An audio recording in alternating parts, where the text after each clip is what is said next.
There we go. Hang on. There we go. Hopefully that's better. Sorry about that, folks. I had to do a wee bit of running about this afternoon and this evening.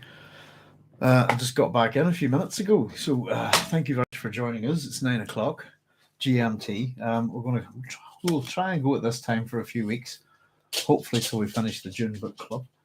And there's Tilios. There was Meshu ended up picking up the closing shift on Friday from here out. But the boss is a laid-back guy, and I'm hoping he'll let me put in the wireless earbuds and at least listen in. The shift is usually slow. Excellent, Tilios. Excellent, Babs. I hope you're listening. I hope you're having a cool night. There's Bojack saying, hi all. Hi, Bojack. Thanks for joining us. Oh, goodness gracious. The temperature's starting to drop a bit here. There we go. We're just getting organised. I do apologise. My desk is an absolute tip tonight. And I've kind of had the joy of actually having to pick up a couple of books this week that I have to read for work. Pardon me. And they're really just not looking forward to it. I'm going to have to do a fair bit of reading over the weekend. And one of them, I suppose, is Sylvia Plath, the Bell Jar. And the other, what's the other one again? Is The Shock of the Fall by Nathan Filler. So happy material for me to pour through. That's part of the English A-level course here at the minute. There's Sootpot saying, what's up, Doc? How's it going, Sootpot? Hope you're keeping well. Thanks for joining us. Yeah, goodness. Well, we're still mucking about here in the doghouse. At the minute, we're still trying to get this house organized. But yeah, I had a bit of a crazy week there. I was, I suppose, a wee bit subdued last week. My throat was a bit iffy and I wasn't feeling great. But I'd had a bit of a crazy kind of, sort of, I don't know, somebody, what would you call it, a troll, kind of having a go at me through some of the videos on YouTube. Basically, very bizarrely making demands of me that I change the title of my PhD and remove Frank Herbert's name from it. And it's, because I've mentioned Brian Herbert and Kevin J. Anderson's books, I think twice or three times in my 114,000 PhD. So they're making demands of me, being really quite rude, and then sending me multiple emails, I suppose, letters, explaining their reasoning. And I just thought they're a bit too much. So we've ended up blocking this person, but it kind of threw me a wee bit and I wasn't too happy with it. So hopefully I'm in much better form this week anyway. And we can, this is a really good chapter to look at. We've got all sorts of things in it. Yeah, and I suppose really famous. Yeah, this is what our last chapter, by the way, of book 2 as well. So we're really heading towards the end of the book. 37, I think we have 48 chapters in Dune, if I'm not mistaken. Let me just see. I went ahead and numbered them recently, just to double check. And the last one's just enormous, isn't it? Yeah, so we've got 48 chapters in total before we hit the appendices. So yeah, we've not too many more to go. And this is the last book of, the last chapter of book 2 of Dune, which is Muad'Dib. And then we're going to go into book 3, The Prophet. So there's a fair bit of the esoteric nature of Dune in this chapter. And we have a water ceremony. We have the ceremony of the seed. And we have our, I suppose, in one sense, Jessica putting herself at great risk here. And I suppose we have to have a wee look at her thought process here in this chapter. In relation to what she's doing, it's really for Paul, and at the same time there are consequences for her unborn daughter Alia that we'll have a wee look at here. So it's quite an interesting chapter. We see a bit of the I suppose the Fremen rituals and how they've worked with their Reverend Mothers, and what we get to see is basically Jessica become a Reverend Mother. The process that she goes through to do that. Of course, the water of life, this poison, etc., that we'll see, and we also get to meet the Reverend Mother Romalo, who's once again a very minor character. And once again, what I think, what a really good character. Quite an interesting in the book, very briefly, and really gives us a lot to sort of think about in relation to the Bene Gesserit, I suppose, and how they operate. Mm. And of course, yeah, so a lot of concepts and ideas introduced in this chapter. We have the ceremony of the seed, we have the water of life, we have Bene Gesserit simpatico, and we have, I suppose, the appearance of other memory as well, and of course that tied in with Paul and his prescient vision. And this is we're going to get all sorts here. It's reasonably good sized chapter, so we'll have to get on with it, I suppose. Let me see. Sootpot says, as part of Jacuruto, I'm sorry you had an ass hat like that, uncalled for completely. Oh, no worries, Sootpot. It's the second one now, and to be honest with you, it's just I suppose you kind of my PhD is a wee bit. I suppose it's a very personal thing, isn't it? But I don't think the person who was commenting, etc., had figured out what it was, or I think was looking at it outside of. They were looking at an isolated episode, I think, and not realizing what it was. But they're exceptionally rude, and it throws you a wee bit, that kind of behaviour. And I was ended up being very rude back, which I don't like doing. I think that's what bothered me more than anything. But it's a kind of a not to worry thing, if you know what I mean. They're not asking anything of me, actually. The thing was that they were demanding it. But they're asking the impossible, simply put. It's not going to happen. If I hear who did their asses grass, but I deleted the comments, etc., etc. And it's a person from this country, unfortunately. Sootpots was 2 for 2. But no, it's okay. As I said, I suppose when you put yourself out here on YouTube, etc., the whole point is putting the work out there for people to criticize and to absorb and look at. And my goal in putting up the PhD the way I did and breaking it up the way I did was to try and make it accessible to as many people as possible. Ultimately, as I've said before, those would be Dune fans. Really, that was my my kind of core audience. So no, I don't mind criticism, and there's been at all. It's part of the process. There have been a lot of good comments and criticisms, actually, that if you look at the comment sections within them, that they've actually been either it's a bit like this, but spotted things I've missed or noticed a little mistake that I've made and I've been able to fix it, etc. So that part of it makes the work better, and it's attached to the work online now as well, if you see what I mean. So the work that I put up originally isn't the same thing anymore. It's evolved a bit, The PhD is unmatched as a work. I think it was a first. And I said, if for those, I know some people find it a bit. It's an awful lot of information, isn't it? That's the trick with it, And then there's even more in the episodes at the end of the episodes, buried in the footnotes. If sometimes it's just references, but otherwise sometimes there's paragraphs of stuff there. I think it's a good way to absorb it. You can take your time with it, watch it a little bit at a time, pause it, and how, back up, look at the quotes and all of that stuff, check the references at the end, hit pause, and if you want, the other good thing, I suppose, is if all, you can find where all the information comes from is also in the episodes as well. So you can, if you want to read that stuff and head off yourself. Oh, I suppose before we go on, just a wee quick bit of housekeeping. I think might have mentioned this before, but let me just quickly bring it up. So let me just see if I can get the right title. Let's see. Yeah, there it is. Just to let you know, Dr. Cara Kennedy has another book out for those Dune fans. Let me see. It's Palgrave Science Fiction and Fantasy, a New Canon. I think it's the publishing house there. Frank Herbert's Dune, a Critical Companion. I'll just read you a bit of blurb here from Cara's webpage. I'm pleased to announce the publication of my book, Frank Herbert's Dune, a Critical Companion. It is part of the Palgrave Science Fiction, Fantasy, and New Canon series and brings together previous scholarship and new approaches to Dune to give fresh insights into the complexities of the science fiction classic.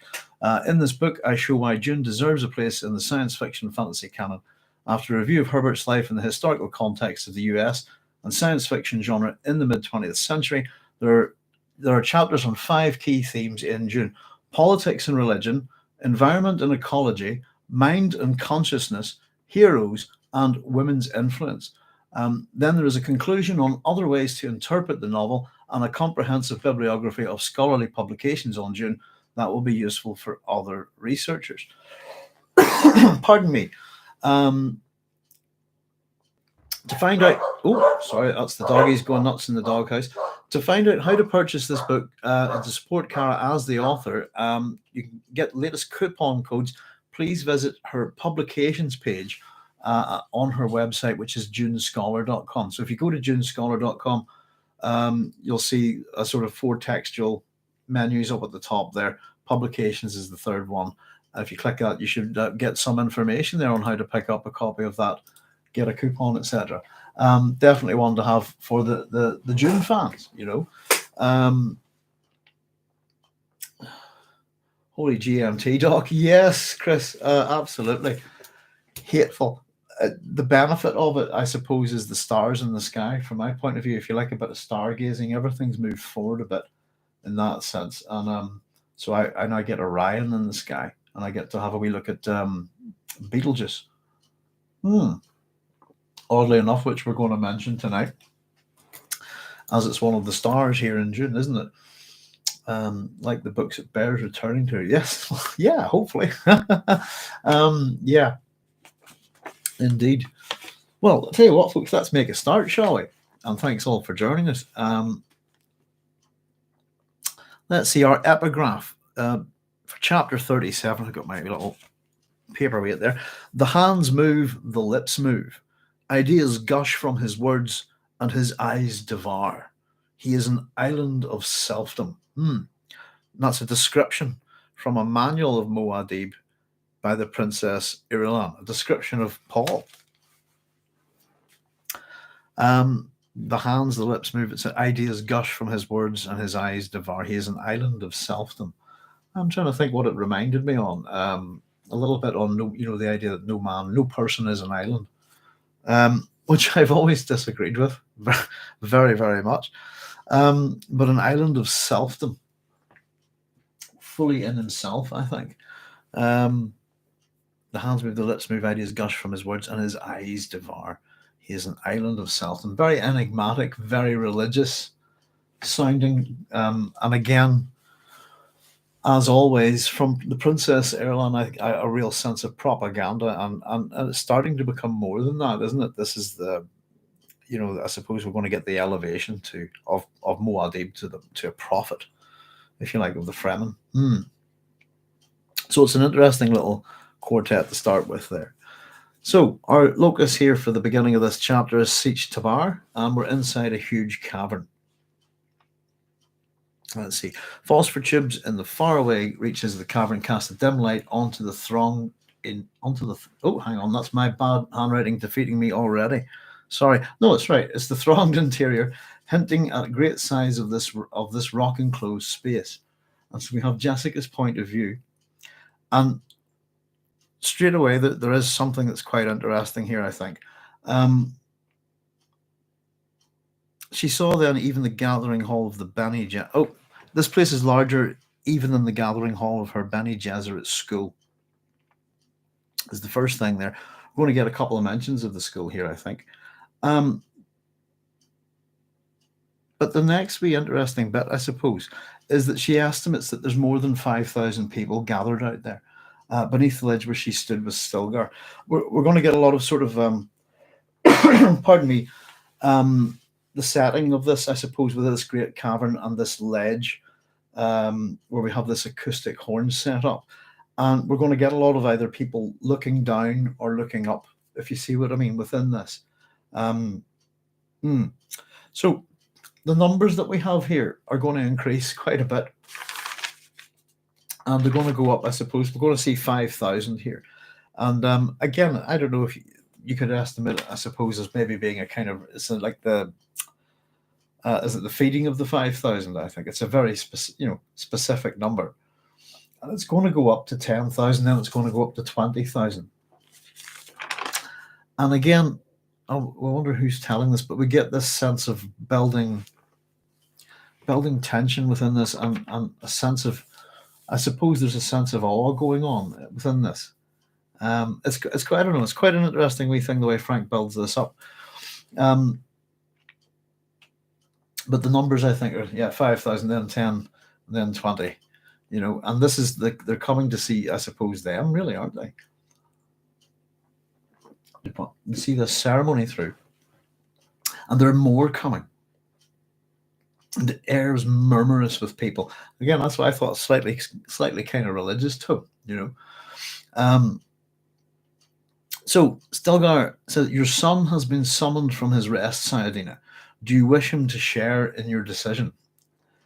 And Jessica asks, "Could he change my decision?" Stilgar's response is, "Well, certainly the air with which you speak comes from your own lungs, but Jessica cuts him off here. I think that's enough. The decision stands. There's a suggestion that Paul could, I think. I don't know if you agree with me here. The air that you speak with comes from your own lungs is kind of a suggestion that I think almost that you don't seem possessed. If you see what I mean, that kind of thing. You speak with your own voice, with your own mind, maybe. But there's a but, and Jessica cuts it off before. Well, I wonder what the but was going to be. Can Paul change my decision? So it's an interesting, that's a little mystery there, I think. And I'm wondering if I'm interpreting that right. But Jessica cuts him off here. The decision stands. Short little sentence there. And we start to get some of her feelings on this. This is going to be a dangerous, very dangerous situation here for her. And again, it's really this chapter focuses on Jessica a fair bit, I think, and it's transformative for her in this chapter. She's going to be at the end of this. She's not just going to be the Lady Jessica. She's going to be a Reverend Mother, with the full understanding of actually what that is, I suppose, what it really means. But here we go. She felt misgivings and wonders if she should use Paul as an excuse for backing out of this dangerous course. Now, this is the interesting thing here. I'd love to know what you think about this. I wonder, let's just assume that she might have used Paul as an excuse. There's an unborn daughter to think of as well.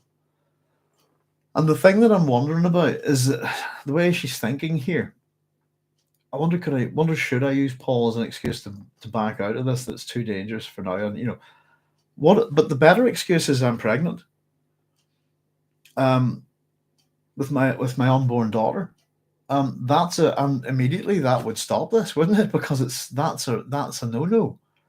And I just thought it's interesting that I wonder should I use Paul to get me out of this when there's actually a completely legitimate not excuse, there's a completely legitimate reason that she could speak of now that would prevent her from doing this.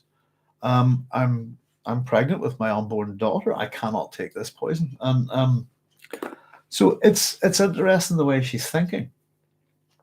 There's an unborn daughter to think of as well, but it is actually logically the thing that you should, I can't do that. I can't do this, because I'm pregnant. And the response, I think, as we discover, would be, okay, that's fine. We'll not do this now. So there we go. It's just a very little part of her thought process within this chapter. I think it clearly shows, and again, this is just me, I think it clearly shows her prioritizing Paul here in this. Pardon me, that she's doing this really for him. What endangered the flesh, there's the unborn daughter to think of as well. What endangered the flesh of the mother endangered the flesh of the daughter. And the key word there, I suppose, is endangered. Danger is what we're talking about. It's not just, just a little bit of this, it'll be fine, that kind of thing. It's something dangerous that endangers the flesh of the mother, endangered the flesh of the daughter too. And of course, there are ultimately, for those of us who all know, who've got past the first Dune novel, etc., and go all the way through, at least as far as Children of Dune, there are real consequences for what Jessica does here now. And we'll see a little bit of that actually in the chapter. So men come along with these large rolled carpets, grumbling under their weight, and they stir up dust as the loads are dropped onto the ledge. And Stilgar takes her arm, and he leads her back into this acoustical horn that's formed within the rear limits of the ledge. So, if anybody doesn't know about acoustic horns, you can find them in nature, etc. Have a wee look at them on Wikipedia. They're quite interesting. Here, I'll just hang on, pop it up myself. Right. I've seen a couple of really interesting ones. If I can, let me see. That's not that type of acoustical horn is what we're looking for, really, isn't it? Let me see.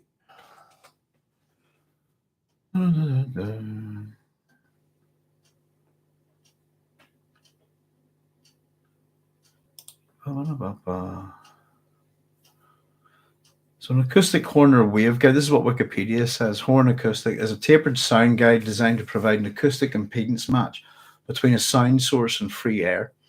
This has the effect of maximizing the efficiency with which sound waves from the particular source are transferred to the air.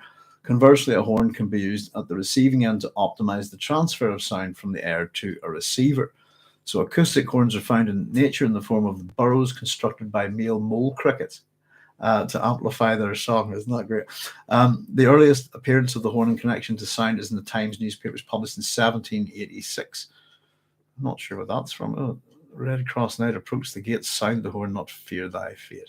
So if you have a wee look, there's various applications and stuff. And for example, ear horns. That's the type that I'm thinking of. Used to be, now let me see, where was it? In Liverpool. One of the main shopping streets in Liverpool is called Bold Street, I think, if I'm remembering right. Well, it is called Bold Street. I'm just trying. Halfway down, there used to be this window. And inside, not like a shop display window, but inside is this huge throne, proper throne. It's kind of like, is it lions with their mouths open? And the whole thing is a hearing aid. And then, so the people speak into these lions' mouths, and it went through the chair and into the, like sort of almost like headphones to the person. But it's the whole thing is the chair, the whole chair, throne, sorry. Is that it's a hearing aid, basically. It's excellent. So quite interesting. Yeah, if anybody's interested, have a look on Wikipedia. But yes, the mole crickets. Matt S says, my sister married a mole cricket. We tried to warn her. Very good. Chris Gibson says the acoustic horns, there are structures built in southern England prior to World War II that were designed to detect incoming aircraft. There's loads of applications. That chair that I'm talking about is actually I think it is a proper throne. I can't remember. There's a wee history. It's been a long time. The last time I lived there was, probably in the early noughties. I think very early, not for too long, but I lived there really around 1990, 97, 98, I think. So that's kind of what I'm talking about. But yeah, it's the whole thing is it's acoustic horn, and it's just a one gigantic hearing aid. It's really cool. Yeah, all sorts of applications, I think. So yeah, be careful what you say in front of it, I suppose. But it's I suppose it's a bit like taking the. Oh, I suppose what? Oh no, I'll not go there. I'm thinking of somebody who used to say something like this about. I don't know, is it the frequency of a room, etc., this kind of thing. Anyway, he indicates a rock bench within the horn, and Stilgar says, the Reverend Mother will sit here, but you may rest yourself until she comes. Of Jessica says, I prefer to stand. And, pardon me, she watched the men unroll these carpets covering the ledge and is looking out at the crowd. And at this point, not much time has passed, really, if you think about what we've just read. I suppose, but at this point, there's at least 10,000 people on the rock floor now. I think isn't that roughly isn't 10,000 or so around, roughly the number. I'm trying to remember if this is it that Stilgar commanded at his siege, based on what the Fremen, or not the Fremen, sorry, what the Atreides thought, that Stilgar had maybe about 10,000 people at Siege Tabar. We're going to see there's double that shortly, but the crowds doubled within this very short space of time. And of course, we get this. I suppose previously, with the 5,000 and more were coming, and this time with the 10,000 people, and still they came. Get that. Pardon me. Gives a real sort of kind of religious sense, I think, to it.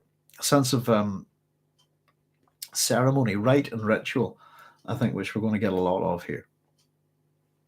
Oh, and I at some point today, because we have the Fremen orgy, I get to recommend a really, really good book, which is A History of Orgies by Burgo Partridge. And we'll have a wee chat about this book, actually, whenever we get there. So, yeah, interesting what's going on in this chapter, I think. And I suppose from Herbert's point of view, the works that he studied in particular in mythology, mythography, the mythographers that he looked at, Lord Raglan's the guy, I think, that really has a focus for Herbert, and then it links directly to the likes of Carl Jung, and it links directly to Joseph Campbell as well. But Raglan's work is very much about the myth based in ritual and drama. And I think we've talked about this book quite a bit. It's a great book. Highly recommend it. He's not right. Doesn't make it a bad book. And there's enough in it that's good, if you see what I mean. I have no idea where Lord Raglan is, but I've fished about quite a lot. But Lord Raglan's the Hero, Study of Ritual and Drama, I believe, is the full title. Is worth a good look at. Pardon me. So, and still they came. We get a bit of, I suppose, we've had a description roughly of this interior scene, but we get, I suppose, with Jessica here, I suppose is it an imagined exterior? Imagined in her mind, or seeing it in her mind. Out on the desert, she knew it already was red nightfall. But here in the cavern hall was perpetual twilight, a grey vastness thronged with people come to see her risk her life. There you go. That's what they're here for. Or at least that's from her point of view, isn't it, I suppose? It's not all about her, this ceremony. And there's a good chance, as we'll see, that she could die during this. And because of that, certainly there's a backup plan by the Fremen, isn't there? In case she does indeed die, which involves Chani. Still they came. So, yes, indeed. Imagining, I think that's really do wonder about some of Jessica's thoughts here in this. So we're told a way opened through the crowd to her right, and she saw Paul approaching, and he's flanked by the two small boys with a swaggering air of self-importance. There's a swaggering air of self-importance about these children. They kept their hands on their knives, scowled at the wall of people on either side. And I think this is great, actually.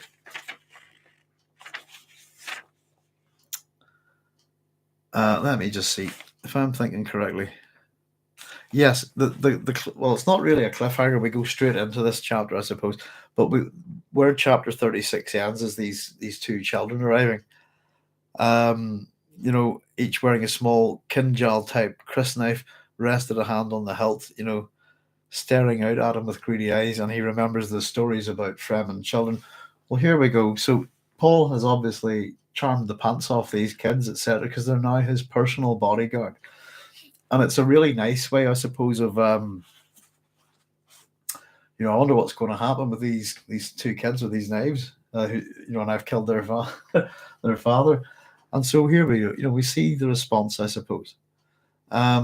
Stilgar says the sons of Janus, and I put in Aljef, who are now the sons of Usul. So they're his sons now. They take their escort duties seriously. And he ventures a smile at Jessica. And of course, Jessica recognizes that this is an attempt by Stilgar to lighten the mood, basically. And she's grateful. We're told she's grateful for it. But it could not take her mind from the danger, and again, that's a key word here throughout this chapter, that confronted her. So here we get more of her thoughts here. I had no choice but to do this. We must move swiftly if we're to secure our place among the Fremen. Now, I had no choice but to do this. Again, I don't know what you think. I think there is a choice here. But the point is that we must move swiftly if we're to secure our place among the Fremen. I suppose what happens in this chapter absolutely cements their place amongst the Fremen. She could delay this here, and by the very again, I still think by the fact that she's pregnant, would be we'll see this, I suppose, whenever we look at Romalo's response. But I still think it's an entirely legitimate means of let's hold off a wee bit just until we until I give birth, at least, I think. So again, the appearance of the sons of Janus here, I think is quite a nice little touch, and it's not every cliffhanger has to end on a this kind of thing. It's a nice little sort of and I suppose it's as it says here. Jessica recognized his effort to lighten her mood and was grateful for it. It lightens our mood a wee bit too. It is a wee bit of a bit of humor within the Dune series, and it can be quite humorous in places. But it can't take her mind from the danger that confronted her. I have no choice but to do this. We must move swiftly if we're to secure our place among the Fremen. So it's forever politicking, and you have to really admire Jessica's, what's the word, I suppose, moxie. It's just we've got to do this, and she's very businesslike. And again, the level of it's a peril that she's bringing upon herself. It could be delayed, and she's again faces it. And yeah, I think we really get to see what she's made of in this chapter. It's, again, very impressive, So Paul climbs to the ledge, leaving the kids below, and he stops in front of his mother, has a glance at Stilgar, and then glances back to Jessica. Lots of glance. What is happening? I thought I was being summoned to the council. And Stilgar raises a hand for silence and gestured to his left, where another way had opened up amongst the throng. So we keep. It's good if we can sort of picture this big crowd with people coming through it, little opening and separating for the important ones, I suppose. And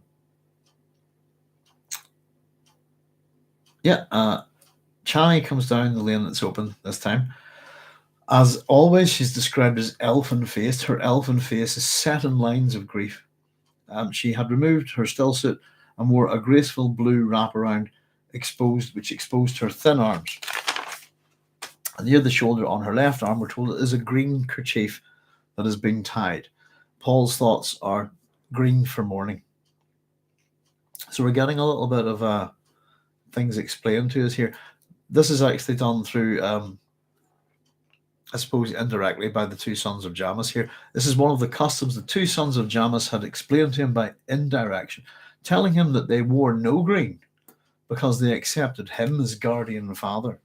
So they're not mourning for their father because they have it. So that's why the two boys are not wearing green sashes, and hence Paul's able to discern green for mourning. That's why Chani's wearing it.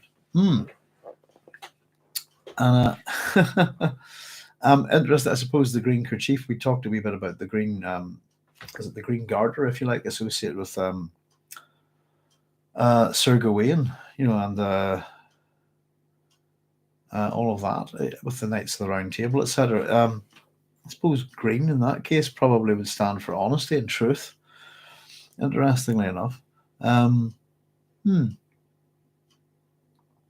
have a wee nosy at that again. I quite enjoyed that film. I haven't seen it in a while. So green for morning. And again, this is stuff that he's learning, I suppose, but by immersion with the Fremen culture, and he's now got two sons. As Sootpot says, sons but not heirs. Yes, indeed. And you can imagine these kids, the sons of Janus, are you the Lisan al Gaib? They had asked directly. Quite direct. And Paul had sent, rather interesting. Hang on. Oh, I'm over the page here. Here we go. Yeah, kind of, are you the Lisan al Gaib? A direct question from these boys. But Paul had sensed the jihad in their words, and he shrugged off the question with one of his own. So he deflects it. Let me just find this here. Basically, here we go. So he's going to learn I suppose, their ages and which kids is which, I suppose.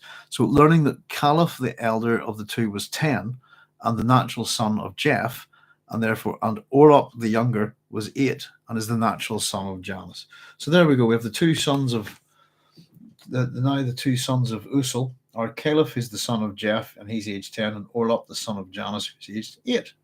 And these are these wee Fremen kids.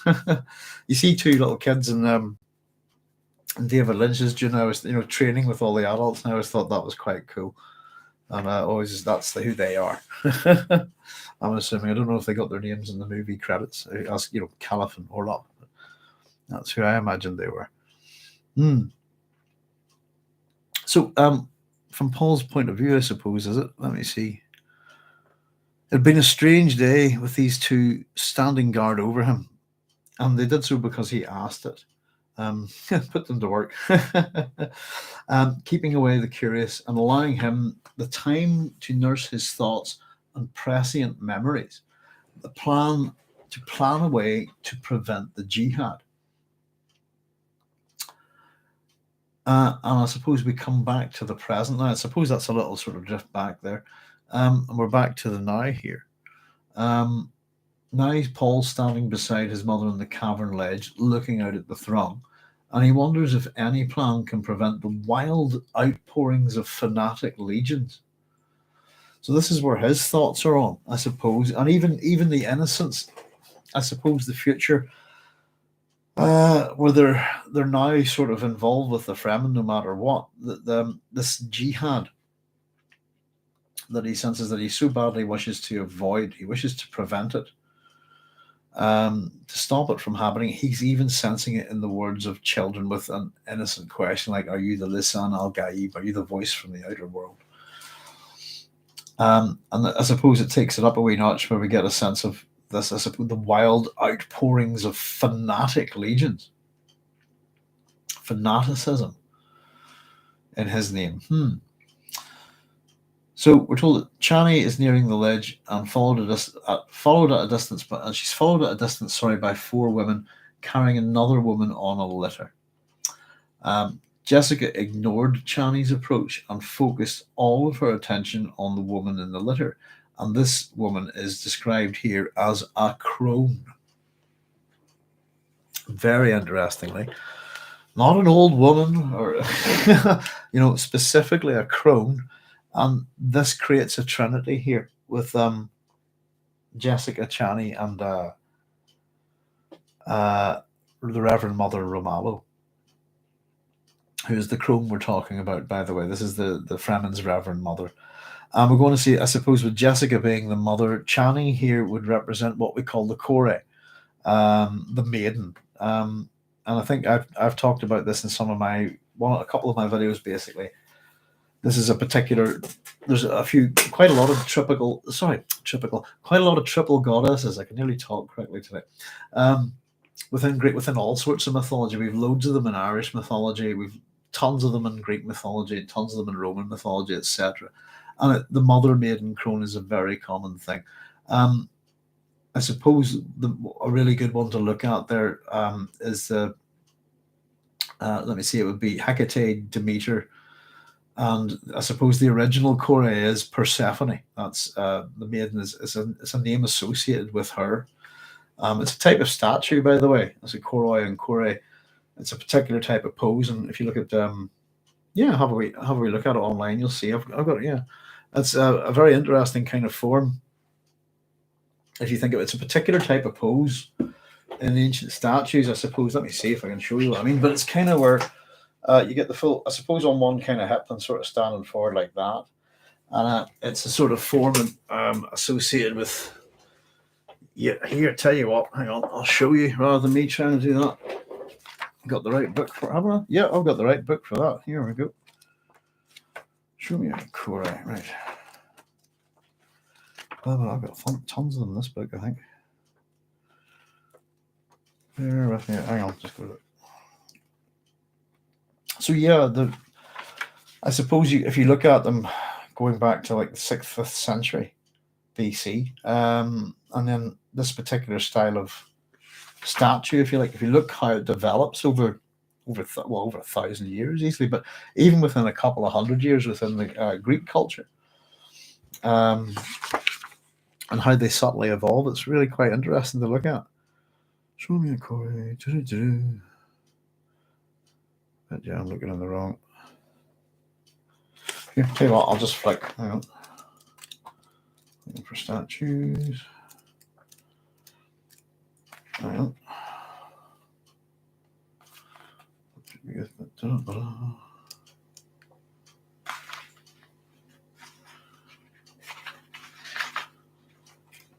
Bear with me a wee second. It's worth if I can find it. That's not really what we're talking about. And then I'll show you this rather good book, actually, very quickly.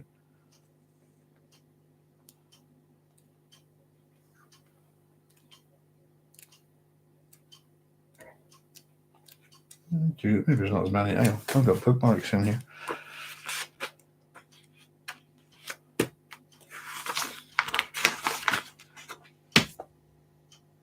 There we go. I said, yeah, there we go. There's a few. I suppose as the one closest to my glasses, I suppose, and you can see that how these evolve. These are the male ones, which are chorois, I suppose. Yeah, but it's a particular. There we go. There's some Egyptian ones there. If you see, I mean, there's a slight movement to the hip and body, and I suppose as the years go by with the Greeks studying anatomy and stuff like that, then they become much more detailed. There we go. And the core, it's K-O-R-E, if you like, in English. There you go. That's the Handbook of Greek Art, Survey of the Visual Arts of Ancient Greece by Gisela M.A. Richter, published by Faden. That's a great book. I bought that in the British Museum, and it really helped me out quite a lot. Full of stuff. Sorry about that. So yeah, the maiden mother crone, if you like. And within, I suppose, mythology, if you look at the Persephone, Demeter and Hecate there, all of that's linked to, I suppose, the Persephone and Hades myth, and they're representations of a corn goddess, essentially, and a chthonic trinity. So one of them actually represents the young seed, and it goes into the earth for 6 months. That's Persephone going into the underworld with Hades, if you see what I mean. Seed grows, becomes fruitful, that's the mother, and then eventually a harvest, that's the crone. So the three aspects of the same goddess essentially govern these kind of sort of natural processes and within the calendar, if you like. And then we get myths that are built around them, which are fascinating, but particularly the Persephone one is excellent. So there we go, this crone. And this is who Jessica's focusing her attention on. A wrinkled and shriveled ancient thing in a black gown with a hood thrown back to reveal a tight knot of grey hair and stringy neck. Pardon me. The litter carriers deposit her on the ledge below gently, and Chani helps the old woman to her feet. And Jessica's thoughts here, so this is the Reverend Mother. And this is the Reverend Mother Ramallo, of course. The old woman leaned heavily on Chani as she hobbled towards Jessica, looking like a collection of sticks draped in a black robe. We get a few sort of sticks and twig kind of, I suppose, descriptions of Ramallo here. don't we? That she's desiccated in a sense. Stopped in front of Jessica and peered upward for a long moment before speaking. So Romalo says, "So you're the one." The old head nodded precariously on the thin neck. "The shadowed Mapes was right to pity you." And yeah, she knew Mapes, I suppose, has been. Jessica quickly and scornfully responds to this. "I need no one's pity." And I thought this is very defensive here for a Bene Gesserit. Don't know what you think, folks. And it's probably her fears getting the better of her a wee bit. Yeah, doesn't like maybe scrutiny from a Reverend Mother. I need no one's pity. I just put a wee note here, by the way. Pity as a trait is quite noticeable, quite notable in Lord of the Rings. It's very much associated, isn't it, with the pity of Bilbo. Just thinking about that because we have a lot to do with water in this chapter. And of course, the water rituals that we get in Stranger in a Strange Land, and we have all of this here within Dune. And water is very much a cleansing force in the Lord of the Rings, but it just popped into my head when I just saw pity. I always think of the pity of Bilbo for some reason. So Reverend Mother Romalo responds, "That remains to be seen." Enigmatic. The husk, what was it saying? Husked the old woman, and she turned with surprising quickness and faced the throng. She's still quite vital here, I think. Tell them, Stilgar. So Stilgar says, "Must I?" And you think, what's going on here? Stilgar doesn't want to do something. He's the leader of these people. He doesn't want to do this. You'll find out, I suppose, because he knows he's going to lose this woman, and it's sad for him to do this. So Romalo says, "We are the people of Mazir. Since our Sunni ancestors fled from Nilotic al-Aruba, we have known flight and death. The young go on that our people shall not die." Now, let's have a wee look. People of Mazir. Mazir is the name of Egypt in Arabic. Sunni, of course, branch of Islam. We're getting a bit of the hint, and we're going to see a bit of it, of the origins of the Fremen. So we're the people of Mazir, the people of suggestion that they're originally from Egypt. This line of descent of the Fremen comes from there. Since our Sunni ancestors fled from Nilotic al-Aruba. Now, my understanding is Nilotic's the Nile Valley. And al-Aruba, I understand, is a word for Arabism, if that makes sense. So again, we're getting the suggestions of Arabia, of Egypt, of Sunni Islam. And I suppose we'll get the Zen Sunni in a little bit, I think, don't we? We've got a few Islamic terms here as well. So I thought we'd clear those couple up. A good website for anybody who wants to check out Islamic terms and Arabic terms within the Dune series is Khaled Bahildon's website. Let me see.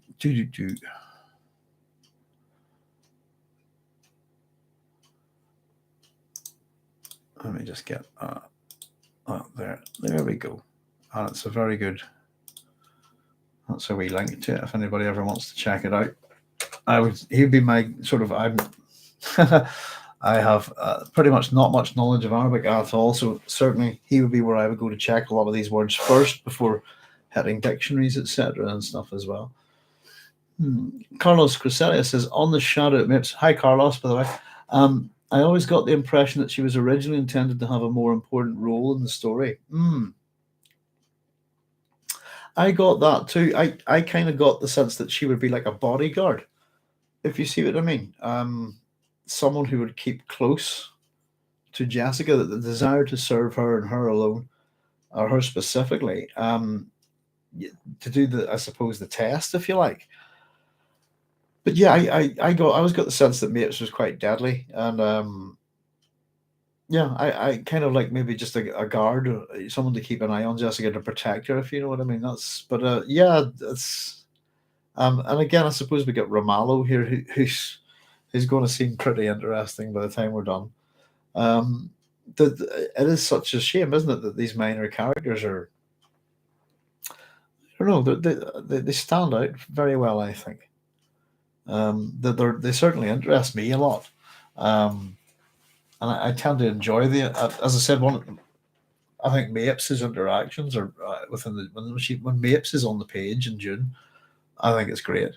It's the same with Piter and the Baron, but not with the Baron on his own. Piter and the Baron, if you see what I mean, are absolutely enthralling, dynamic pair of nutters. They elevate each other, if you see what I mean. But yeah, Mapes is. I still love Mapes. Mapes is one of my favorite characters. Very much so, and it's very sad when she gets killed, I think. But she's absolutely, yeah, something about her. I said, I know people like that, and they're interesting and also quite possibly very deadly. Mm. And I mean little old women, if you see what I mean. Yeah. So Stilgar takes a deep breath and takes 2 steps forward. Jessica's point of view we get here, she felt the hush come over the crowded cavern. Some 20,000 people now, standing silently, almost without movement, and it made her feel suddenly small, and it filled her with caution. So we went from danger. I don't know, the way I looked at this was kind of danger would be red, caution kind of orange. If you see what I mean, it filled her with caution.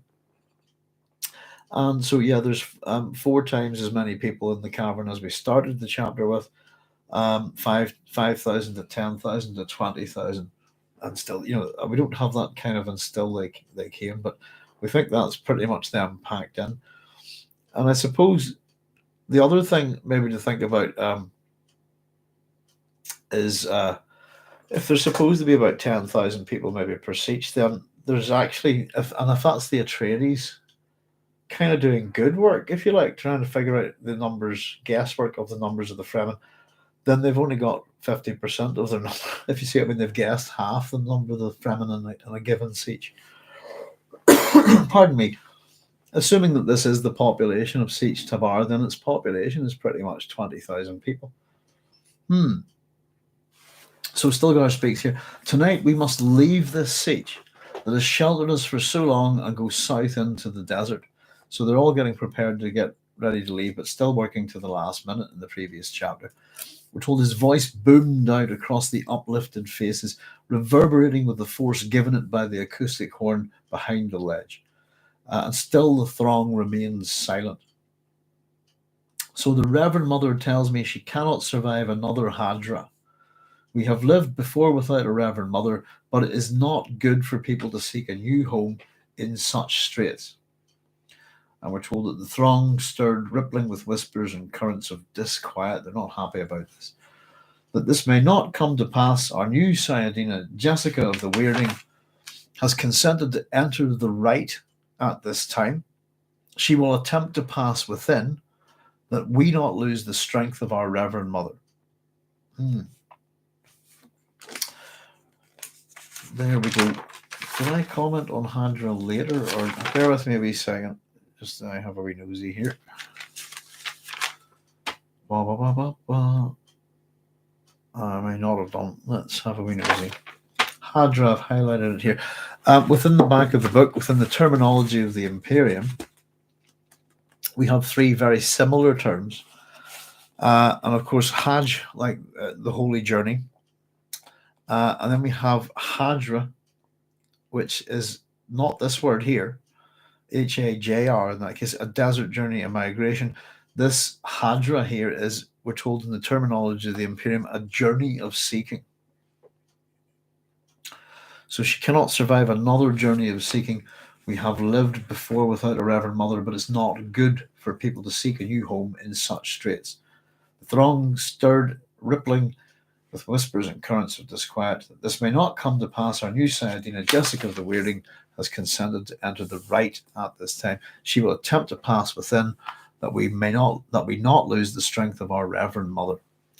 So we get some of Jessica's thoughts on this here. Jessica, oh, hang on, bear with me a wee second. My book's closed. I have to make paper wait. All right, 21. There we go. Bosh. Jessica of the weirding, she thought, that's an interesting way, isn't it? You know, of hang on, am I reading the right? But yeah, this is how they think. This is how they think of her, I suppose. Is this the way she's starting to think of herself? She saw Paul staring at her, his eyes filled with questions, but his mouth held silent by all the strangeness around them. And Jessica's thoughts here again. If I die in the attempt, what will become of him? Again, she felt misgivings in her mind. So this is the second time now that she's wondering, you know. And again, I suppose it's really about Paul that she's doing, for Paul that she's doing this. I suppose there is a way out, as I keep thinking. I think I keep pointing this out. I like to point it out, I suppose, but it's secondary in her mind, I think. Possibly even tertiary. Chani led the old Reverend Mother, we're told, to a rock bench deep in the acoustical horn and returned to stand next to Stilgar. And everything we're seeing here is ritual and drama to a degree, theatre, if you like. That we may not lose all of Jessica of the weirding should feel. Chani, the daughter of Liat, will be consecrated in the Sayadina at this time. And he stepped one pace to the side. Very specific, very precise movements, aren't they? From deep inside the acoustical horn, the old woman's voice came out to them, an amplified whisper, harsh and penetrating. The Reverend Mother Romano says, here we go. Chani has returned from her Hadra, her journey of seeking. Chani has seen the waters. And we're told there's a susurrant response that rose from the crowd. She has seen the waters, is what they reply. That's a good word, isn't it? Where are we? Where was it again? Let me just find it there. A susurrant, very sibilant, isn't it? A susurrant response arose from the crowd. Susurrant is, I suppose it's almost onomatopoeic, isn't it? It's whispering or rustling, that kind of noise. Whoosh, you know.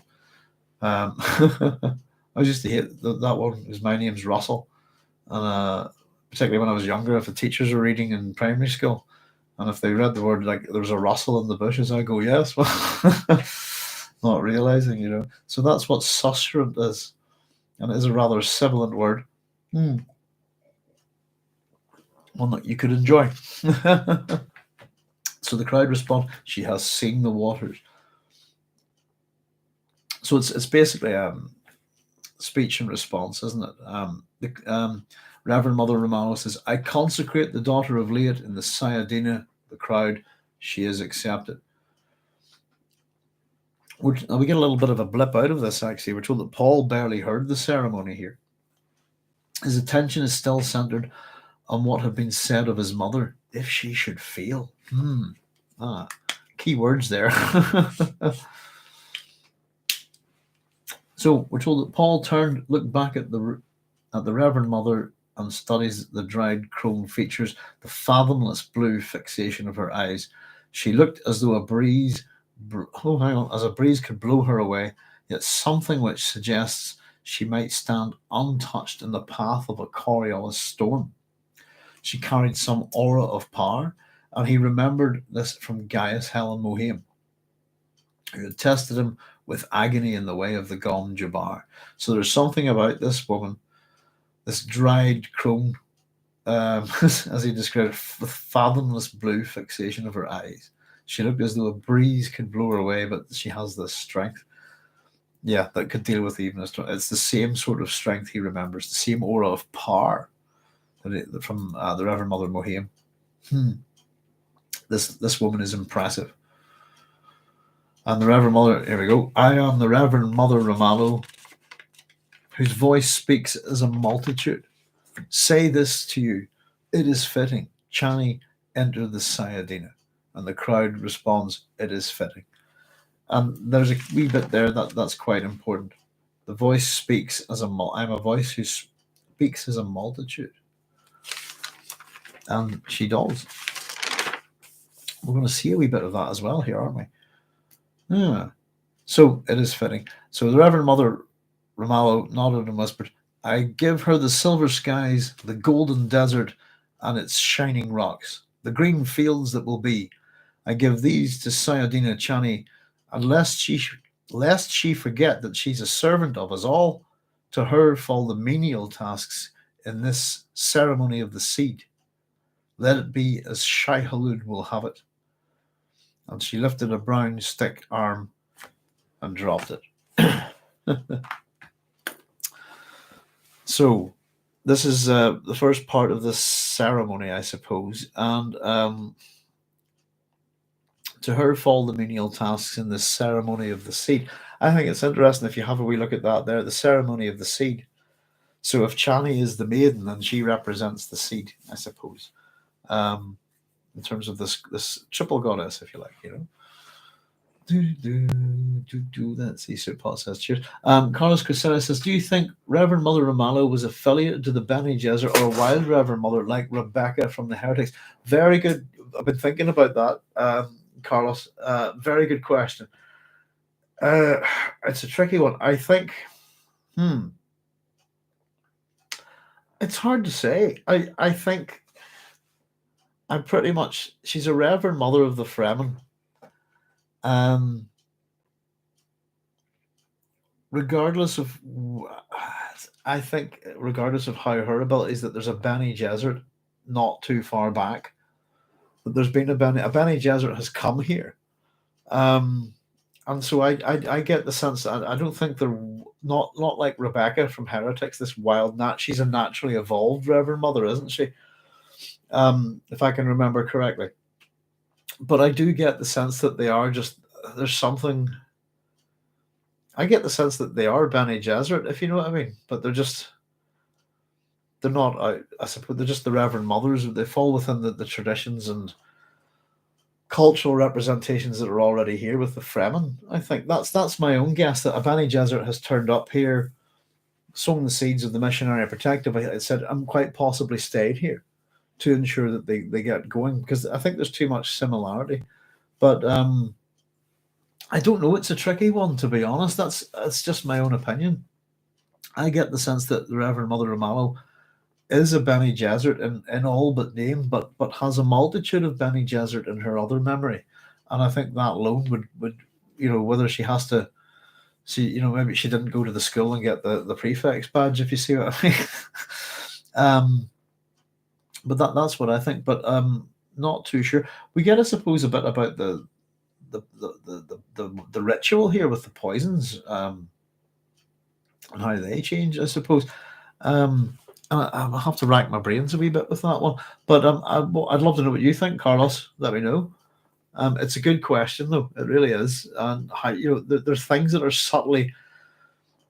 The thing is that Jessica tells us there's things that are to do with the missionary protective that are subtly not right.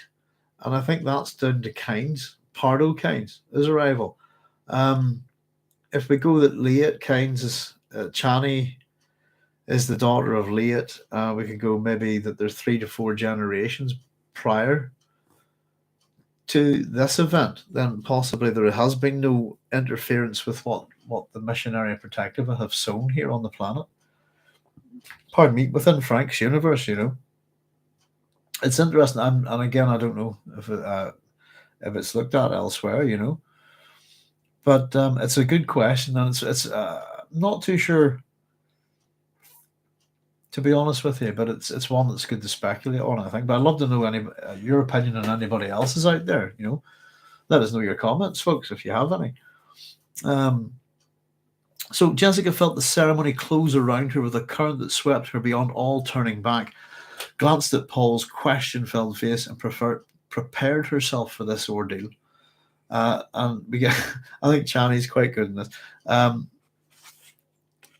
I suppose, and this will be her, I suppose these are mysteries, aren't they? We'll have a wee chat about that, I suppose, in a bit. So Chani let the water masters come forward with the slightest quiver of uncertainty in her girl-child voice. Jessica felt herself at the focus of danger. There we go. Danger's back again. We had caution. We went from danger, danger, caution, back to danger now. Knowing its presence in the watchfulness of the throng, in the silence, in the crowd. And this band of men moved through a serpentine path in the crowd. Serpentine path is interesting. Moving up from the back in pairs. Each pair carried a small skin sack. We're told is perhaps twice the size of a human head, and that the sack sloshed heavily. It's a great word, sloshed. I do like it. 2 leaders deposited their load at Chani's feet on the ledge and stepped back. So all ritual again. And Jessica looked at the sack then. The men had their hoods thrown back, exposing long hair tied in a roll at the base of the neck. Black pits of their eyes stared back at her without wavering. I suppose they're here to see this too. But they're taking their role in the rites seriously. There's some of Frank's writing gets a wee bit interesting here, a bit fun, I think. A furry redolence of cinnamon, I like that. Arose from the sack, wafted across. Again, wafted is one of my favorite words. Wafted across Jessica. The spice, she wondered. And again, the ritual goes on. Is there water? Chani asked. And the watermaster on her left we were told, has a purple scar across the bridge of his nose. Replies, there is water, Sayadina, but we cannot drink of it. Chani says, is there seed? Watermaster, there is seed. So this is our ceremony of the seed, isn't it? Chani puts her hands onto the sloshing sack. Blessed is the water and its seed. So Jessica, we're told, senses like a familiarity to the right, and looks back at Ramallo. But the old woman's eyes are closed and she sits hunched over asleep. So Chani, again, this ritual goes on. Sayadina, Jessica. And Jessica turned and saw Chani staring up at her. Have you tasted... This bit's quite interesting. It's almost one of those trying to catch someone. Have you tasted the blessed water, says Chani. But before Jessica could answer, it is not possible that you have tasted the blessed water. You are an outworlder and unprivileged. So very much putting her... letting her know her position and that it's not possible that you could have done this. It's odd to ask the question first, and again, I think that's because it's part of the ritual, and it just seems a wee bit odd. So, yeah. A sigh passed through the crowd. There's this word again, a susurration of robes, and it made the nape hairs creep on Jessica's neck. So Chani says, let's see, where are we? The crop was large and the maker has been destroyed. She began unfastening a coiled spout fixed to the top of the sloshing sack. So the crop was large and the maker was destroyed. So I'm I'm wondering, is this the spice blow that killed the 8 kinds? Created a good crop. And they've moved. Oh, who knows? But this is, of course, we'll find out about what we mean by the maker was destroyed. Of course, that's that they're going to drown a sand trout. Oh dear. So Jessica felt again the sense of danger boiling around her. She glanced at Paul, and we see that he's caught up in the mystery of the ritual and had eyes only for Chani. He's focused on her. And Jessica wonders, has he seen this moment in time? Rested her hand on her abdomen, thinking of the unborn daughter, asking herself, do I have the right to risk us both? So here we have that. It's come here again, hasn't it? We've thought about Paul, the danger to herself prior to this. But this time, has he seen this moment in time? Good question, isn't it? He could warn his mother if he had, but I think this is one of those, possibly those nexus points. Thinking of resting the hand on the abdomen, thinking of the unborn daughter, asking herself, do I have the right to risk us both? And she, again, this is the legitimate reason I think that she could use. She is pregnant, she knows it, and she must have a sense of some sense of the danger, I suppose. It seems probably that the rituals, probably on the Bene Gesserit schools, etc., are kept quite a secret, I think. So the water of life, here we go. Chani lifted the spout towards Jessica, and Chani says, here is the water of life, the water that is greater than water, can, the water that frees the soul. If you'll be a reverend mother, it opens the universe to you. Let Shai Halud judge now. There we go. Excuse me. Oh, let me just catch up on your comments a wee second. Bene Gesserit have no. You think Reverend Mother was affiliated to the Bene Gesserit of a wild Reverend Mother like Rebecca from Heretics? So Supot says the BG, the Bene Gesserit have no knowledge of the water of life at this point.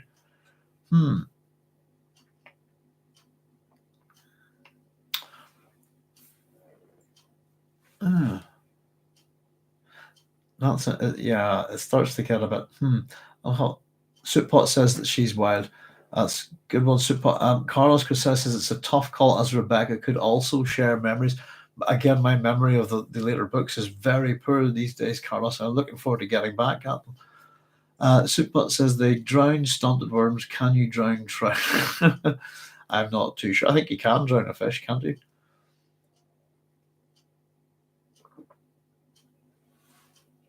Sand trouts, I suppose. Well, drown a trout, sorry.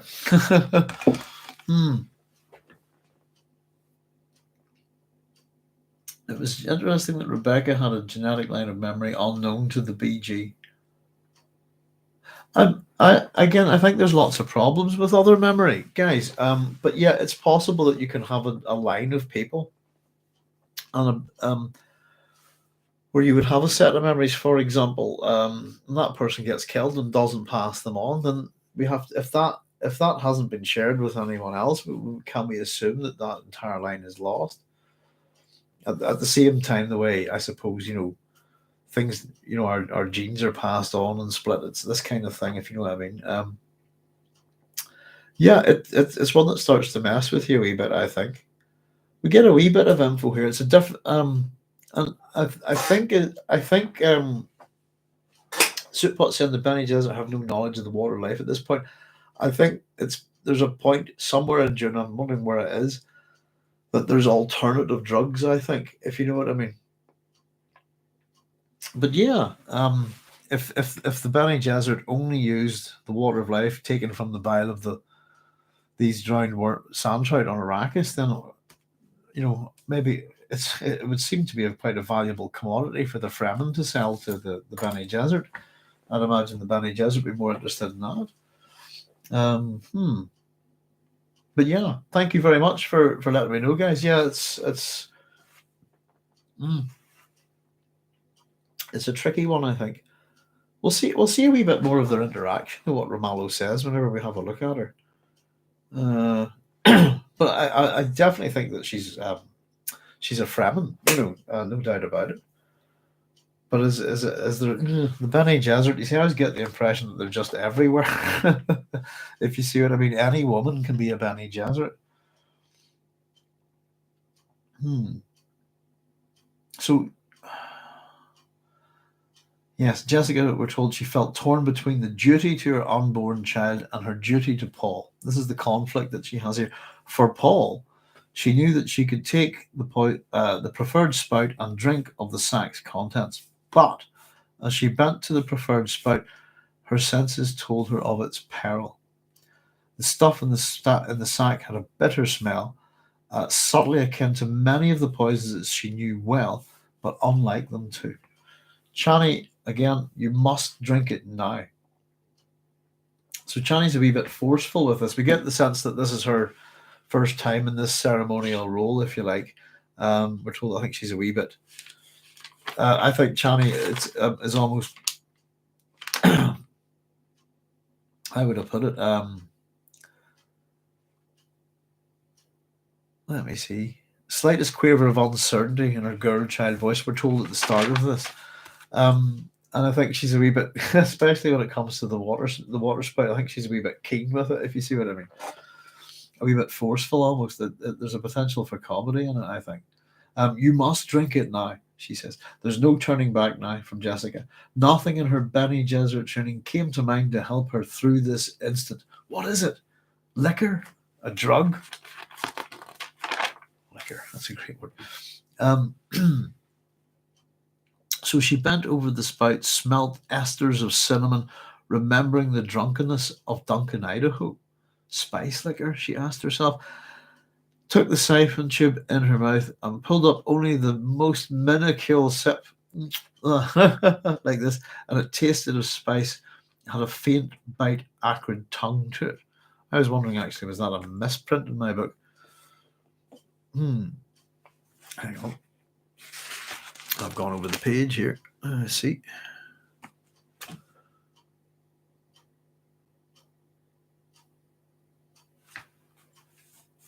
Let me find a wee bit I'm talking about there. What number was that? 38. There we go. A faint bite, acrid tongue. I thought that should maybe faint, bitter, acrid taste or something. I don't know. It's a bit of a. Wasn't too happy with that bit of writing there. I thought it was just a bit odd. Faint bite, acrid tongue. Doesn't flow well, does it? Especially amongst the rest of it. So she takes just the merest hint of it, and then we're told that Chani pressed down on the skin bag, and a great gulp of the stuff surged into Jessica's mouth. And before, just get it in you. And before she could help herself, had swallowed it. And is fighting to retain her calmness and dignity. And Chani says, of course, to accept a little death is worse than death itself. And I think the little death is fear here, isn't it? And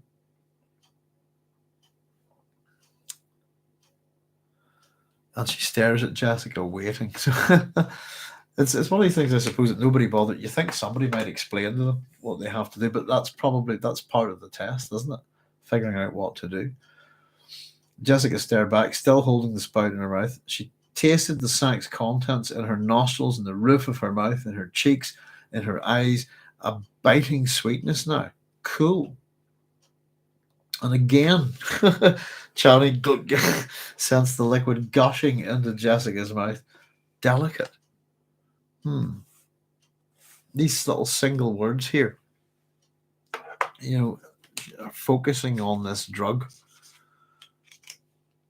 trying to figure out what it is, its taste. These little single words punctuate this here. And we'll get a drug later on here in a wee second. She studies Chani's face, the elfin features, always the elfin features, seeing the traces of late kinds there, as yet unfixed by time. This is a drug they feed me, Jessica told herself. But unlike any drug of her experience, Bene Gesserit training included the taste of many drugs. Chani's features were so clear as though outlined in a light. A drug, The whirling silence settled around Jessica, every fibre of her body accepted the fact that something profound had happened to it. She felt that she was a conscious mote, smaller than a subatomic particle, yet capable of motion and of sensing her surroundings. And it's like an abrupt revelation that curtains had been whipped away. So she realized that she'd become aware of a psychokinesthetic extension of herself, and that she was the mote, yet not the mote.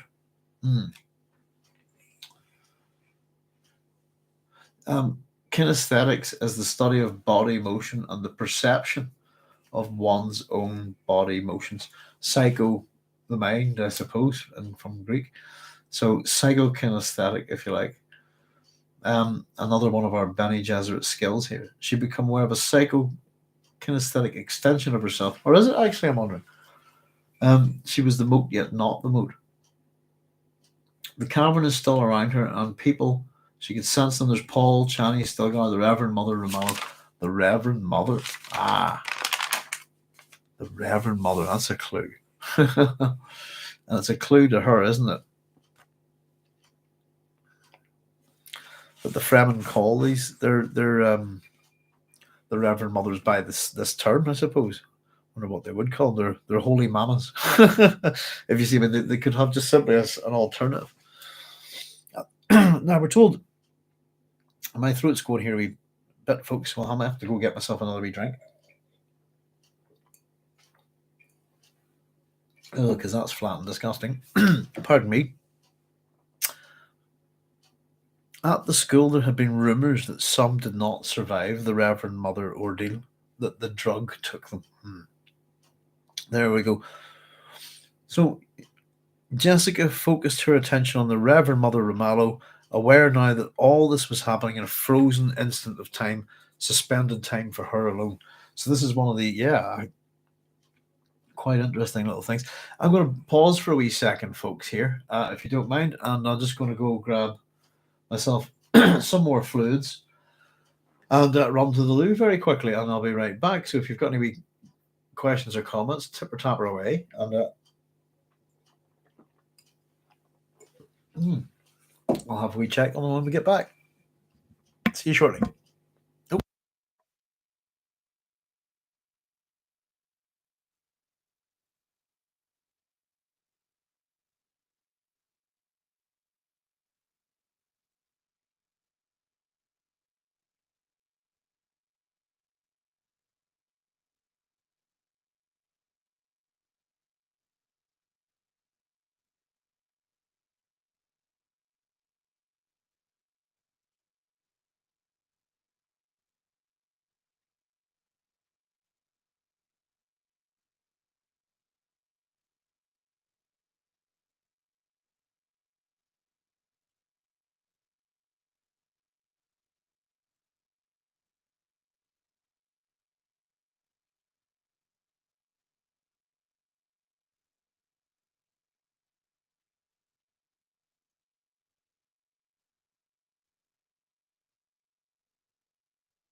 Ooh, there we go. Thank you very much for your patience. Oh, I hear it. My throat starts to go. It's terrible. It's like a wee pit in my throat. There we go. I'll let that settle a wee second. But I've got some secondary juices on standby. Good old cordial.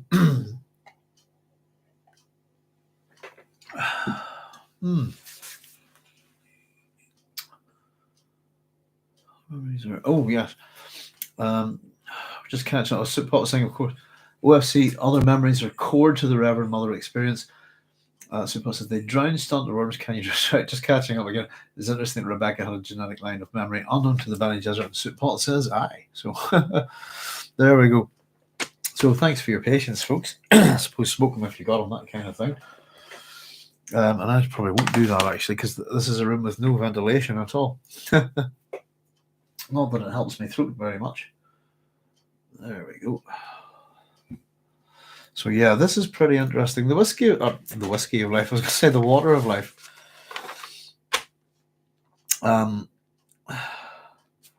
It's kind of interesting. It's of course whiskey in this country. Whiskey is the water of life, and there's religious context with water of life as well that you'll find within Christianity, I think. etc., etc. But yeah, whiskey is meant to be the water of life, isn't it? So I do think this is quite funny, this wee bit, where Jessica's just trying to take the barest sip of this deadly poison. But Chani ends up glugging half the sack down and does it again, And what we're going to get to see her thought process really here of trying to figure out what this is, how to. They've talked about this in the Bene Gesserit schools, that there are some of the acolytes that try for the Reverend Mother test, if you like, and they die because the drug takes them. And so some of them, I don't know if time is suspended. I assume maybe they just don't figure it out in time, and the poison does its work. But it's a drug, definitely. Reverend Mother. Where were we? There we go. A clue. 42. Oh no, way back here. There we are. So yeah, at the school, there were rumours that some did not survive the Reverend Mother ordeal, is the way it's put there, that the drug took them. Jessica focused all of her attention on the Reverend Mother, Ramallo, aware now that all this is happening in a frozen instant of time, suspended time for her alone. So it's just for her. Why is time suspended, she asked herself, and stared at the frozen expressions around her, seeing a dust mote above Chani's head. Stop there. The answer, we're told, came like an explosion of herself, looking within, confronted immediately with a cellular core, a pit of blackness from which she recoiled. The place where we cannot look. Another one of these big ideas here. This is quite interesting. I was also going to just note there that the answer came like an explosion of herself, if you like. I thought that kind of echoed the epigraph for Paul at the start of the chapter, that he was an island of selfdom, if you see what I mean. This is an explosion of herself, looking within, confronted immediately with a cellular core, a pit of blackness from which she recoiled, the place where we cannot look. And I suppose this is the ultimate goal, isn't it, of the Kwisatz Haderach probe? Well, sort of, I suppose. To be able to look down that place where they cannot look. I suppose this ultimately is going to be the male genetic line, isn't it? Jessica says there's a place where we cannot look.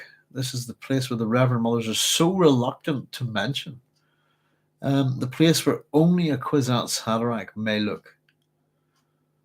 The realization returned a small level of confidence to her.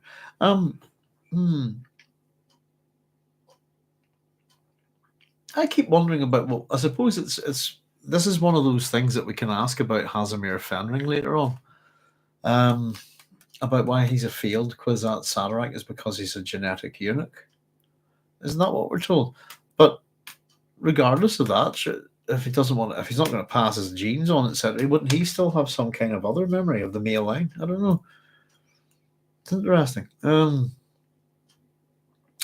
the realization returns some, trying to figure this out. That's a realization, and it returns a small level of confidence. Again, she focused on the psychokinesthetic extension, becoming a mote self that searched within for danger.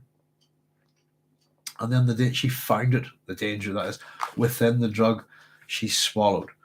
The drug, the stuff was dancing particles within her. Its motion so rapid, even frozen time could not stop them.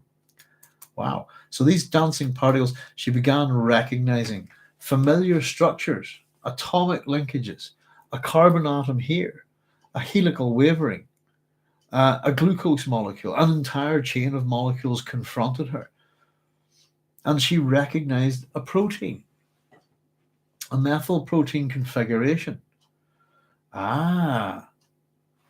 Was a soundless mental was a soundless mental sigh within her as she saw the nature of the poison. So as much as we call it a drug, it is of course a poison. What's the old saying? All medicines are poisons, to some degree, to somebody. I wonder who said that. We're going to be...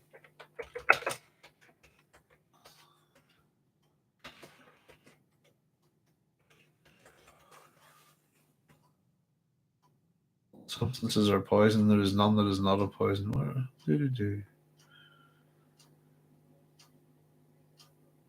There we go. Parcelius, is that it? The dose makes the poison. Dosis sola facet venenum. Only the dose makes the poison. Let's see. Credited to Paracelsus, who expressed the classic toxicology maxim that all things are poison and nothing is without poison. The dosage alone makes it so a thing is not a poison. Often condensed to the dose makes the poison, or Latin sola dosis facet venenum. That means there you go. A substance can produce the harmful effect associated with toxic properties only if it reaches a susceptible biological system within the body in a high enough concentration or dose. There you go. Something like that. Paracelsus, 1538. There you go. I think that's it. Somebody paraphrasing that. I'm wondering where I read that from. So she's got a little bit of her confidence back. It's not just a drug, it's a poison. She's starting to recognize it. She's become this, within her own self-awareness, she's able to become like a mote, a microscopic speck within her own body, and is almost kind of looking at the poison from within, and starts to recognize from that position, from within this kinesthetic extension. Sorry, that's that's not easy to say. Starts to recognizing the molecular breakup of this poison, and this is how this is the test, I suppose. This is the test of the Reverend Mothers, the ceremony of the seed, perhaps, but as it's been called here. Pardon me. With her psychokinesthetic probing, she moved into it. She becomes the poison. It's very Zen, isn't it? She shifted an oxygen mote, allowed another carbon mote to link, reattached a linkage of oxygen, a hydrogen. The change spread faster and faster as the catalyzed reaction opened its surface of contact. There we go. The nature of the poison. So it's a protein methylation, basically. And she mucks around with this and then essentially sorts it out that it becomes a catalyst that changes the nature of this poison. The change spread faster and faster, this is within her, as the catalyzed reaction opened its surface of contact. Suspension of time relaxed its hold upon her. She sensed motion. Time spent from... she takes the spout from her sac, touched to her mouth, gently collecting a drip of moisture. I'm not reading that very well. Let's see. So, the tube spout from the sac was touched to her mouth, gently collecting a drop of moisture. Sorry, that was my dodgy handwriting there again. So they take a wee drop of this. Channy's taking the catalyst from my body to change the poison in that sac. Jessica thought, why? Good question. Yeah. It'd be interesting to have a look at this in a wee second or two. So, why? What's going on? Someone eased her to a sitting position, we're told, and now she saw the old Reverend Mother Romallo, and is brought to sit beside her on a carpeted ledge, and a dry hand touched her neck. And there was another psychokinesthetic mote within her awareness. Jessica tried to reject it, but the mote swept closer, and then they touched.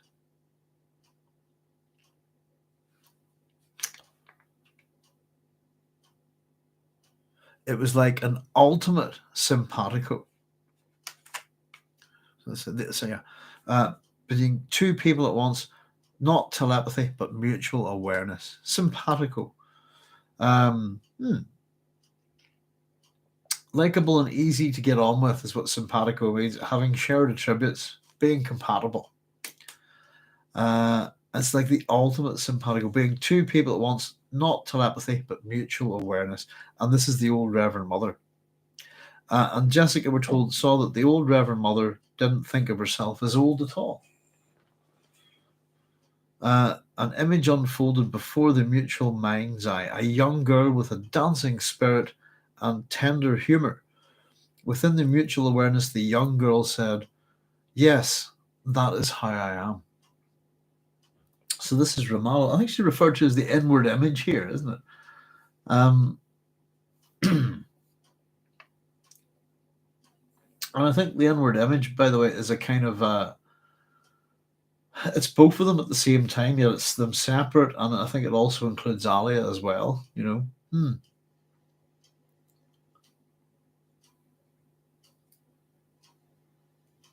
Carlos says Paul admitted that he wasn't what the Bene Gesserit intended, so we can't know what the abilities Fenring might have. Good point. Says Super. I'd agree. Yeah, I often wondered that the fact that he's a genetic eunuch, I suppose, in terms that's more of a question of moving forward. But if you see, I mean, and then they could breed this Kwisatz Haderach, if you like. But that's not going to happen with Fenring. But who's to say that he wouldn't take this poison, figure it out, pass the test, just not be, he'll never pass his genes on, if you see what I mean. And why wouldn't he have access to another memory? Because we're told he's kind of a failed Kwisatz Haderach, aren't we? A potential, a could have been a contender. So within the mind's eye, this old crone that we've been told, who's described in terms of sticks and is desiccated, this kind of thing. Within the mind's eye, if you like, appears as a dancing spirit, a young girl with a dancing spirit and tender humor. This is the mutual awareness, the young girl said. Yes, that is how I am. Sorry, within the mutual awareness, the young girl said, this is how I am. So Jessica could only accept the words but can't respond at this point. The inward image says again, and I just go with Ramallo's side of it here, if you like, you'll have it all soon, Jessica. And I suppose, again, if we're new to the book, this is all pretty mysterious and interesting, isn't it? If this is our first time reading it. And Jessica's going, oh, this is hallucination. I'm hallucinating here, she's telling herself. The inward image again says, you know better than that. Swiftly now, do not fight me. There isn't much time. There came a long pause. And here we go. You should have told us you were pregnant. And Jessica found the voice that talked within mutual awareness. Why? I think why should I have told you is a very interesting question that Jessica asks here. And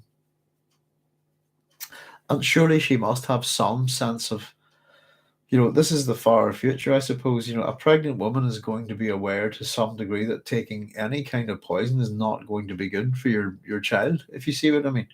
I think it's an interesting thing, but especially with the power of this drug, this poison. So this changes both of you, Ramallo's inward image says. Holy mother, there's that great cliche. What have we done?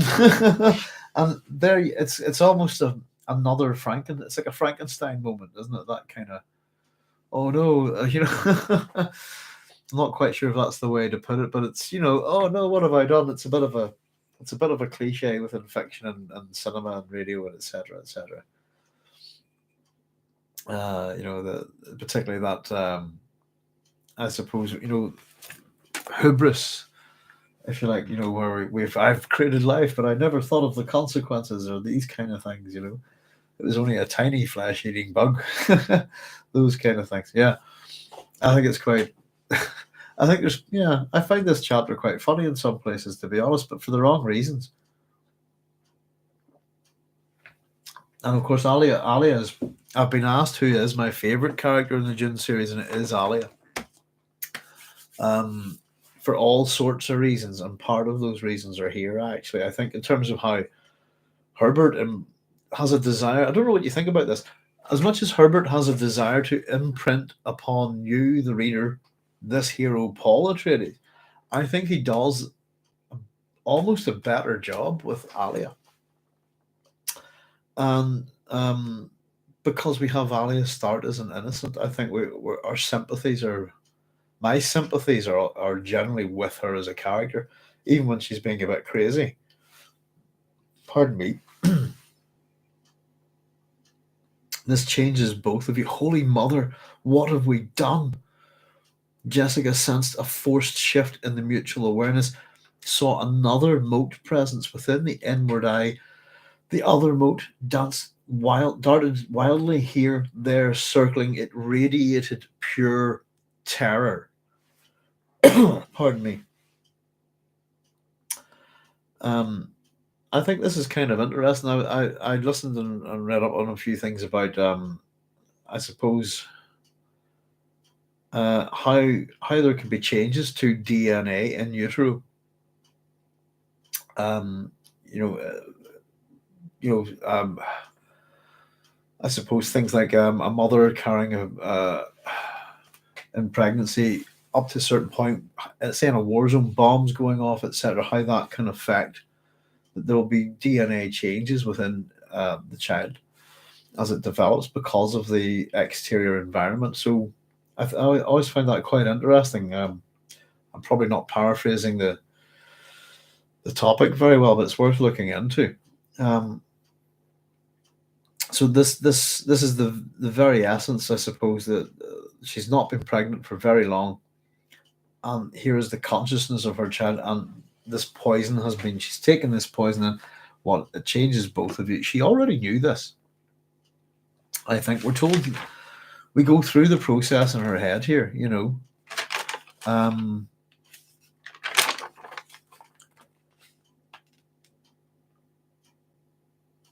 felt torn between the duty to unborn child, and she's well aware, I think. And then I think just it's very, I don't know, it's all very momentous, isn't it? It's you can understand why they're, as a character, she would be distracted or not notice this kind of thing. But it's an interesting play. You should have told us you were pregnant. Why? It's why should I have told you? I don't know. It's a kind of tricky one to think how that should be taken. And Frank doesn't really give us. Let me see. Is it just a flat out why? Isn't it? Find the voice that talked within. Just find out why. I would have added a few more words. Why? What's the changes both of you, says the inward image. Holy Mother, what have we done? Sorry, we'll jump ahead, of course. The mote that is Alia radiates pure terror. And I think this is really should generate our sympathy quite a bit. Right from the beginning with her character, our sympathy should be with this Jessica's unborn daughter. You'll have to be strong. Be thankful it's a daughter you carry. So basically tells us this would have killed a male fetus. Now, carefully, gently, touch your daughter presence, absorb the fear, soothe, use your courage and your strength. Gently, now, gently. Very encouraging words from Romalo here, trying to fix the damage or somehow, mitigate it. The other mote swept near. Jessica compelled herself to touch it. Terror threatened to overwhelm her. She fought it the only way she knew. The litany against fear. Our good friend, the litany against fear. I shall not fear. Fear is the mind killer. And the litany brought semblance of calm. The other mote lay quiescent against her. And we're talking, think about it, we're talking about motes here, specks of dust that are filled with consciousness, if you like. And it's still quite, it's a mother trying to comfort a terrified child in a sense that hasn't or shouldn't be conscious yet. Hasn't become conscious yet, but And of course, we see that, language isn't going to work here. The litany brought a semblance of calm. The other mote lay quiescent against her, but Jessica told herself that words won't work. She reduced herself to the basic emotional reactions, radiated love, comfort, a warm snuggling of protection. and the terror, we're told, receded. Again, the presence of the old Reverend Mother asserted itself. Now there was a tripling of mutual awareness, two active and one that lay there quietly absorbing. And I suppose when we were talking about the kind of these Trinity goddesses, these triple goddesses, etc., like Persephone, Demeter, and Hecate, for example, we're going to see that there's always a mother, a maiden, and a crone, if you like, and we're going to see the passing of a crone. And I suppose that whenever Amalo goes, that there's still a trinity here, isn't there? There's Chani, there's Jessica, but there's also Alia. This next, I suppose, this another form of, I suppose, regeneration and renewal. Would that be the right way of putting it? Let's see. I'll take a wee sip of beer here and catch up with some comments, folks, because we've got a few. There's Tilios Doas has joined us. Hi, Babs. Thanks for joining us. Carl says Alia was the most tragic character of the trilogy. I agree. Absolutely. Both villain and victim in Children of Dune. Victim all the way, I think, but there's, yes, I really enjoy her character. And I would agree. I think that's why I like her.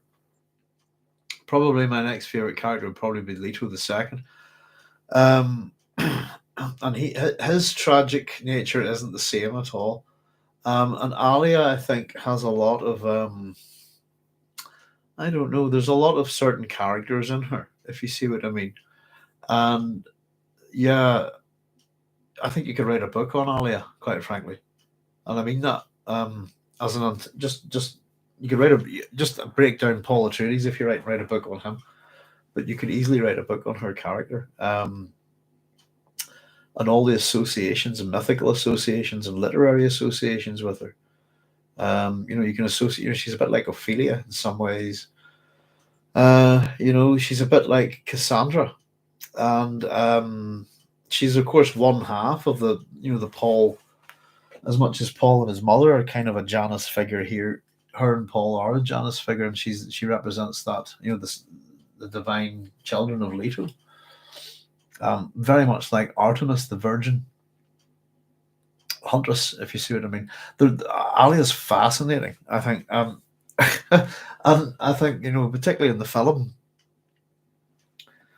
you get the sense that Alia is very young. There's a wee bit of almost like Titus Crone about her, but I think, particularly in David Lynch's version of Dune, Alia is just incredible and just absolutely terrifying, but brilliant,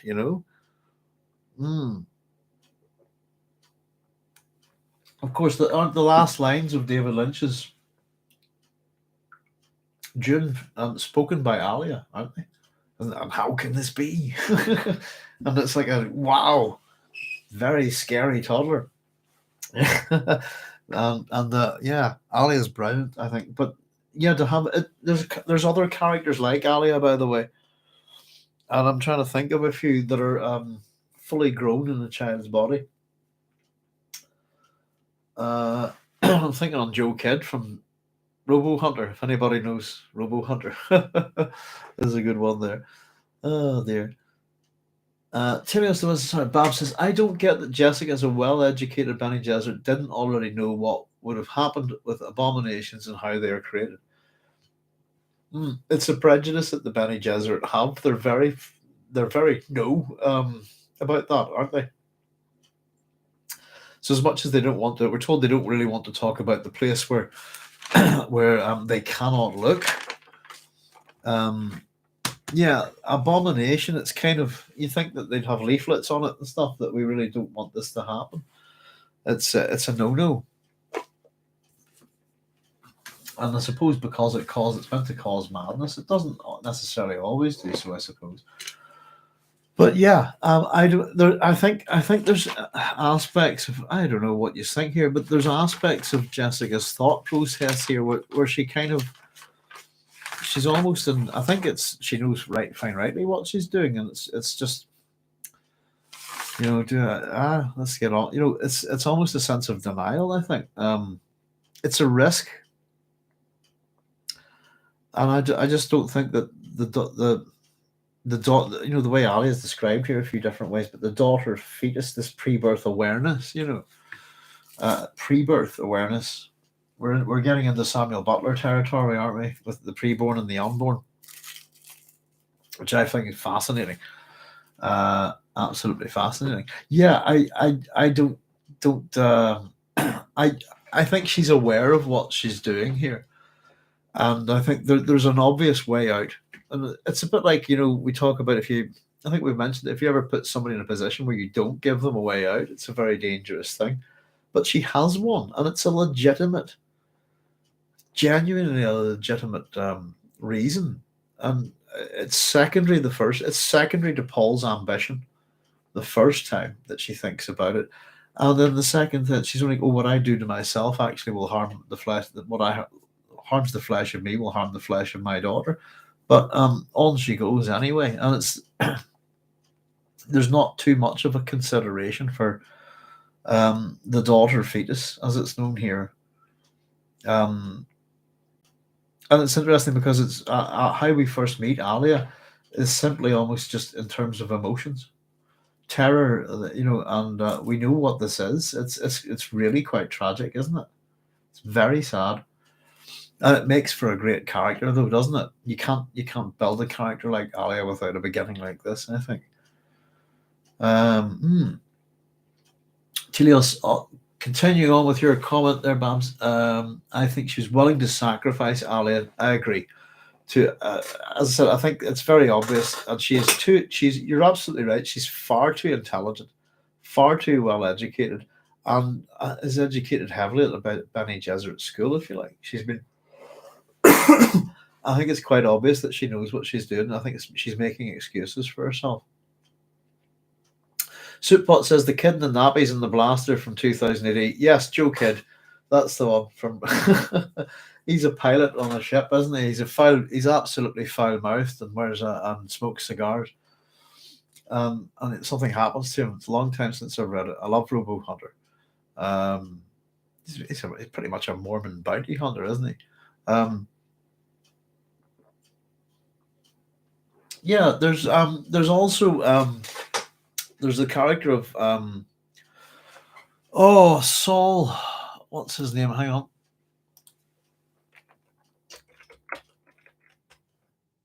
Saul Weintraub. It is, and his daughter. Well, it's his daughter, I suppose. Saul's daughter is Saul Weintraub's a character from Hyperion,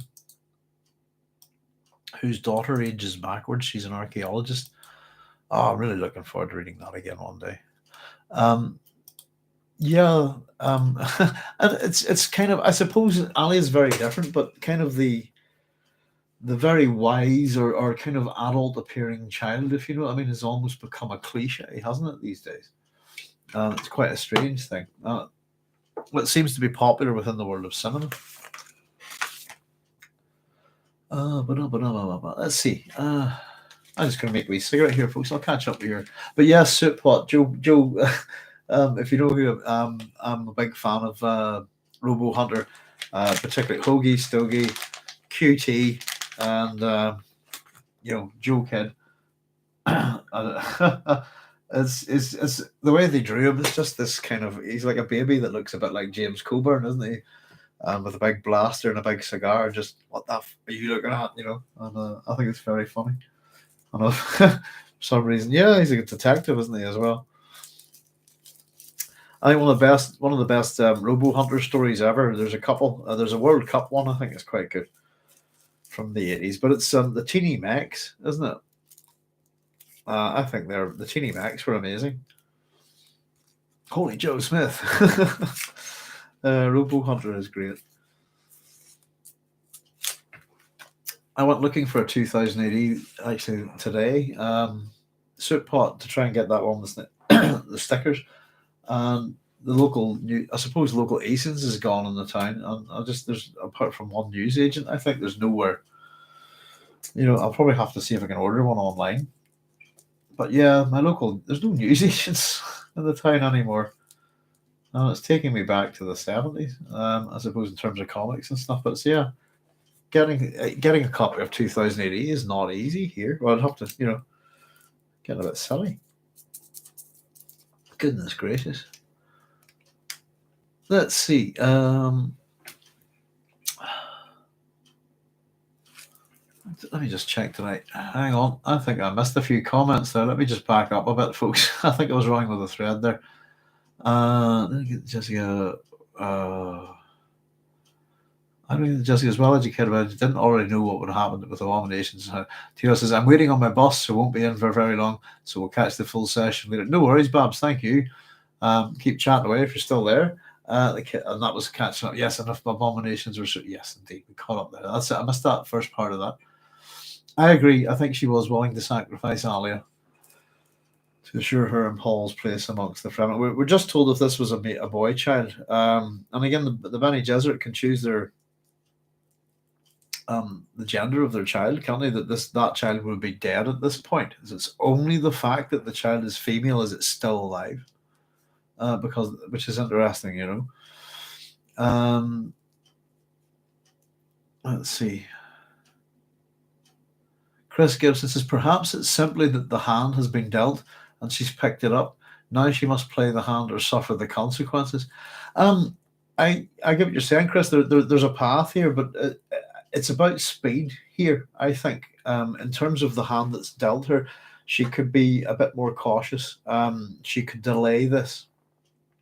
They're going to initiate Chani, and I find it hard to believe that Chani's the only female initiate, if you like, in these mysteries of the Fremen religion. That there would be other women there too. To probably be, you just pick one female out of 20,000 people. There's little bits of this that don't quite add up, I think. But it's again, I think she's pretty sure that Paul is the Kwisatz Haderach, so let's just go with it. I think that I agree with you. It's playing the hand, but it's like it's the high road instead of the low road. If you see what I mean, it's going directly. It's not cautious. It's not patient. But I think it's born out of necessity.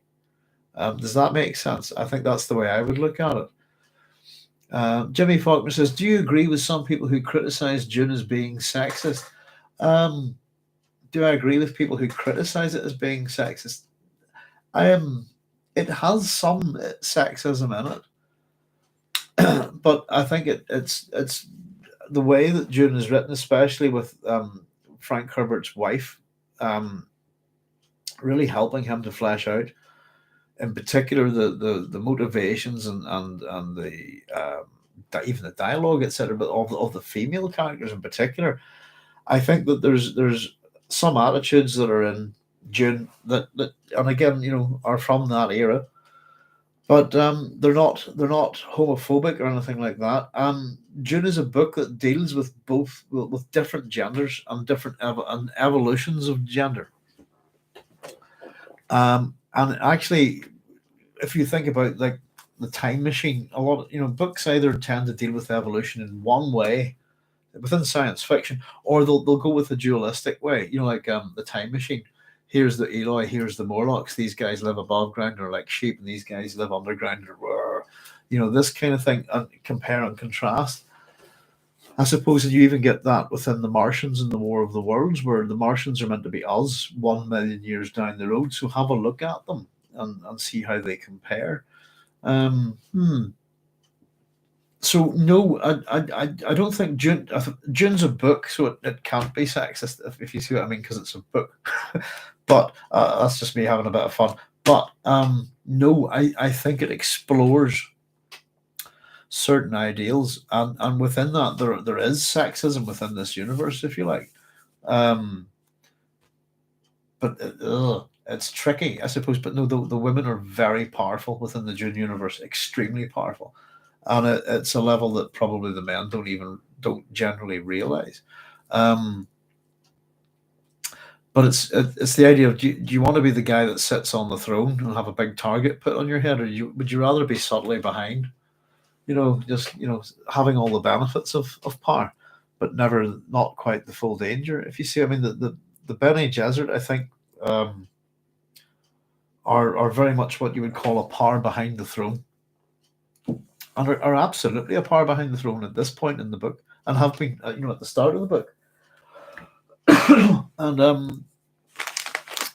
I think we realise this more when we hit the appendices at the end of the book, But it's got attitudes of its time. It's written, goodness, a long time ago now. We're coming up to, what will it be? 40. Are we coming up to the 60th anniversary of Dune soon? So it's the 50s and the 60s and the 70s and the 80s, and so quite a lot changes within it as well. But no, I don't think it's sexist. I don't think it's unless if you want to consider that it's to the detriment of one sex, it might make the men look a bit shit. But I don't think it's sexist at all. No. I think it explores ideas of sexuality and evolution, but particularly within how we put it, I suppose. We have the Bene Gesserit really running a kind of female-only society. We have the Bene Chilex doing the male-only. There's all sorts of interesting ideas, but some of them are new and some of them aren't so new. But I don't think it's a sexist book at all. I think if it was, it certainly wouldn't have still got its popularity. I think there's ideas within it that are not appealing to what I don't know, whoever thinks a modern audience isn't like. I suppose the Baron's character, for example, within the Dune film has been stripped. He's just a fat guy. That's all. He's a fat guy who mumbles. He's almost hysterically shit. I think there's nothing impressive about this fat guy at all. And is that the last? But is that what you can handle? As a bit of a, you can be fat, but you can't be fat pedophile. You can't be a fat gay man. These kind of things, and he can't be a fat gay pedophile because why would you want those qualities in a villain? I suppose. I don't know. That some of that kind of stuff doesn't make too much sense to me, I think. But no, I don't think it's sexist. I think Herbert had some ideas about homosexuality. We've talked about this before, but they're not what you would call homophobia at all. I don't think it's more to do with evolution. And as we've pointed out, he has Frank Herbert's son, Bruce. Was gay, and I think was a gay rights activist. It's an evolving relationship between him and his son. I don't think it went well to start with, but ideas of sexuality, for example, certainly do change within the Dune series. And if you don't really get past Dune, or say Children of Dune or Messiah, you'll not really see this kind of stuff. But it's a work that evolves and changes, and grows. I think you need growth in these kind of things. But yeah, I don't. Critics see Dune as being sexist. That they can criticize it that way. But I don't. Not really. Carlos says, "I think you're both right." Was that in relation to Jessica? I think what we were talking about there, Carlos.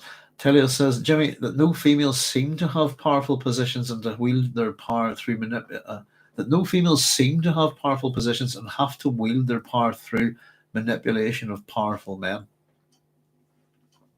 The Bene Gesserit do this by controlling politics in the background. Check out Frank's short story Operation Haystack to find the kernel of the idea. Excellent, Babs. The women the main character was warring with. My boss is in, says Babs. Maybe y'all will still be on when I get back to the house. Probably, Babs, I'd say. We've stopped for a bit of a chat, haven't we? We've plenty to get on with yet. Have a great weekend. We'll probably see you in a bit, Babs, no doubt. Supot says the universe of Dune is sexist, but not the writing. Yes, it's women. There's. It's not just sexist. If you want to go about the universe of Dune, it's an absolutely fucking horrible thing. A place for everybody and everybody in their place is what a Pfeiffer-like system essentially is.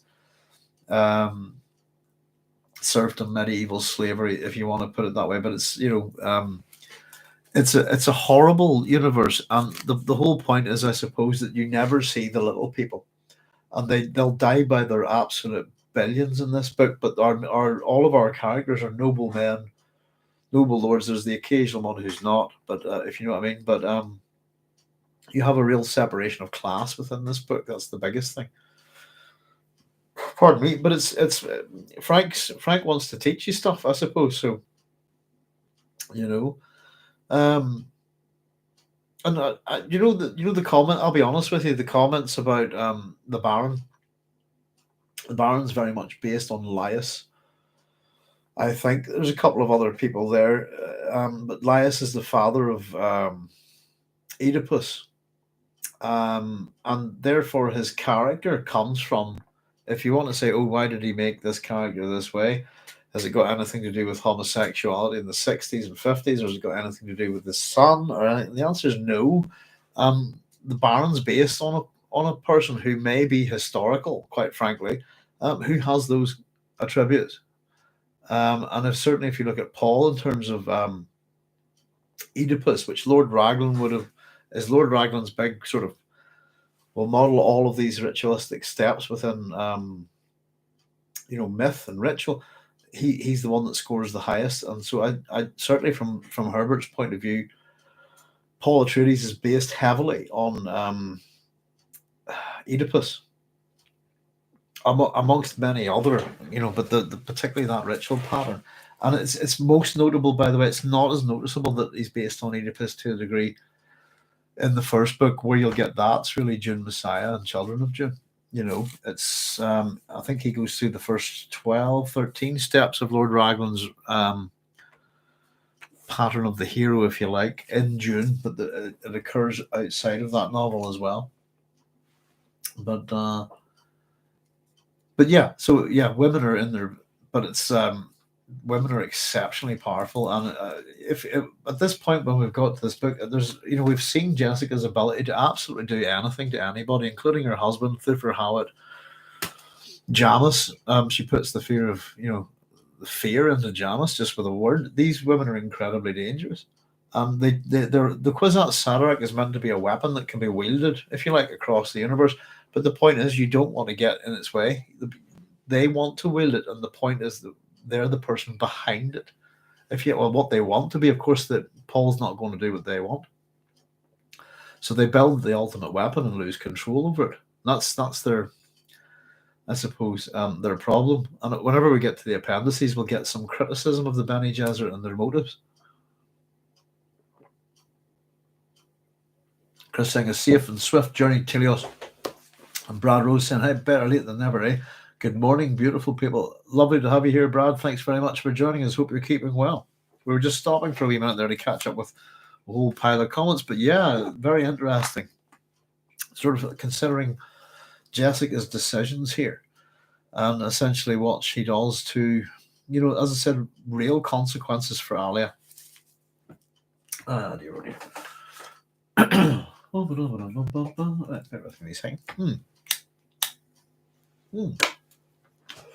Well, that to get a smoke. I must have made it ages ago.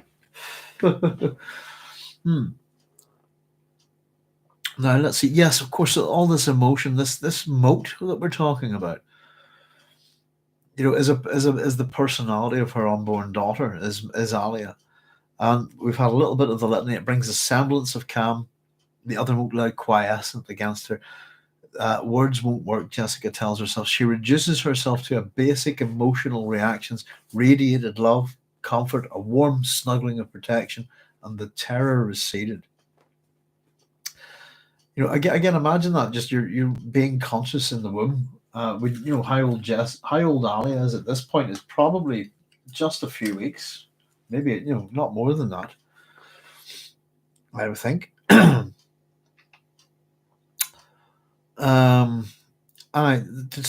Just to experience terror like that, it's really quite sad when we think about it. Again, the presence of the old Reverend Mother asserted itself. Now there was a tripling of mutual awareness, two active and one that lay there quietly absorbing.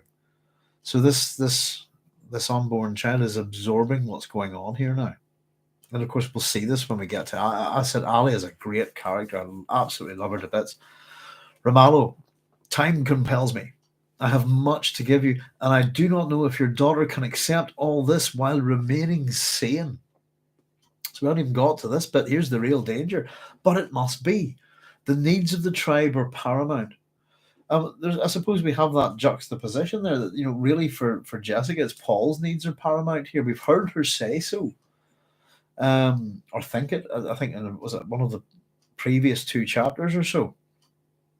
Or not the one with, possibly the previous chapter. But here we go. I do not know if your daughter can accept all this while remaining sane. So the danger's not over. Of course, we know this is going to be abomination, but simply put, will this drive the unborn child within your body completely insane? And Jessica, what? She's cut off. Remain silent and accept. Time we've just been told compels me. So this is pretty much, pardon me, no time for mucking around. It's very businesslike from Romano. I've much to give you, but don't know if your daughter can accept it while remain, but it must be. So here it comes. Jessica's what? Cut off. Remain silent and accept. And boom. Experiences begin to unroll before Jessica like a lecture strip in a subliminal training projector at a Bene Gesserit school, but faster, blindingly faster, yet distinct. I suppose we'll get this sort of juxtaposition as well with Paul's future kind of memory, all the thing that's happening with his. And we talked about it, I think previously, was a bit like, we told like a montage where he could pull out individual frames or something like that in the previous chapter, wasn't it? Almost like like a lecture strip and a subliminal training projector at a Bene Gesserit school. Subliminal training. Faster, blindingly faster, yet distinct. Jessica knew each experience as it happened.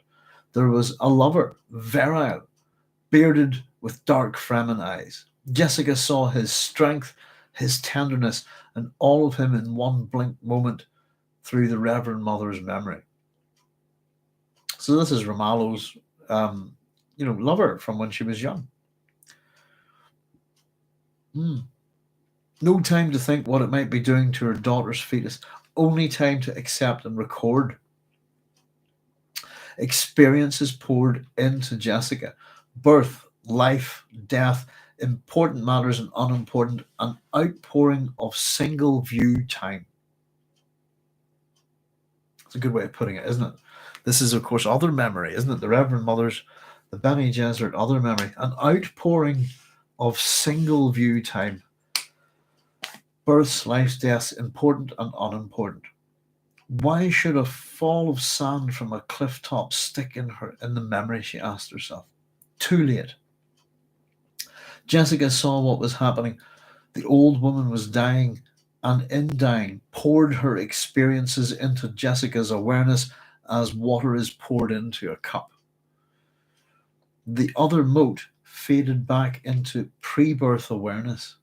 Preborn, unborn, etc., as Jessica watched it. And what a great! I think this is really well written, this bit. But it's one of the reasons why I like Romano so much. I pointed out there was a wee bit of writing. Just it's often the way with Frank. There's like a few words that just what did you do there, Frank? But then he really does write quite well here, I think, and it's just the way it's put together. And there's so many ideas coming at us in this chapter as well. But it's just this bit that I really like. I'll just read it from the book here. Too late. Jessica saw what was happening. The old woman was dying, and in dying, pouring her experiences into Jessica's awareness as water is poured into a cup. The other mote faded back into pre-birth awareness as Jessica watched it, and dying in conception. The old Reverend Mother left her life in Jessica's memory with one last sighing blur of words. I just really like that. It's a good wee piece of writing. Dying in conception, that hyphenation there. It really is. He's doing well with. I think there's a lot of quite weird stuff we're being thrown at here, and I think the way Herbert presents it, it's very good. I enjoyed the writing in this wee bit. And dying in conception, old Reverend Mother left her life in Jessica's memory with one last sighing blur of words. I've been a long time waiting for you. Here is my life. And there it was, encapsulated all of it. even the moment of death. I am now a Reverend Mother, Jessica realized. So I've got it. Rest in peace, Reverend Mother Romano. Oddly enough, what we were talking about there, guys. Whenever as you know, I put a wee skull. I don't know if you can. Let me see. Whenever a character dies, and I put BG, and it's got a little question mark. I don't know if you can see that. It's the question mark is right. So it's funny enough what we were at. Somebody was asking earlier. We had a wee bit of a conversation about that. Is Romalo a Bene Gesserit? And I've put under a little rest in peace. BG question mark. We were discussing whether she's possibly a wild Reverend Mother, etc. This kind of thing, or a Fremen. How is she a Bene Gesserit? We were generally going, I think, with the idea that she's probably not. But it was certainly a question that I was quite curious about. It's worth asking. I almost got to the point when reading the Dune series that I just up to maybe God Emperor, that almost every woman was a Bene Gesserit, or somehow involved with the Bene Gesserit, if you know what I mean. Not necessarily the case, but it's almost like who's to say. I am now a Reverend Mother. This is what it takes to become a Reverend Mother. We're told that she knew with a generalized awareness that she had become, in truth, precisely what was meant by a Bene Gesserit Reverend Mother. The poison drug had transformed her. So Jessica's a Bene Gesserit Reverend Mother at this point. The poison drug had transformed her. This wasn't exactly how they do it at the Bene Gesserit school. She knew. No one introduced her to the mysteries of it, but she knew. I think that's kind of interesting. It just had this sense, and that's part of the other memory, I think, as well. The end result was the same. Jessica sensed the daughter mote still touching her inner awareness, and she probed it without response. A terrible sense of loneliness crept through her in realization of what had happened to her. She saw her own life as a pattern that had slowed, and all life around her speeded up so that the dancing interplay became clearer. The sensation of mote awareness faded slightly, its intensity easing. As the body relaxed from the threat of poison, its intensity easing as the body relaxed from that threat of poison, but we're told that she still felt that other mote, touching it with a sense of guilt at what she had allowed to happen to it. And here's her thoughts here. Sense of guilt, by the way, we've been discussing this all throughout this chapter. She knows exactly what she's doing. And depending on how we look at it, the fact that the child's female is the only reason why it's still alive. And what it really made me think is, I thought, what she says here, I'll just read it. I did it, my poor, unformed, dear little daughter. I brought you into this universe and exposed your awareness to all its varieties without any defenses. Ping, there you go. And now the question is that she's now got all those other memories, I suppose. But I think that suggests that she really did know what she was doing, as Babs was saying there, I think. Is that what Babs was saying there? Let me just back up a wee bit there. Telios there was. Which is saying, I don't get that Jessica, as a well-educated Bene Gesserit, didn't already know what would have happened with abominations and how they are created. And we pile back down to this. I did it. I brought you into this universe, exposed your awareness to all its varieties without any defenses. So it suggests foreknowledge, really, I suppose. And it's a sense of guilt. And the other thing I thought that's really worth pointing out here for Jessica is this sense of guilt with her child. And particularly the one person that Jessica kind of compares herself to is Margot Fenring, if you like. That Margot Fenring's messages whenever she's in the little the weirding room in Ara King, for example. And she realized, the Count married his lady. This kind of thing. If we back up to, bear with me a wee second.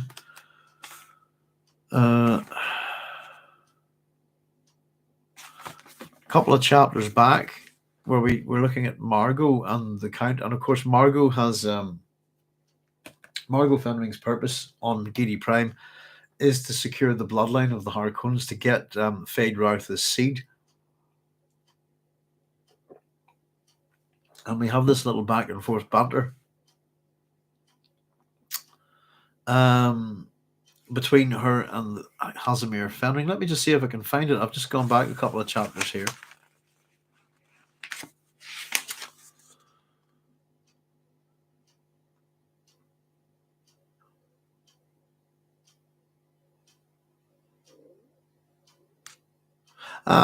Here we go. So just at the end of chapter 35, with the Countess saying, there are some ancient prejudices I overcome, he said. They are quite primordial, you know. And Margot replies, my poor dear, she said, and patted his cheek. You know this is the only way to be sure of saving that bloodline. He spoke in a dry voice. I quite understand what we do. We won't feel, she said. Guilt starts as a feeling of failure, he reminded. Here's what she says. There'll be no guilt. Hypnologation of that fate. Routh's psyche and his child in my womb. Then we go. No guilt for her. And I just thought that was interesting. It was the guilt word that just made me ping right there and go, hang on, that reminds me of Margot, who's just recently got pregnant. There's a time shift, by the way.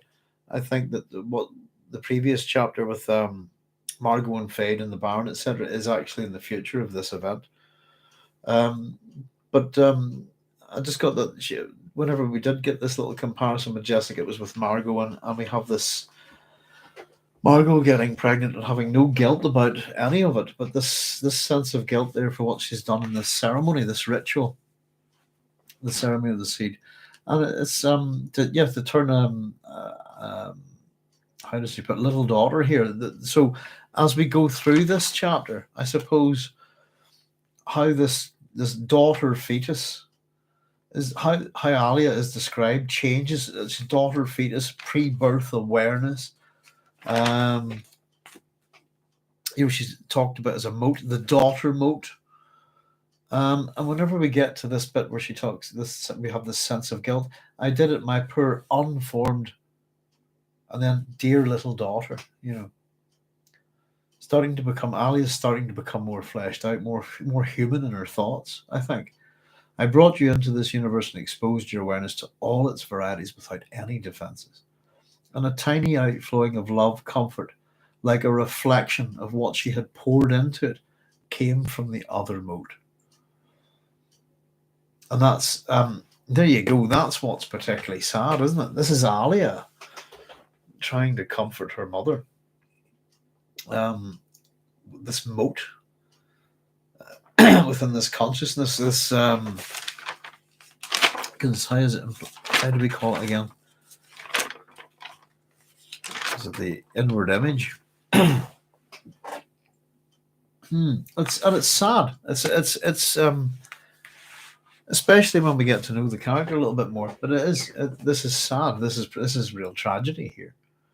As much as there's been a few moments of I thought a little bit of comedy with Chani, for example, at the start of this chapter, with the water spout and so on. I think this is genuinely quite sad and quite tragic. And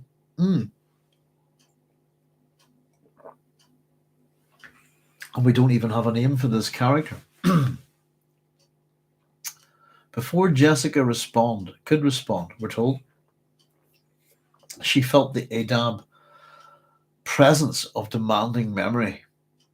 Adab in Arabic is refinement, good manners, how would we put it, decorum, how you conduct yourself, I suppose, in a good way.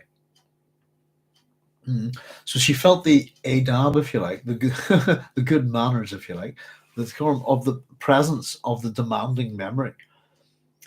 Something that needed doing, she groped for it, realizing that she'd impeded by a muzziness, good word that, of the changed drug permeating her senses. So as much as she's trained to change the drug from a very lethal poison, it's still having a bit of I think she's a wee bit, a bit fuzzy, a bit muzzy, as Frank puts it here.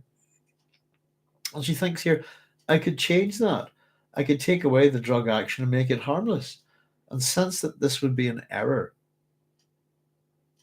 I'm within a right of joining. Then she knew what she had to do.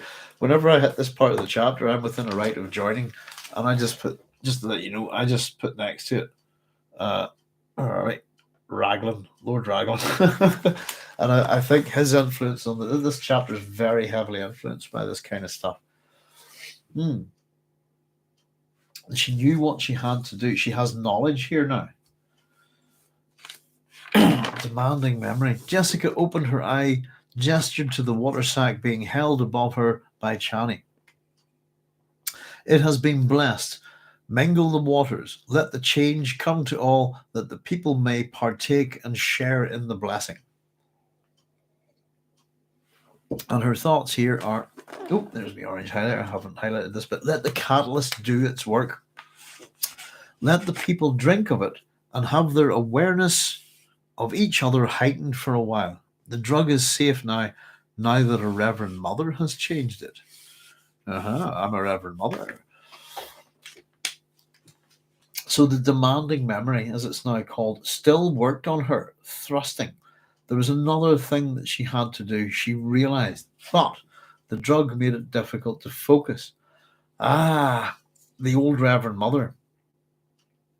I have met, now, here we go. So this is, I suppose, not from the memories.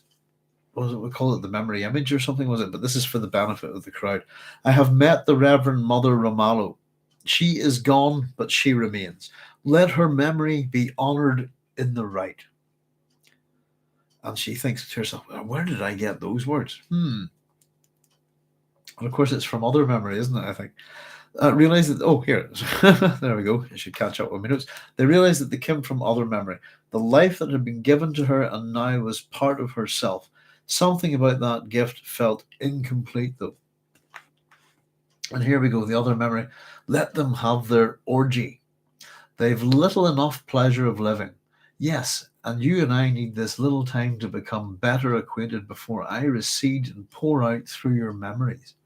Already I feel myself being tied to bits of you. You've a mind filled with interesting things. So many things I've never imagined.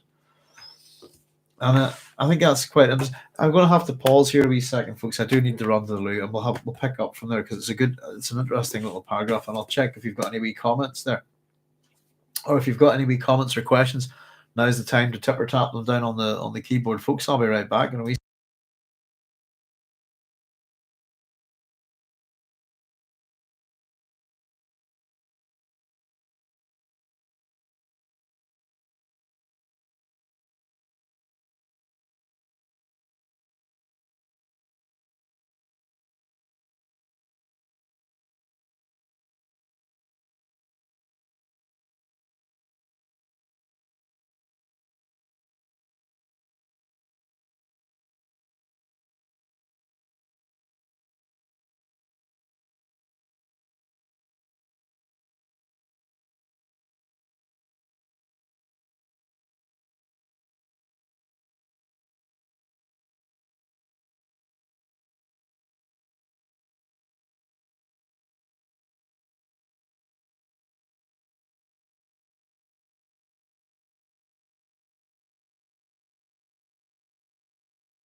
Ping, there we go. Thank you very much. Yeah. Let them have their orgy. Little enough pleasure out of living. Yes, you and I need this little time to become better acquainted before I recede and pour out. Pouring, all I suppose the metaphors and analogies within this chapter are a lot to do with being, vessels being filled or poured or emptied, this kind of thing. And before I recede and pour out through your memories, already I feel myself being tied to bits of you. You've a mind filled with interesting things, so many things I never imagined. Of course, this Reverend Mother Romano's probably never left Arrakis at all. And to see sort of, it must be quite, this idea of her consciousness transferred into Jessica's just prior to death, and she's going to merge within, I suppose, all the different consciousness, all the different minds and personalities within other memory. But she's still holding on to a part of herself from the ceremony. Let them have their orgy. So very quickly, yes, if you this is a great book, by the way. It's one that I feel occasionally I have to hide from my I'll have to secrete it on a corner of the bookshelf in case, because I teach I suppose kids up to the age of 18, I suppose, but some from about 10 to 18. And parents can take exception to finding a book like this on your bookshelves, more to their ignorance, I suppose. But this is a history of orgies by Burgo Partridge. And of course, we're talking about the proper kind of mysteries, the occult, etc. But we go back, this book it's not a classical book, but it really has rather good chapters on the Greeks and Romans, which was my interest in it. And orgies, part of religious mysteries, etc., etc. Very big part of the ancient world. And this one, actually, I'll just give you the contents of this book. Covers the Greeks, the Romans, the Middle Ages and the Renaissance, the Puritan and the Rake, the Mid-Mennonites and the Georgian Rakes, the 18th century and the continent, the Victorians and the 20th century. It's just a good book. I bought mine in a second-hand bookshop, and it actually says on it, "To Dave, Happy Valentine's Day, 2000, Love, Paula." I don't know what that's about. But it says there's never been a history of orgies. Sexologists have detailed the behavior of many societies from the ancient Greeks to the modern Aborigine. But for examples of mankind pursuing sexual enjoyment in its most pure and exaggerated form, we must turn to the orgy. There we go. Mr. Partridge evaluates the motives behind orgies and examines to what extent social environment and individuals' psychology overlap to produce these phenomena. The sincerest exponents of hedonism were, of course, the Greeks, and it was their naive concept of sexuality, which led with or without religious pretext to the orgy. The celebrations of the Aphrodisia, the Dionysia, and the Thesmophoria, here described were feasts in honor of the grape, the human form, and fertility, and they form one pattern for subsequent imitators. Goes on to talk about the Romans. That's just the stuff on the. It's. I wonder when this was published. Let me just check. I love grabbing books out of library. When libraries sell off old books. So this is copyrighted Burgo Partridge is the author, 1958. This edition here published 1964. Printed in Czechoslovakia for Tisk Brno. There you go. It's a good book. I really enjoy it. It fits well with certain other books. So if you're ever curious about history of orgies by Burgo Partridge, I dare say there's many, many modern books on the subjects these days. There's not many things that haven't been written about these days, but it's a good book. I enjoyed reading it, and it's not that kind of orgy. So there you go. So the Fremen, of course, have this kind of orgy, which is kind of like I suppose a mutual awareness, isn't it, as it was described. So the memory's mind, we're told, encapsulated within her, opened itself to Jessica, permitted a view down a wide corridor to other Reverend Mothers, within Reverend Mothers, until seemed there no end to them. So this is how the Bene Gesserit other memory seems to be. Is like a long, oh, I suppose a wide corridor. A view down it. Reverend Mothers within, until seemingly no end to them. We have to assume that each one of these is not necessarily a well, but possibly a different generation of them encapsulated within the other memory. And it's a tricky thing to talk about, isn't it? So this is how I suppose some people have what they call memory palaces. I think I've talked about mine. It's kind of mine's a round room full of kind of weird cabinet files, I suppose, and that's how I kind of organize my thoughts, if you like. So this is just a wide corridor, and it's something similar, I think, and just in imagining it within our own heads. Jessica recoiled, fearing she would become lost in an ocean of oneness. And this is a problem for other memory, isn't it? That it's possible to get lost in the crowd. There's other risks to taking the water of life. If you don't figure out what to do with it, you die. That's one thing. But it's possible to lose your mind, I suppose, to the multitude, to let a personality take over, as we'll see. But that's also it seems more likely with abominations, as they're referred to.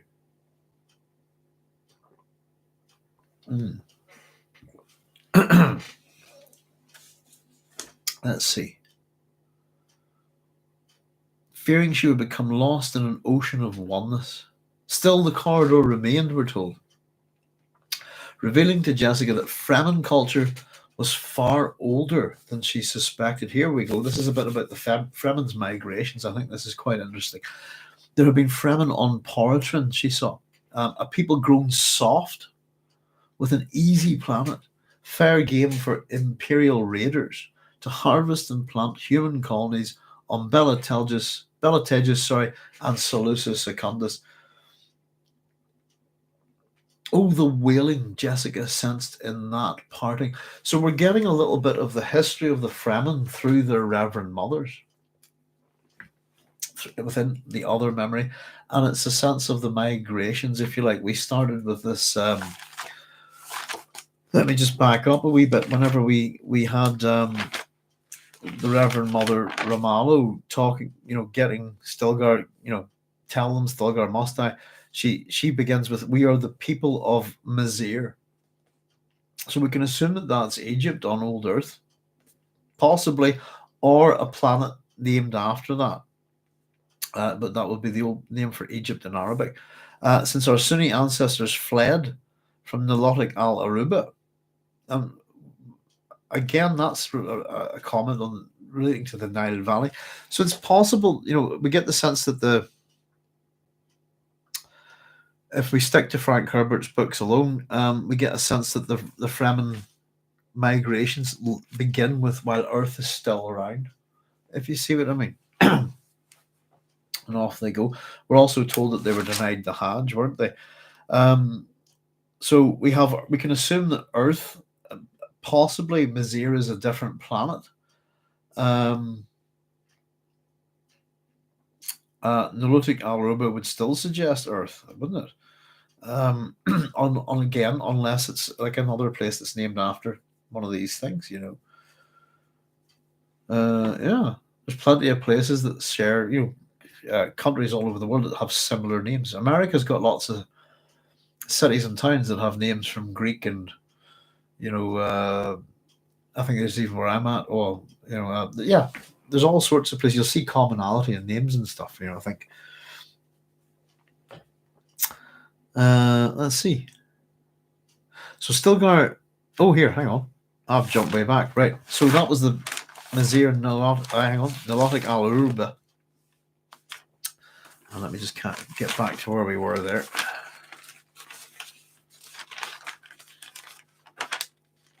So this chapter has been full of danger, caution, terror.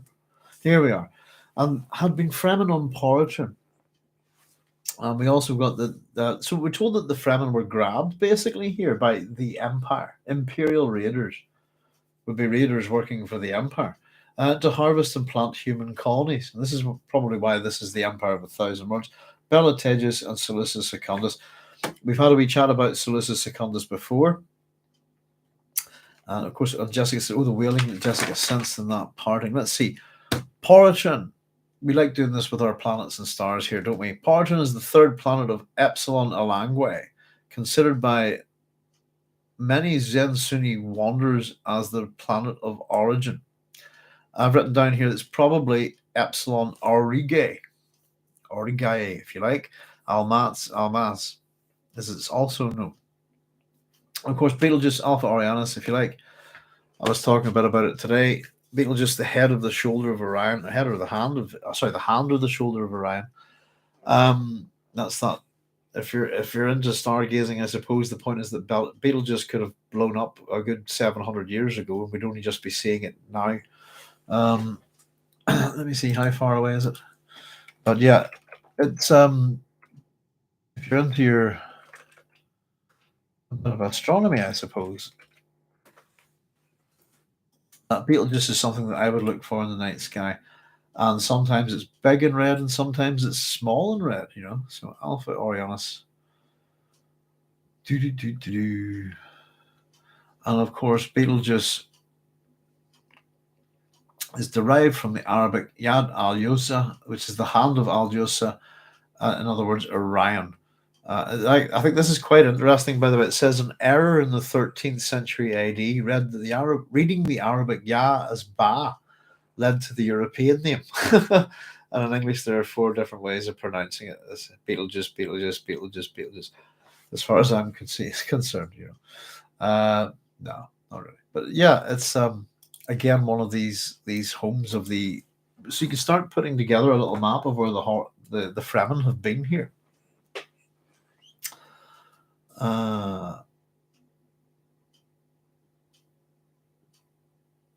Carlos says, how weird is it that the Fremen share Zen Sunni roots with the Tleilaxi?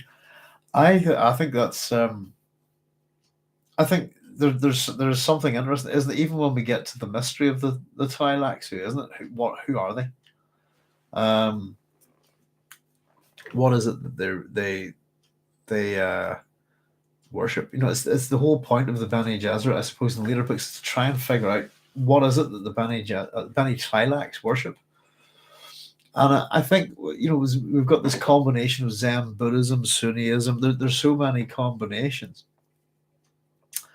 and I tend to imagine, Carlos, that I suppose the Commission of Ecumenical Translators, all of that stuff.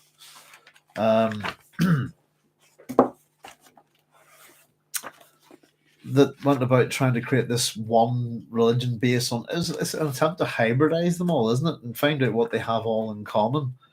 So the interesting thing is that's the point of it, is that it did go to seek what all religions have in common, and as Frank Herbert puts it, is it the belief that they're the one true religion? Is that it?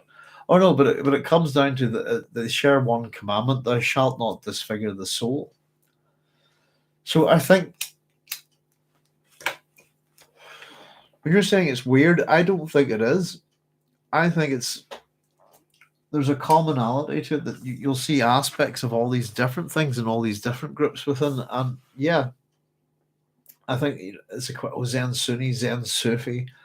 We've got, it is this hybridization of, and of course you've got the Orange Catholic Bible as well.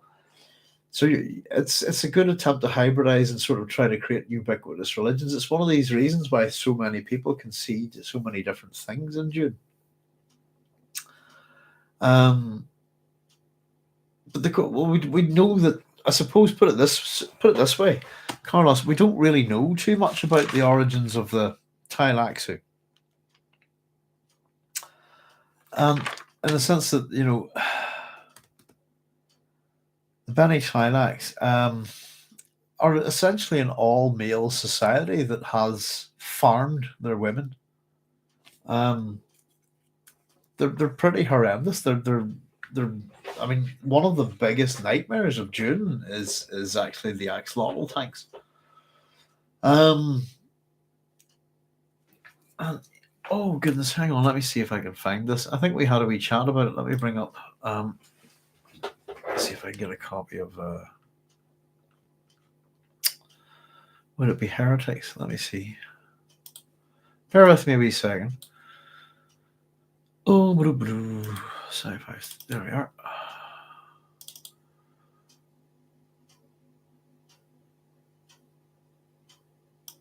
I'll go with that. Let me see.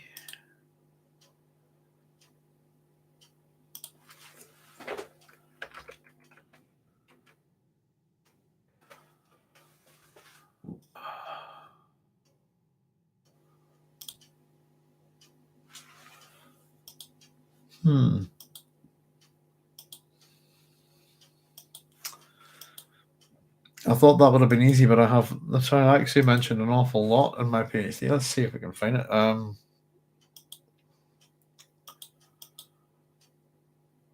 Dirty Thylaxy. The great mystery of Dune is the nature of the Thylaxy female. But I think, yeah, it's as good a question as where do they come from? I mean, ultimately, everyone, I suppose, are baseline humans that have left Earth.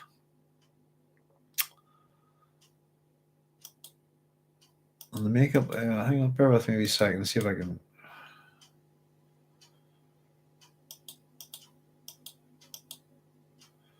Thylaxy are still mules. The Bene Gesserit, the face dancers of the Thylaxy are still mules despite all efforts to change that condition. Let's see. Sorry, bear with me a second. The nature of the Thylaxy as mules may well be a nod to Asimov's famous character from the Foundations theories. Oh, okay. He's also genetically sterile. Here we go. Let me see. New mysteries arise regarding the nature of the Thylaxy within the last two volumes of the Dune series. First is to do with how they're viewed by other species. And we discover this is a self-propagated means of propaganda, a meme designed to disguise their true nature. Right, let's jump on a wee bit from that. We must be close to it. Their agenda is also associated with a religious outlook, which, together with their actual physical and sexual nature, is kept a closely guarded secret. Here we go. It is eventually with their knowledge of religions via the missionary protective that the Bene Gesserit are able to discover this and begin their usual manipulations through established religious belief systems. Although the Bene Gesserit, let's see, reveal by mistake that they follow one Zen Sunni ritual. There we go. Namely that of the spice agony. And here we go. In discussion with his fellow councillors, Waf notes that all of them were reflecting on their Sufi origins, recalling the great belief and the Zen Sunni ecumenism that had spawned the Bene Thylax. There we go. So, Sufi origins, Zen Sunniism. And that's theirs from Heretics of Dune, by the way, just quoting that there. But let me see, 159. That was on page 62. If anybody wants to check the wee quotation, there we go. So they're originally Sufi in origin, and that's the big mystery. But there's Zen Sunni elements as well there too. And yes, indeed, I think the Fremen, if you. I don't know. Sufism was explained to me. I don't know too much about Sufism, but my knowledge of it would be from the good old exploits of one of my favorite human beings, Captain Sir Richard Francis Burton, who was quite interested in it. I have a book on Sufism somewhere. I think it's called Universal Sufism, but it's quite interesting. And again, I think the Fremen have loads of different aspects to them, but certainly within this is the combination of the Eastern kind of non-Abrahamic. Well, it's non-Abrahamic. That's nonsense. Sorry, that's Islam I'm talking about. Combining Abrahamic religions like Islam, for example, with the Buddhist Zen Buddhism, things like that.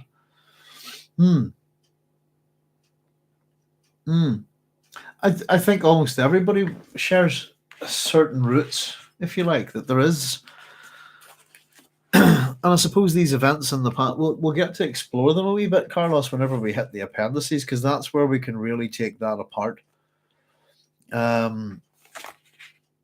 If you have a wee look at quickly to the Appendix 2, the Religion of Dune, and I do look forward, by the way, guys, to taking if Appendix 1's a short story, basically, we can look at it as another chapter of the book. But Appendix 2, particularly on the Religion of Dune, any comparison of the religious beliefs dominant in the Imperium up to the time of Muad'Dib must start with the major forces which shaped those beliefs. So it gives us a whole list of things. The followers of the 14 sages, whose book was the Orange Catholic Bible, whose views are expressed in the commentaries and other literature produced by the Commission of Ecumenical Translators, that's the CET. Then we've got the Bene Gesserit, who privately denied they were a religious order. Privately. To themselves, were not. But who operated behind an almost impenetrable screen of ritual mysticism, and whose training, whose symbolism, organization, and internal teaching methods were almost wholly religious. It's almost the suggestion within that the Bene Gesserit delude themselves that they might think they're political, but they go about it in a religious way. And of course, we understand what the word politics means, what it means to be political. So number 3 is the agnostic ruling classes. That's the guild. Basically, they're telling you that all of the major houses, the minor houses, the guild, the emperor are agnostic. They don't buy it, or they don't know. They're agnostic in nature, and that's pretty. Yeah, if you're the head of a church, I think you're generally agnostic. And then we have the so-called ancient teachings, including those preserved by Zen Sunni wanderers from the first, second, and third Islamic movements. The Nava Christianity of Chusak, the Buddha-Islamic variants of the types dominant at Lankavel and Sikkim, blend books of the Mahayana Lankavatara, the Zen Hekiganshu of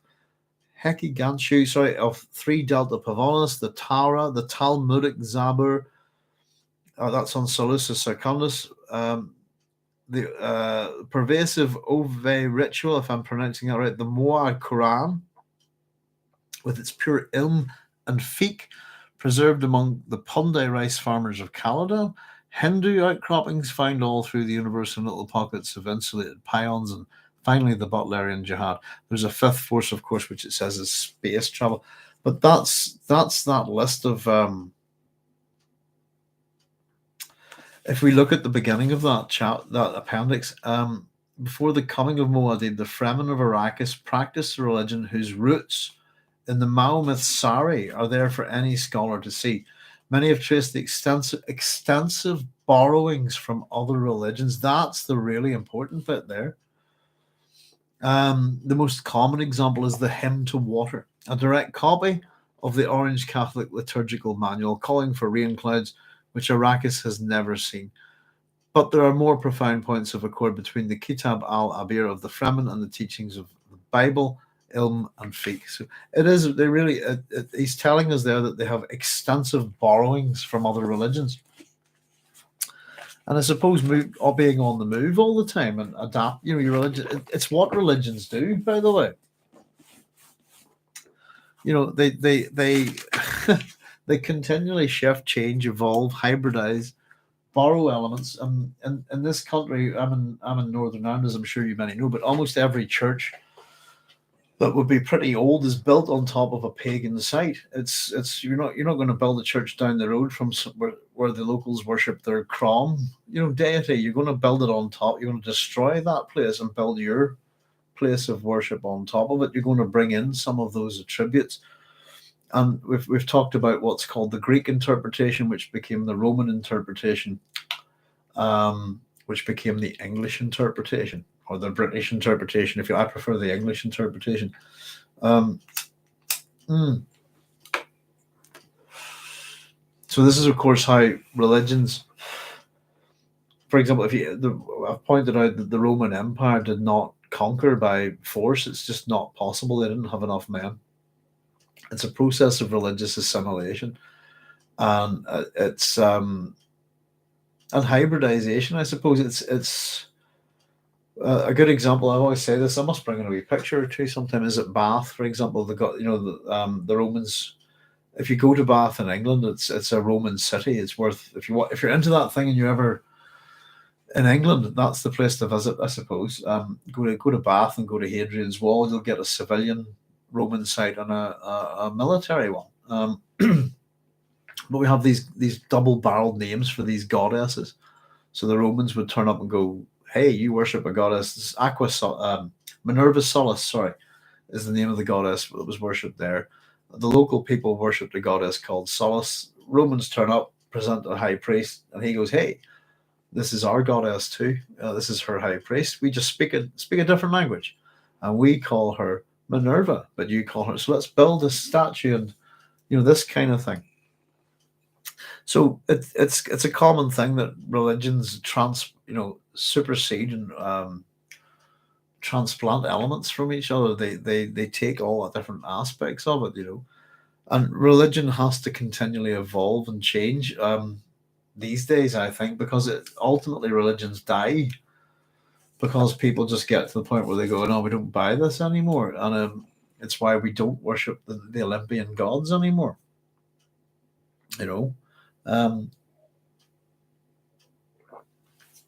Because nobody buys that. It's as simple as that.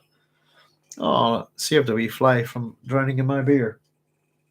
Bear with me a wee second. I need to get a bit of water off him. Let's see. Oh, I think you're looking good. Here.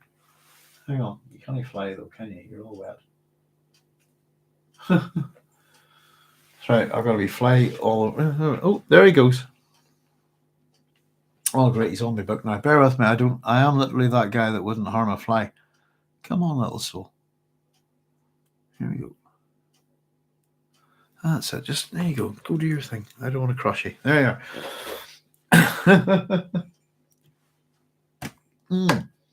Goodness, I went off on one there a bit. Yeah, it's the Fremen share the roots for I think that's an interesting thing, but I think that's why, and it's part of the nature of. I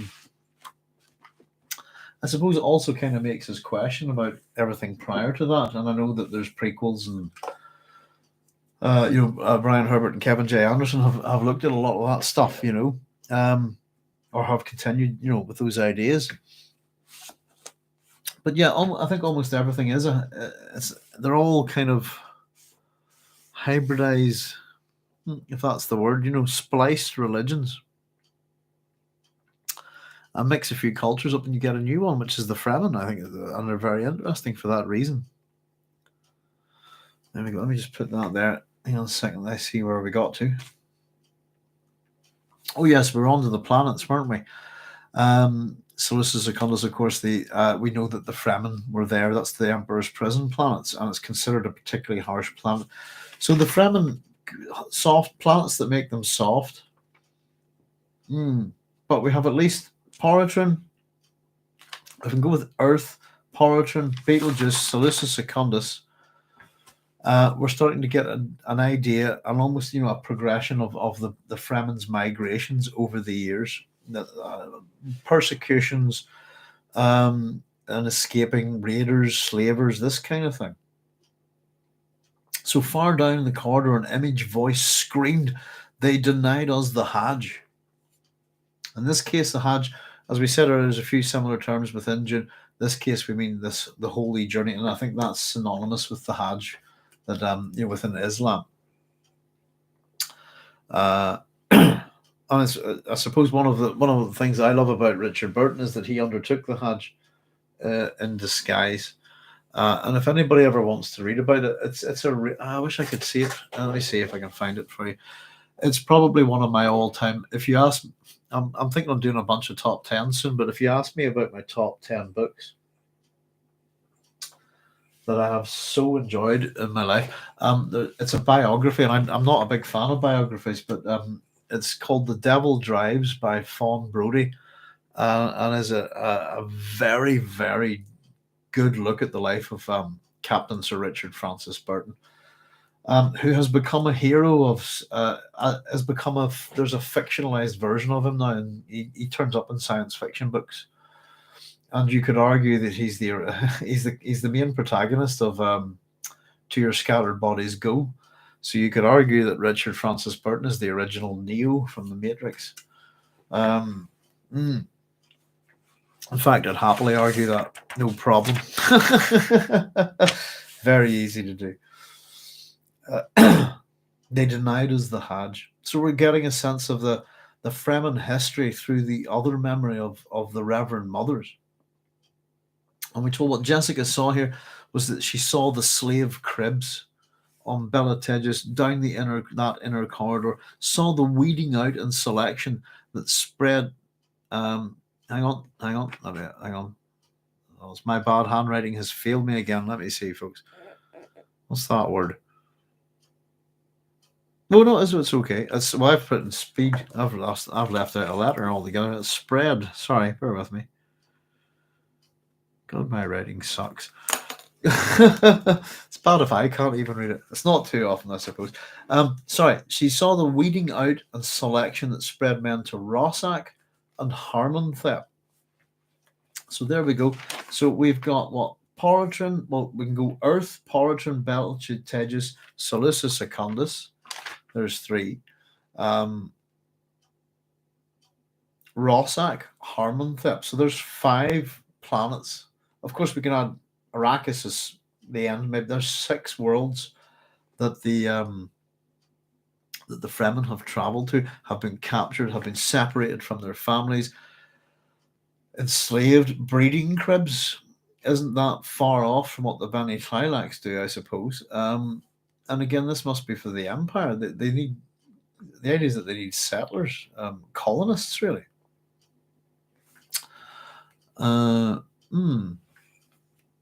Bear with me a wee second there, folks.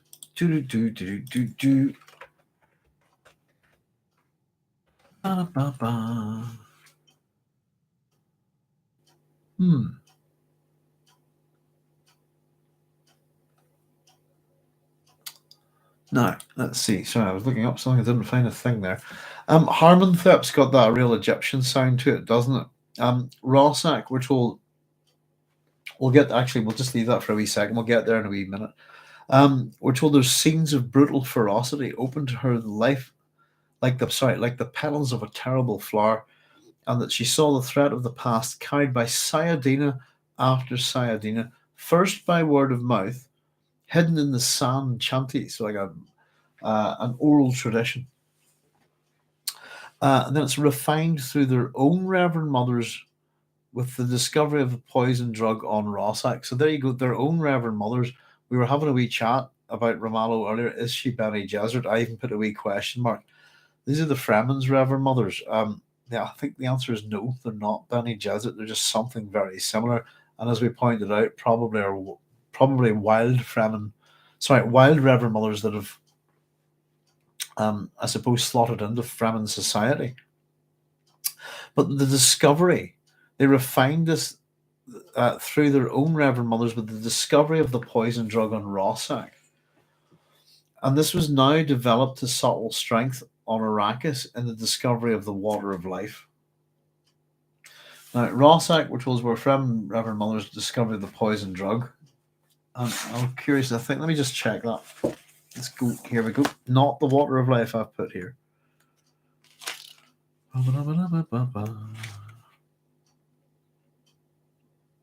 Yeah, it's not mentioned here in the terminology of the Imperium. We had Harmonthep mentioned. Let's see. It says Ingsley gives this as the planet name for the 6th stop in the Zen Sunni migration. So Arrakis there's another one. Arrakis has to be at least the 7th. Supposed to have been a no longer existent satellite of Delta Pavonis.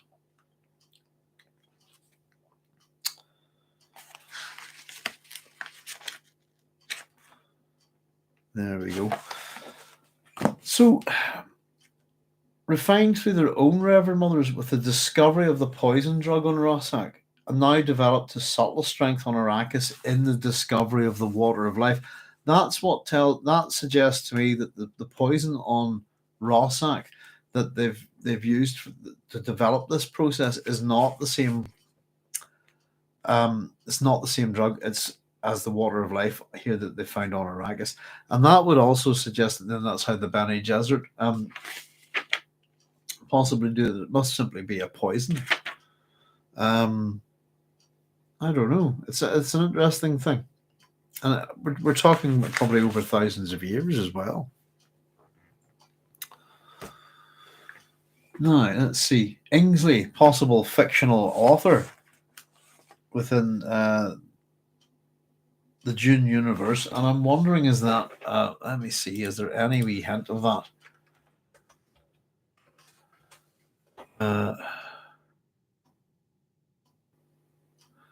Yeah, this is coming up. Ingsley families are found in the UK in 1987. Ingsley families, so it's I suppose a fictional writer within the Dune universe.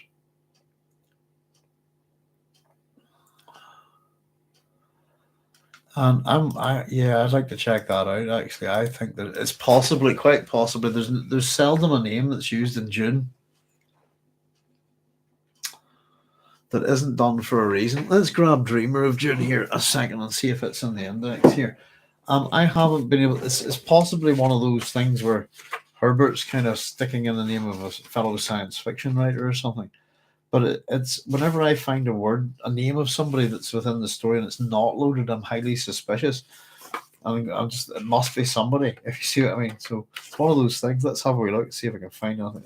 I've done a wee search and it's probably not obvious. No, there's no mention of it here.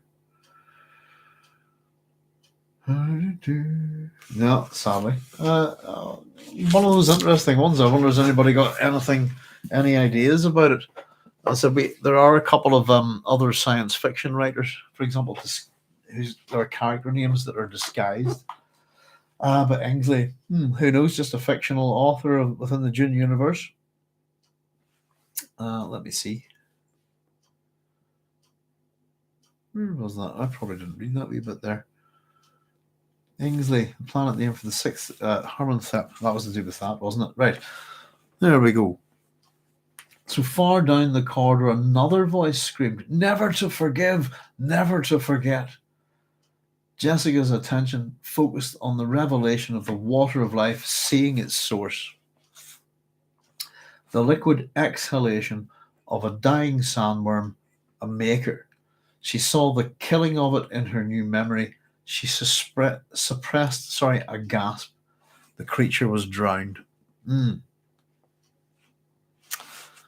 It does seem that there's something obscene about it, doesn't there?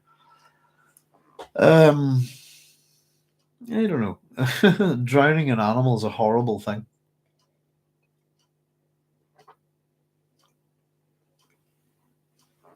And for those of you who know me, our little Noodles, our evil Noodles, my wee doggy, was left. There was a woman had her and 6 of her siblings in a bag and was about to throw them off the bridge into the river where we live here, and that's how we ended up with Noodles. Believe it or not, there's something about drowning animals I think is quite vile, but it's a sandworm and it's fictional. I'll not worry about it too much. You know what I mean? But she gets the sense of there's something wrong about it. I think. Saw the killing of it in her new memory. She suppressed the gasp. Creature was drowned. I don't think that's a gasp of revelation. I think it's just a slight moment of shock or that kind of thing. Of course, we get Paul's interjection here. "Mother, are you all right?" His voice is like an intrusion, isn't it, to her? She struggles out of the inner awareness to stare up at him. Her conscious of her duty to him, but resenting his presence. And again, it's that thing again that this is her duty to him. I suppose she's survived it, hasn't she? But it's certainly going to do enormous damage to Alia. Resenting his presence. Let me just see. There's Vela saying, "Nice, still going." Hi, Vela. Thanks for joining us. Yeah, it's a bit of a chapter. This one, there's a lot going on, even though it's all a lot of it's internal, isn't it? Jessica's thoughts. I'm like a person whose hands were kept numb. When we talk about hands and agency, um, we had Chani putting her hands onto the sacks and all that. This is quite interesting. Of course, I'm like a person whose hands were kept numb without sensation from the first moment of awareness until one day the ability to feel is forced upon them. That's really, I can relate to that. My last gig ever, my last professional gig was at the Ulster Hall for the Northern Ireland Beer and Ale Festival, which is where it becomes the biggest bar in all of Ireland every year. I did it for 3 years in a row. And the very last song that I played, my hands, this part of my hand here, just like a big dimple went in, and my hand rolled like a coil. I suppose I don't know, like a helix almost, and just collapsed on itself, and I could do nothing. I was just sitting there with absolutely no feeling in either of my hands whatsoever. Trying to, unfortunately, I literally just had a couple of chords to play and had to shout at the singer, just quit now, just stop, and thank everybody, you know. But to have your hands go completely numb without feeling, it was very weird. It's why I'm not a professional musician anymore. Without sensation from the first moment of awareness. It's to do with hands agency, isn't it? I mean, she really has acted here, taken action, decisive, directive, forward-moving action in relation to how her and Paul are going to get along with the Fremen. She's considered the risks. She really has thought about Alia, this unborn child within her. I think she's made excuses here. She's put it to a secondary position, and especially when we look at the language. It's only till she really gets that sense of guilt about what she's done that we sort of get a sense of a personality within the moat, and it is quite sad. So she's like a person whose hands were kept numb without sensation from the first moment of awareness until one day the ability to feel is forced upon him. It's her entire awareness has changed here. And then a thought hung in her mind, an enclosing awareness. And here's her thoughts here, and I say, look, I have hands. But the people all around me say, what are hands? And it's an interesting. We've been talking a lot about hands, haven't we? We're at chapter 37, isn't it? Is it? Sorry, 38. Even I'm not sure where I'm at the minute. 37, and we've talked an awful lot about hands as we've gone through this book. Their mythological associations, for example. You know what they mean, the sense what they represent. We've even talked about in terms of particularly within Irish mythology and all sorts of things. I was even thinking about this the other day. Just always thinking about if you think about Star Wars, and there's some think about Luke Skywalker losing his hand. It's quite interesting, isn't it? So I think it's kind of she's got flow. I've got hands, but people go, "What are hands?"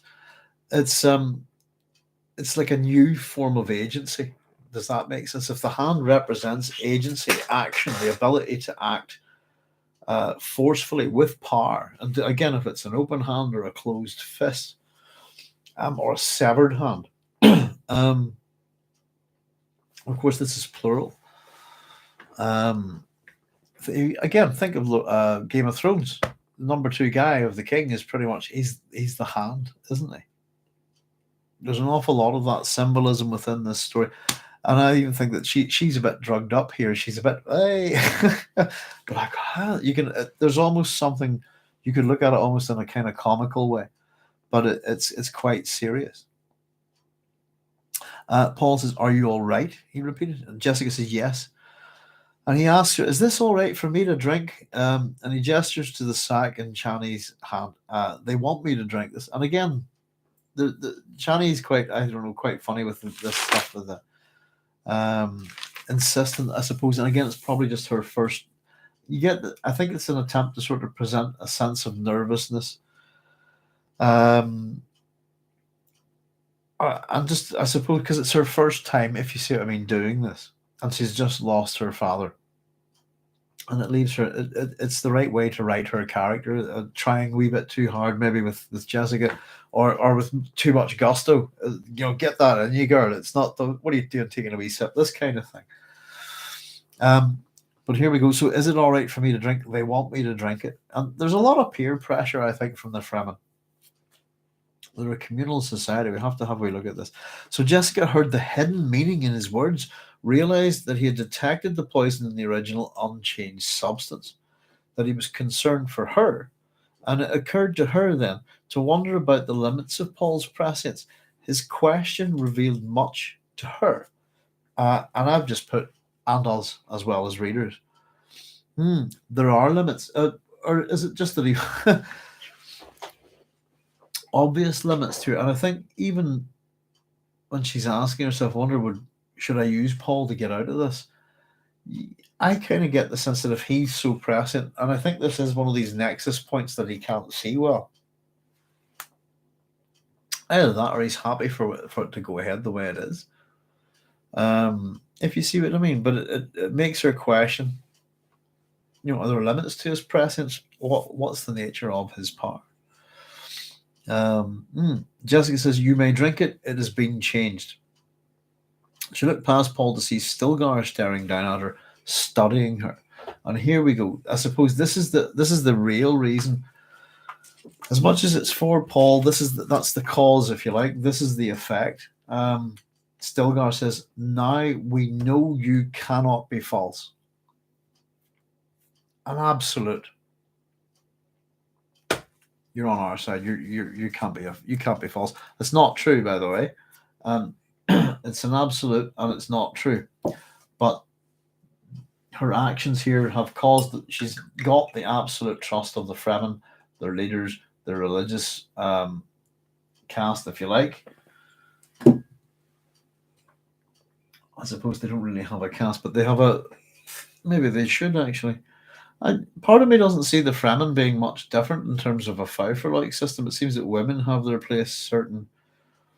I don't know. It's hard to separate out the female culture within the Fremen, if you see what I mean. This is somebody pointed out. It's a sexist universe, if you know what I mean, but not a sexist book.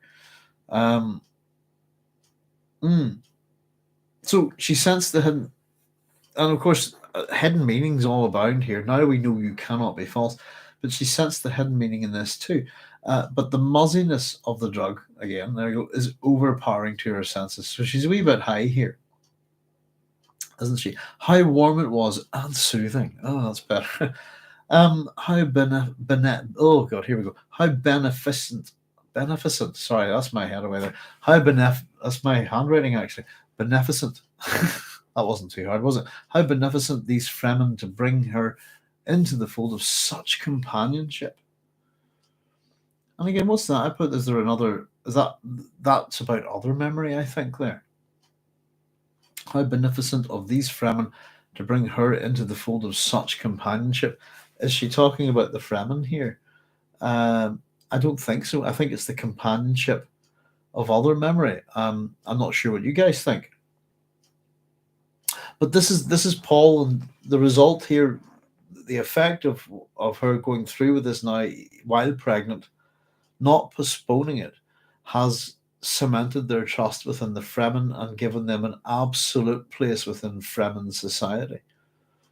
She's now their Reverend Mother, not as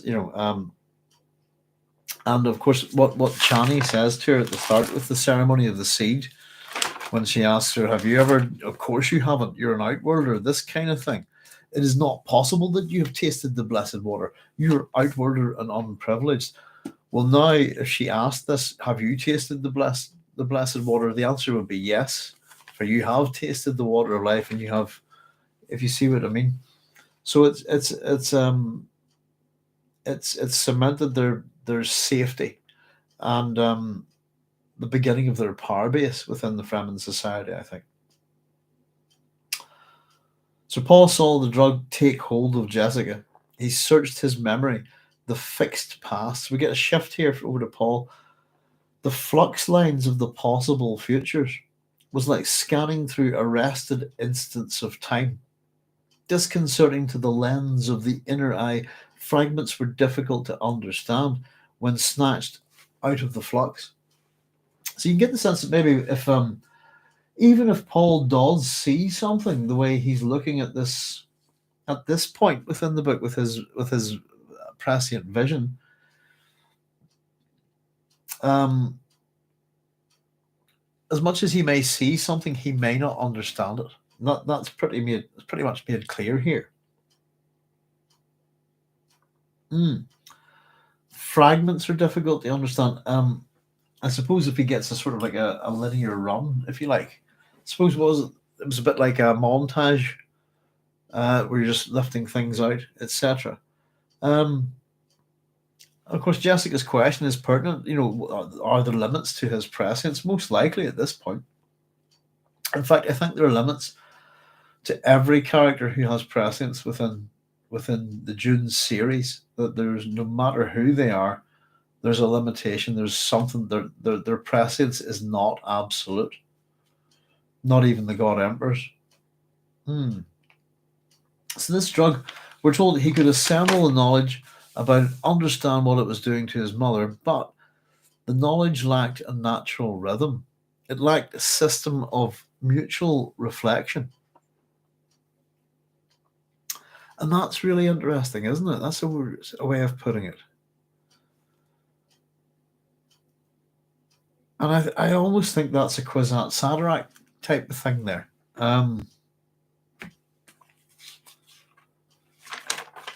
He could easily put together the knowledge of what he's saying. Well, his thoughts are here is that he could easily understand what's going on here with this drug and his mother. No problem. I could put that here. But the knowledge isn't right. It doesn't have a natural rhythm. There's no kind of cadence to it or anything like this. It lacks a system of mutual reflection, which is a bit like the simpatico, I suppose, isn't it? Or the sharing that the Reverend Mothers have. And he realized suddenly that it's one thing to see the past occupying the present. The true test of prescience was to see the past in the future. Things persisted in not being what they seemed. Now that kind of reminded me. Let me see. And I wonder what you think about this. He who controls the past controls the future. Who controls the present controls the past. Repeated Winston obediently. Who controls the present controls the past, said O'Brien, nodding his head with slow approval. Is it your opinion, Winston, that the past has real existence? Now, of course, you probably know that from 1984. He who controls the past, who controls the past controls the future. Who controls the present controls the past. And of course, it's so similar to he who controls the spice controls the universe, isn't it? I think it's. I always thought there was a little bit of that there. It reminds me of that speech from 1984.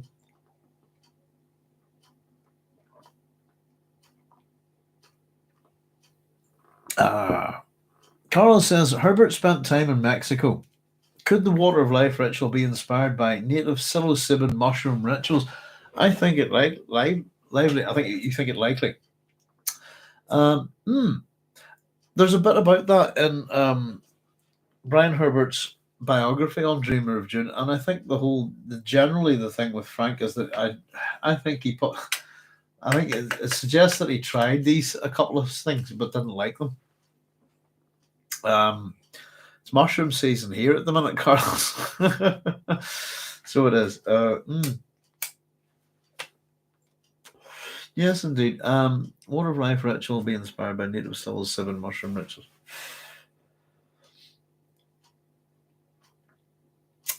Well, absolutely. I think it's a hallucinogenic thing. In this case, and of course, if you've ever taken hallucinogenics, particularly things like acid, LSD, magic mushrooms, etc., peyote, then yeah, you're on a kind of transcendental trip, aren't you?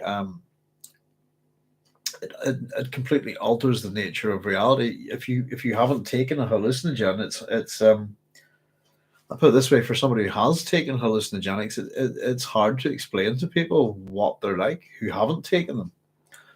Um, I had a lot of experience with them in the 90s, Carlos, but I was just noticing a bunch of magic mushrooms up the road. I didn't pick them.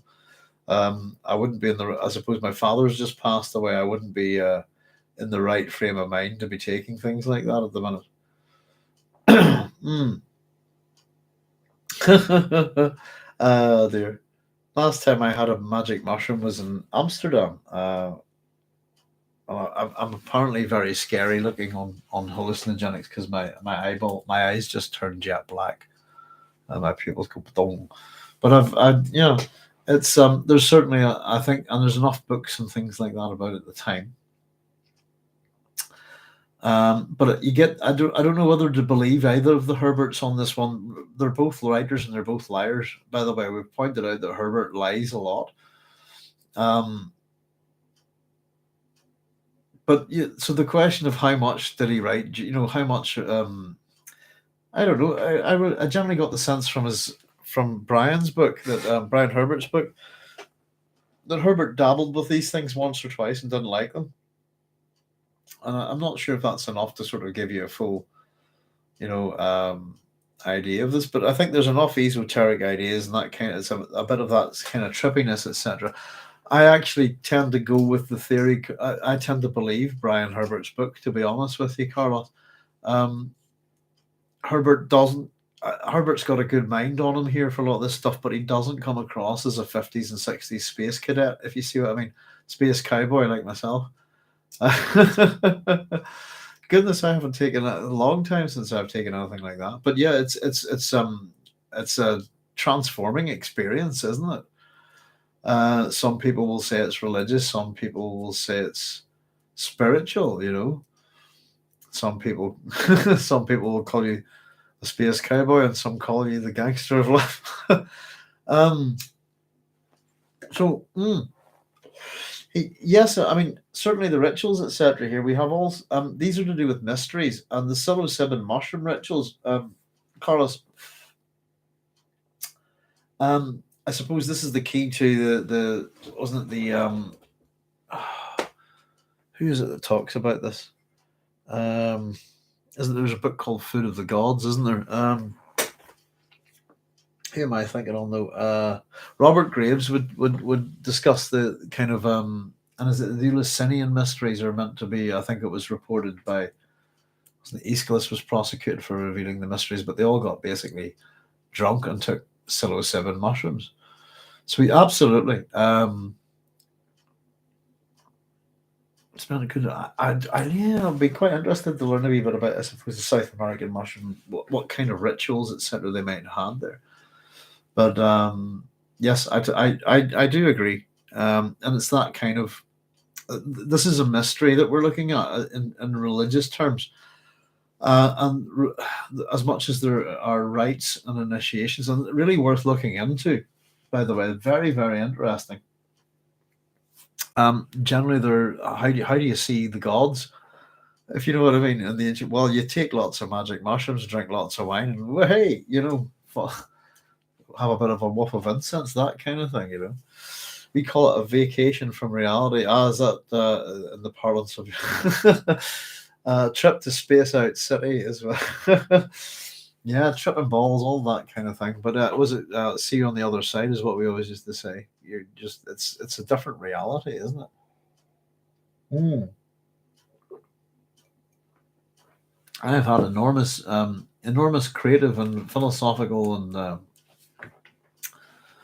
fun on these kind of things. A long, long time ago. I'm a bit old for them now. Oh, no, but maybe that's not true. But yeah, we call it a vacation from reality. Last time I took magic mushrooms, I think Carlos was in Amsterdam about about 22 years ago.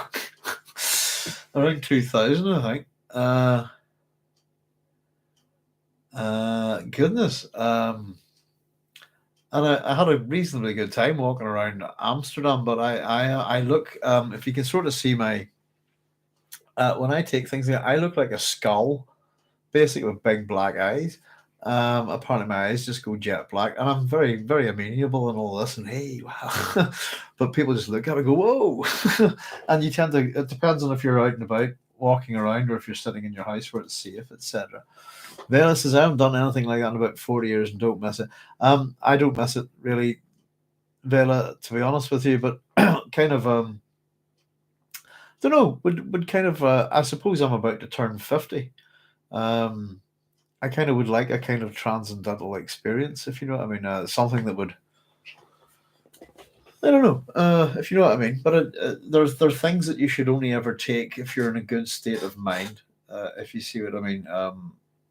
They're not something to be mucked around with if you're not in a good state of mind. If you're feeling angry or depressed or down or fearful or any of those things, drugs like that will amplify your feelings massively. But if you're in good form and feeling creative and I don't know, music in particular is very good fun if you're playing guitars and stuff like that, and seeing music waves and stuff, sine waves and stuff like that. It's interesting, but yeah.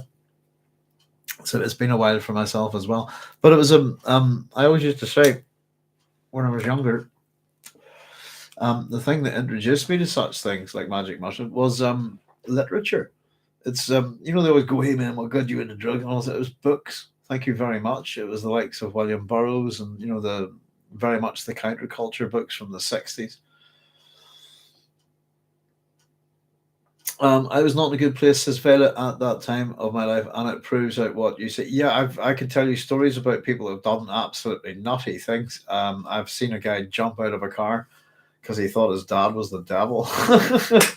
If you're not, no, it's heaven and hell. If you understand that, Aldous Huxley's book Doors of Perception, and it's not about masculine, I think, isn't it, or peyote? I can't remember. It's been a long time. I mean, I read this stuff all in the 80s and 90s.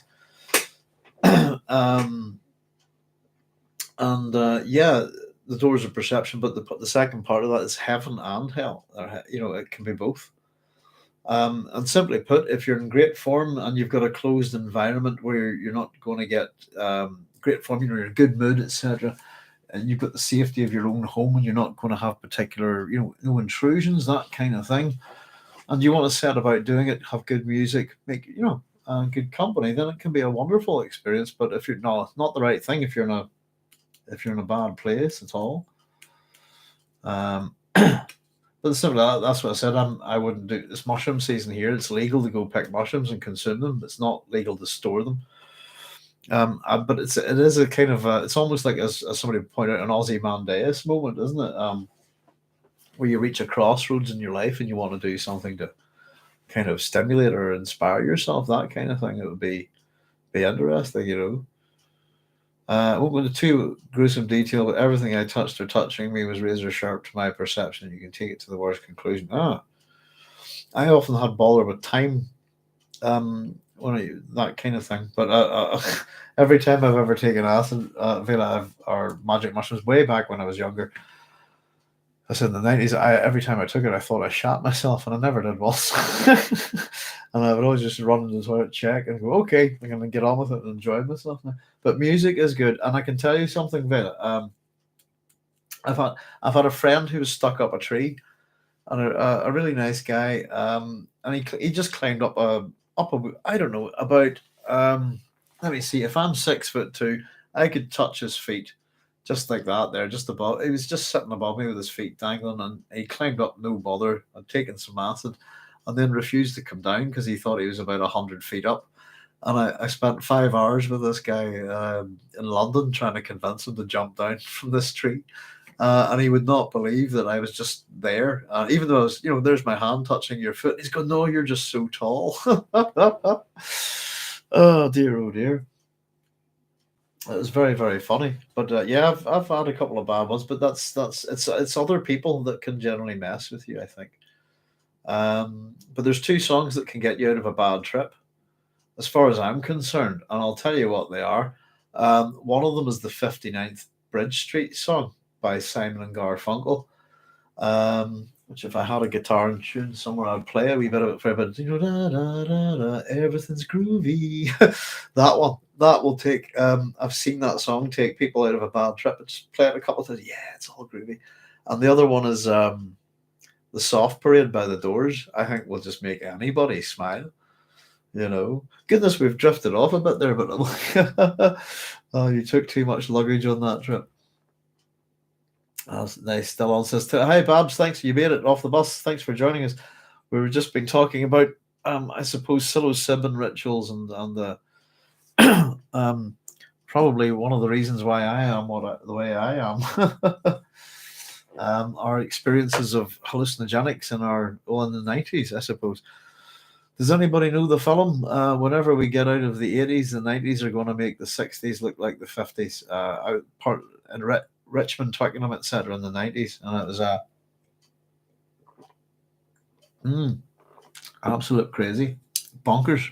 I went to see Canned Heat at that time. That was good. But yeah, 2 songs if you're ever feeling a bit down that can cheer you up, I think, are the 59th Bridge Street song by Simon and Garfunkel and the Soft Parade by the Doors. It makes me laugh my head off, but especially when the monk bought lunch. Yeah, he bought a little, and then he just goes, "This is the best part of the trip. This is the best part. The best part. The one I really like." What do you say? Ding, ding, ding. They're good upbeat songs. So it's about setting the mood. It's all about mood. I think mood and intent. And if you're in a good mood and your intent is good, and you'll enjoy it. Good company. But if you're if you're depressed, if you've like myself, I've just lost my father 3 months ago. That's not a good state of mind. It's not the right time to do things like that.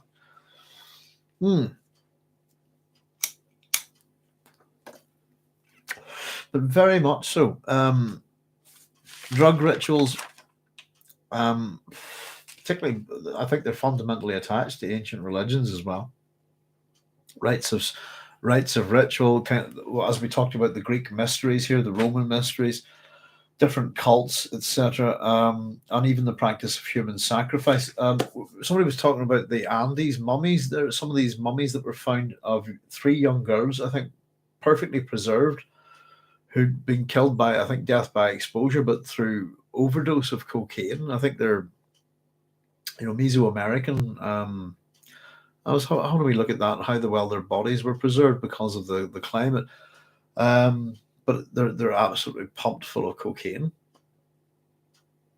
used as an anesthetizing form of execution for human sacrifice. So these things take all. And if you look at, I suppose, stories of wine, particularly with what we would call the Bacchae. Goodness, we've got all sorts of different names for them, don't we? Back in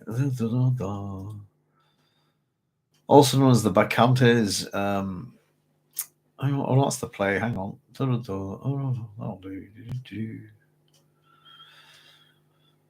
Well, they're fundamentally associated with Dionysus, aren't they? Pardon me. No, that's that. Let me see if I can see on about them. This is let me see. Yes, they're like this group of wild women who follow Dionysus. Let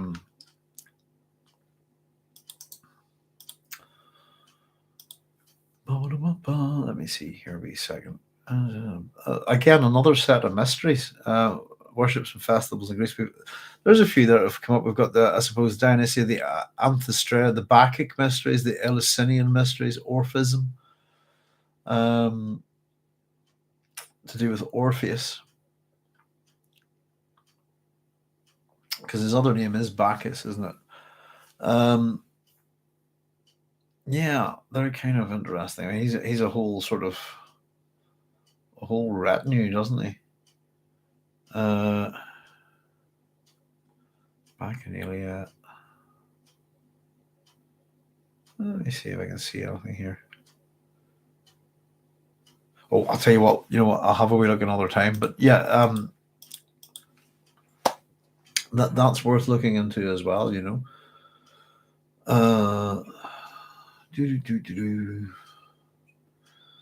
Never did shrooms. Did my share of LSD though. Pretty much the same thing.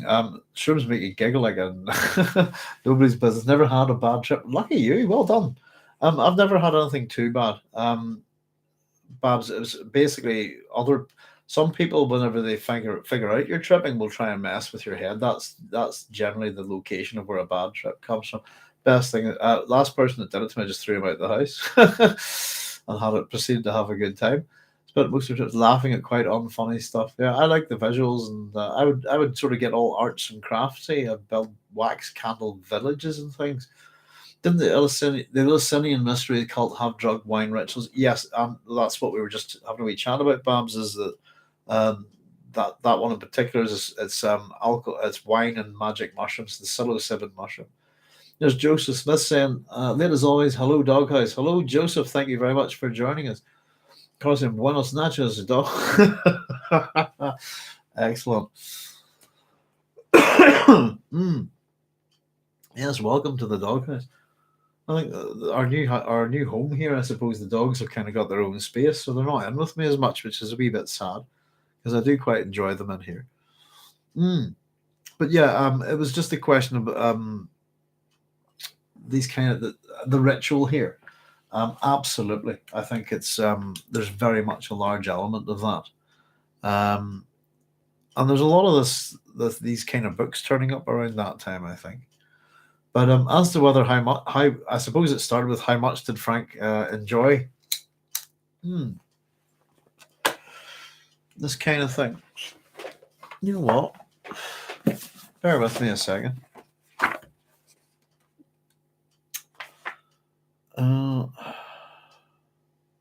Jurgen Prochnow.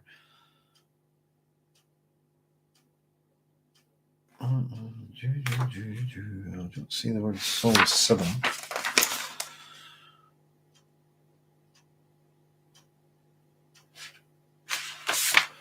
It's a funny. It's a very thorough index in this book. I'm just wondering if it's probably something like Frank Herbert and drugs or something. It's hard to find stuff in it. Religious beliefs, sense of humor, drugs experience with 85 and 101 to 102. Give us a wee second. Let's have a look at it. I've got it all highlighted anyway, so hopefully we won't have to. Here we go. Frank's first drug experience.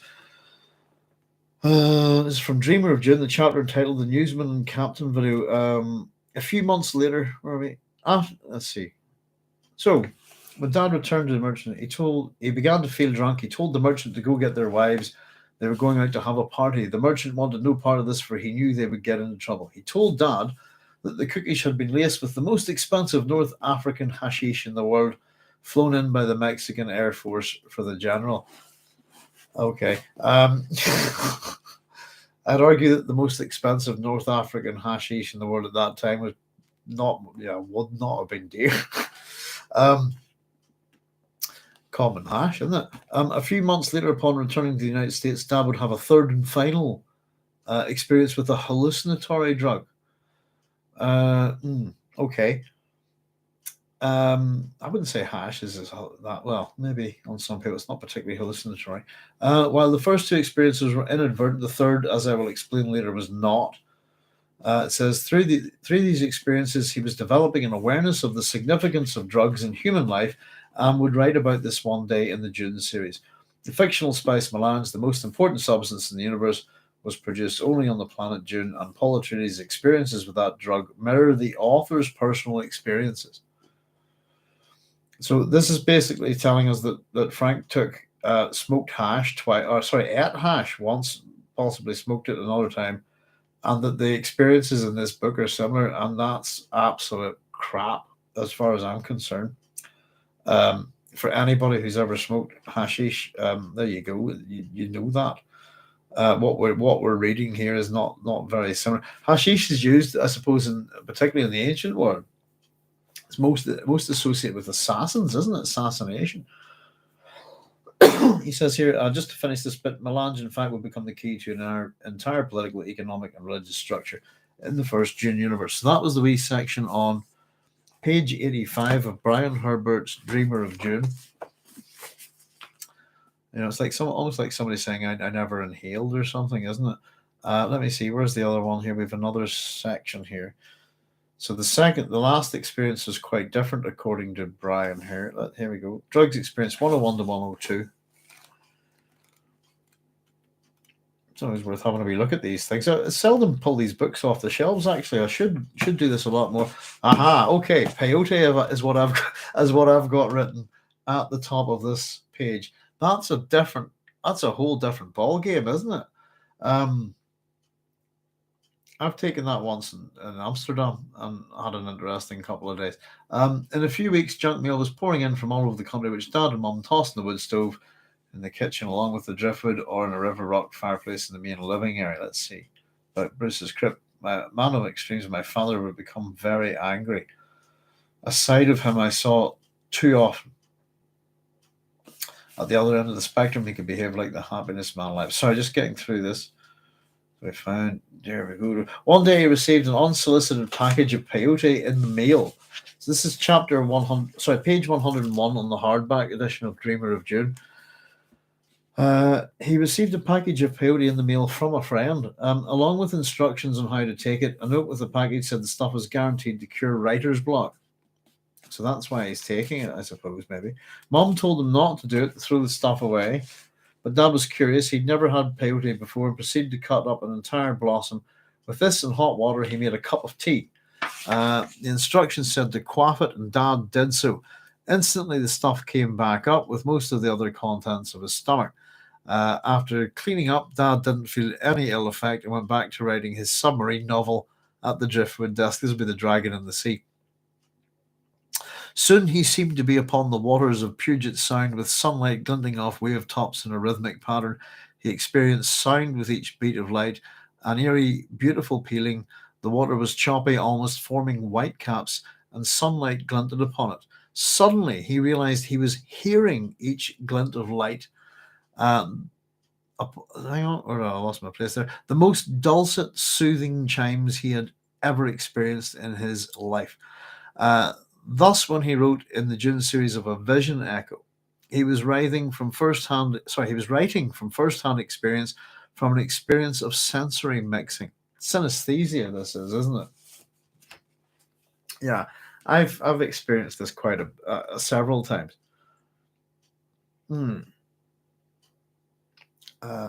So I've seen music and I've smelled colors. Yeah, which is interesting. And I can still see music.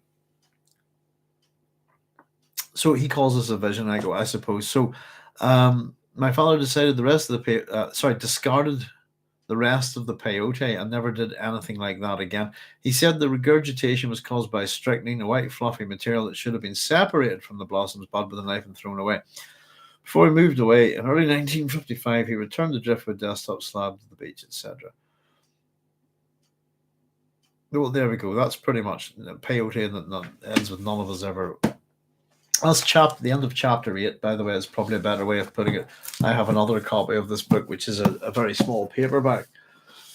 But there we go. That's Brian Herbert's discussion of his father's experiences of 2 with hashish and 1 with peyote. Yeah, peyote would do that too. Well, again, it's just to do with your mood. And I think, as Brian's describing, his father's been quite an angry man. It's kind of what I was saying about, I suppose I'm in the process of, I'm still grieving a bit for my father, but there's things that went a bit funny with his death. I'm kind of angry to a degree, though you'd be hard pressed to tell, wouldn't you? But simply put, no, it's that kind of thing. You don't take things like that, I suppose, whenever they're almost to help you reflect upon yourself. But yeah, you can. Yes, there's no way hash is hallucinatory, not at all. You'd have to eat quite a lot of it, I think. Really, hash is quite similar in my experience to marijuana. Yeah, pretty much resin is what I would call it. But yeah, it's hashish. It's, if you like, it's it's pretty much the same. Marijuana, I suppose, in terms of the cannabis. Your sativa and indicas, the actual plant itself tends to be a lot more stronger, to be honest with you. But yeah, there's all sorts. I don't know. It's legal in America and Canada these days. It's still illegal smoking cannabis in this country. But they love everybody getting shit faced and kicking the crap out of each other on alcohol and beating up their domestic violence. Alcohol's such a bad drug in this country, in Ireland, north and south. Hmm. I think it's very interesting. Israel's done a lot of work on the medicinal uses of cannabis. My understanding is, as pretty much a nation or government, if that's a better way of putting it, that they've pretty much offered all of their research to anybody who wants it. Legal in Washington State. Yeah, it's never it's never stopped anybody here. I put it that way.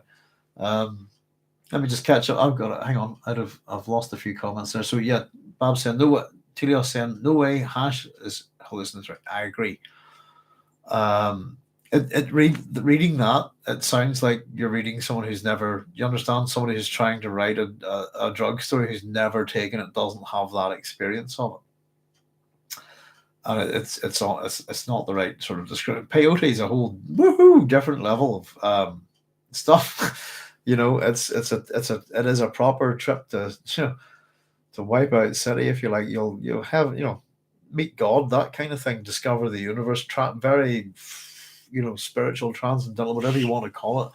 But you can full on hallucinate all the way for a good 2-3 days, I think, on peyote. It depends on how you take it, really. If you should be careful. Every human being is different. I'm not advocating drugs to anybody. But everyone's different. That's the thing. But yeah, I think but a hash never did anybody any harm, to be honest. Let's see. Joseph Smith, you found last night. Bill Clinton is in the house, it seems.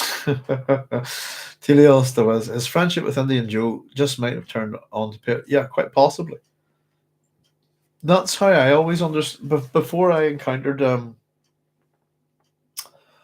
counterculture literature, so I read things like Burroughs' Junkie, and Doors of Perception, Heaven and Hell, these kind of things. I probably have a few of these books here. Bad Wisdom's a good one, isn't it? I don't know. This came out in the 90s. Is anybody knows the band, the KLF? This is a funny book. Bad Wisdom. It's Bill Drummond and Mark Manning. The blurb on the front: the truth, no matter how uncomfortable, cannot help but be beautiful. This is a very beautiful book. That's Jarvis Cocker. From Pulp. Bad Wisdom. This is about them burning £1 million at the North Pole. If anybody doesn't know the KLF, check them out. They're awesome. I love the KLF. Here's the blurb on the back. We had a plan. We were going to save the world, the whales, the dolphins, the rainforest, Bambi, the whole damn Walt Disney bunch, babe. We were going to free willy, fuck chicks and slay dragons. We are Zen masters and know what the fuck we are talking about. Bill Drummond and Mark Manning were involved with two of pop music's most esoteric creations, Zodiac Mind Warp and The Love Reaction, and The Justified Ancients of Moo Moo. Having exhausted and been exhausted by the young man's religion of rock and roll, Drummond and Manning undertake an epic journey to the North Pole to sacrifice an icon of Elvis Presley. Two very different accounts of the journey clash and mesh in Bad Wisdom as the Zen Arctic pilgrims venture forth into the frozen wastes at the top of the world. It says this is a brilliant anti-novel with a pedigree running from Swift and Desaad to Dada and Burroughs. Blunt, shocking, uncomfortable, a future underground classic, says Stuart Home. Absolutely. I read this in the early 90s. Hunter S. Thompson's Fear and Loathing, was I suppose a real eye-opener as well. It's a fantastic book. One of the books my mum read before she passed away. She really enjoyed it. She told me she wasn't sure if she wanted to read something like that, and I read her the first page, and she just went, "Give me that." I took it off me and read the whole book. I thought that was brilliant. Just give me that here. I read her the first page, and she enjoyed it that much. That I'll read that. And I explained to me a bit about who Hunter S. Thompson was and stuff, and but there's a whole world of that sort of stuff And very much, I read a lot of the '60s counterculture books, and some of the '70s stuff as well. There's very interesting, and I suppose being in London in the '90s, I was encountering people from all over the world, all sorts of cultures, and I really just totally went for it and did my best to immerse myself in as much of it as possible. you know, yeah. Sensory crossover is common with hallucinogenic. It is indeed. Yes, my spelling is hard. Don't worry about it. But I'm sure I'm even talking about when I'm reading my own handwriting, I get stuck here. Um, Legal in Washington State. Ah, lucky. Joseph, I actually, you can get prescriptions here because I have a lot of pain in my hands. I'm not really a recreational smoker. I would use it for pain management, but I got turned down recently on a legal application because they've not and how was it put that they haven't investigated all the other options. So I'm going to get cortisone injected straight into my hands. This is why I'm not a professional musician anymore. Quite soon, and I'm not looking forward to it. And I'd rather get the prescription of the non-painful thing. But my father got cortisone into his shoulder, and it's kind of a limited. You can only get it done a few times, and I'm kind of actually thinking they're wanting to do this now to take away the pain in my hands. But the pain in my hands is degenerative and will keep getting worse throughout my life, and I'd rather they keep it for when I'm a lot older when it gets really bad. But saying that, I'm heading to the what I like to call Tanelorn quite soon. Teleosis for a second, I thought I was an acid. Yeah, I think it's becoming more acceptable. I think these days, but then the world's up its arse at the minute, isn't it? Mm. It's a very druggy chapter. It's drugs, transmutation of drugs, religious rites, mysteries. And I suppose there's not only just the mystery of the religion, but the mystery of the drug itself and how it works. And I suppose we have that real sadness with the Alia as well, with the awakening of her consciousness with this multitude of memory, which is really interesting whenever we think about it. I'm really looking forward to seeing Alia on the page here. And it's still to this day, even we're 387 pages in this edition, still I'm waiting to get Ali on the page. That's the bit that I really like, and I think Ali is a fantastic character, especially how she's portrayed actually, and how the Fremen accept her. I really do think of her as a wonderfully crafted tragic character, and I see various analogues for her in the great, I suppose, historical and mythological characters from the Greek the Greek world, the ancient Greek world. But particularly think characters like Cassandra and stuff like that. And again, that link to insanity. And I think I did the Pelopids, 3 Pelopids videos, and I'm going to try and follow them up. I'm going to try and extend that a wee bit. I'd like to, I think it's better, as much as I want, here's the Pelopid line, I suppose we've got a couple of other lines to throw in there, and then I'd like to actually just, as much as I thought, go read the book and see where this is yourself, and I gave one example, I think that probably wasn't a good idea. And I think I should probably actually go into the book and show people where these things occur, and that you can make, go, oh, okay, that's from that myth, and oh, okay, let's look at the Baron. And in fact, I think I'd like to isolate Laius, by the way, and just look at the Baron in terms of Laius, the father of Oedipus, and you'll get a very strong similarity. I think the only thing that they don't have in common is that one's not fat,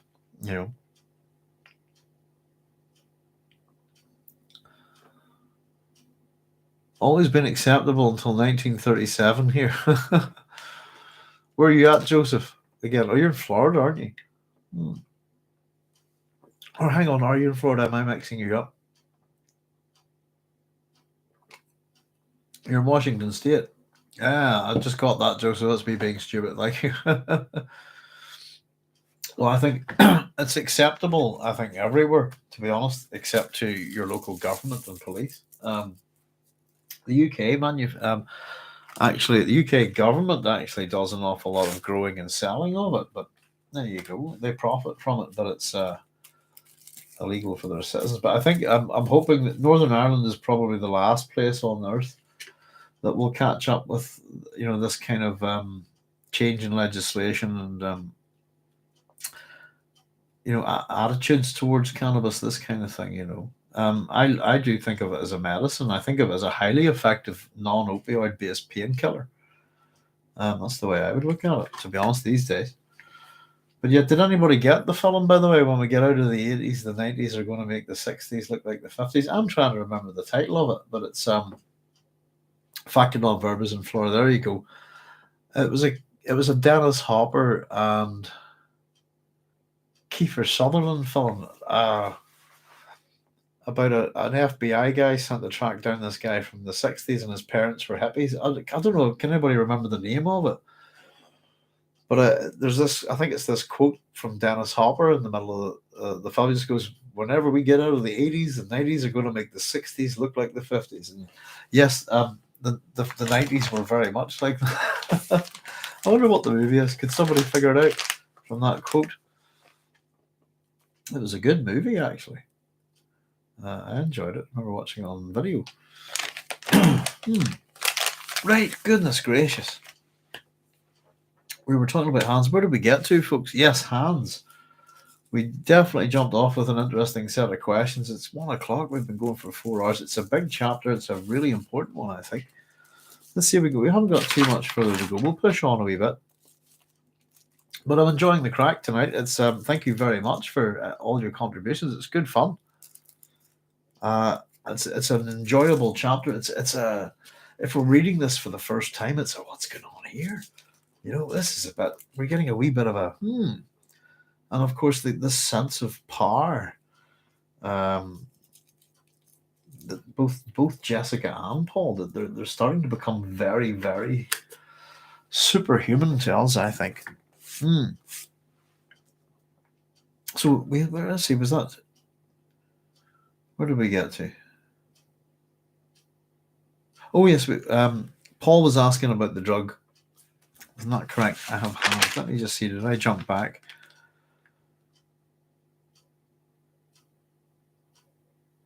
Right. Sorry. Hang on a second.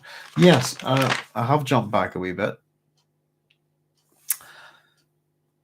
So it was about Paul trying to understand the drug, but I could get knowledge about this, but if I do, my knowledge will lack a natural rhythm. It lacked a system of mutual reflection.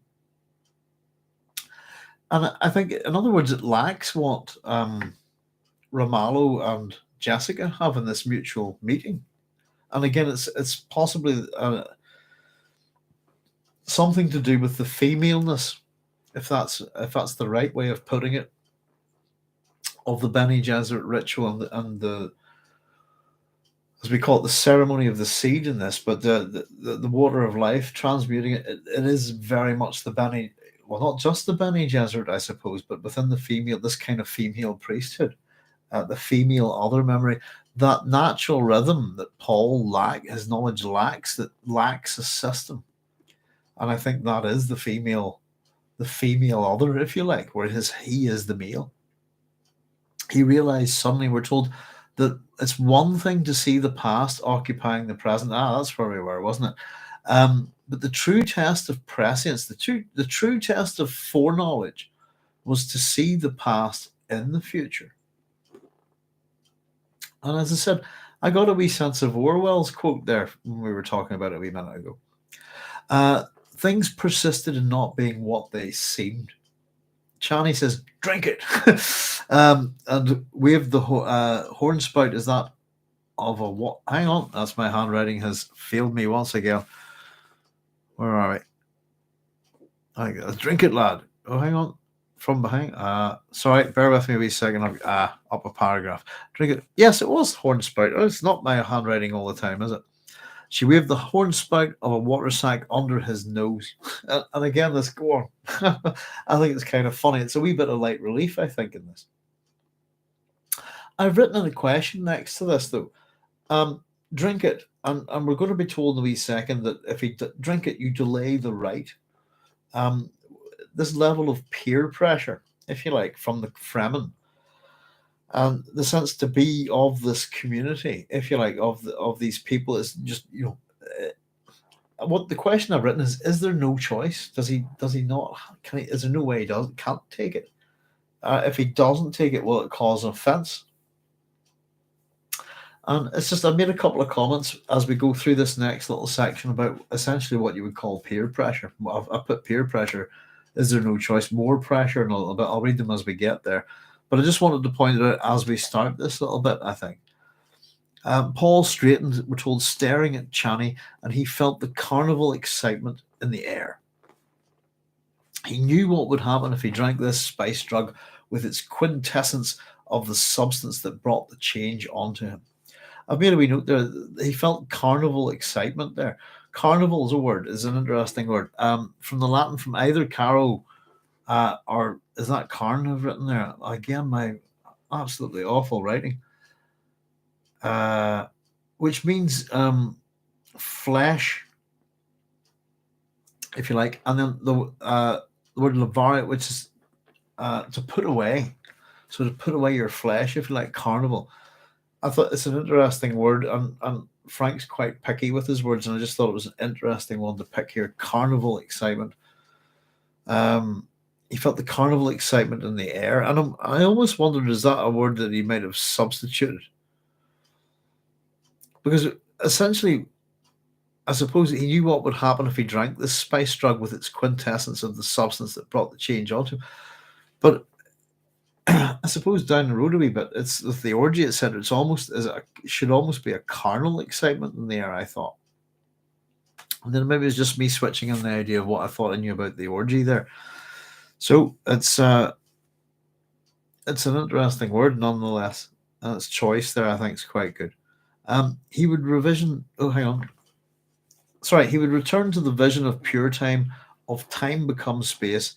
It would perch him on a dizzying summit and defy him to understand. So here's a bit more of this. Stilgar saying from behind Chani, drink it, lad, you delay the right. Again, Paul listened to the crowd then, hearing the wildness in their voices. The son al-Gib, they said, Muad'Dib. He looked down at his mother. She appeared peaceful. Again, this is one of these wee things that if you think about it, if he looked down at amongst all this tension, this danger, apprehension, etc.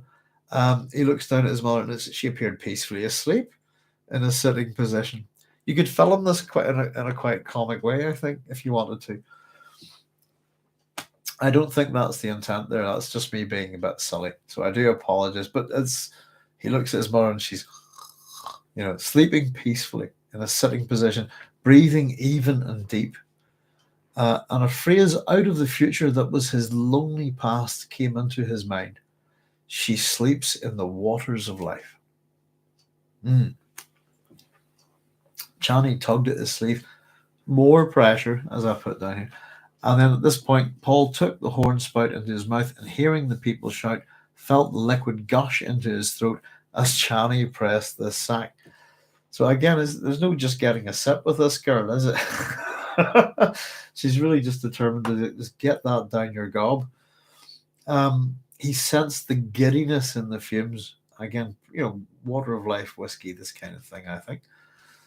The word whiskey is interesting if you have a wee look at it and how it's spelt in different countries and what different people think is whiskey is always interesting.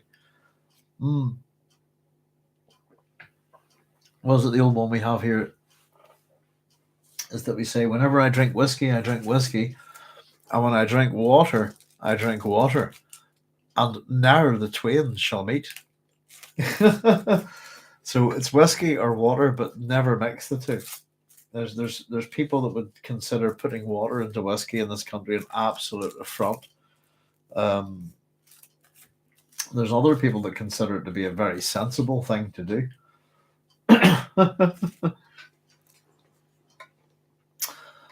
Crazy flashback. Carnival of Carnage.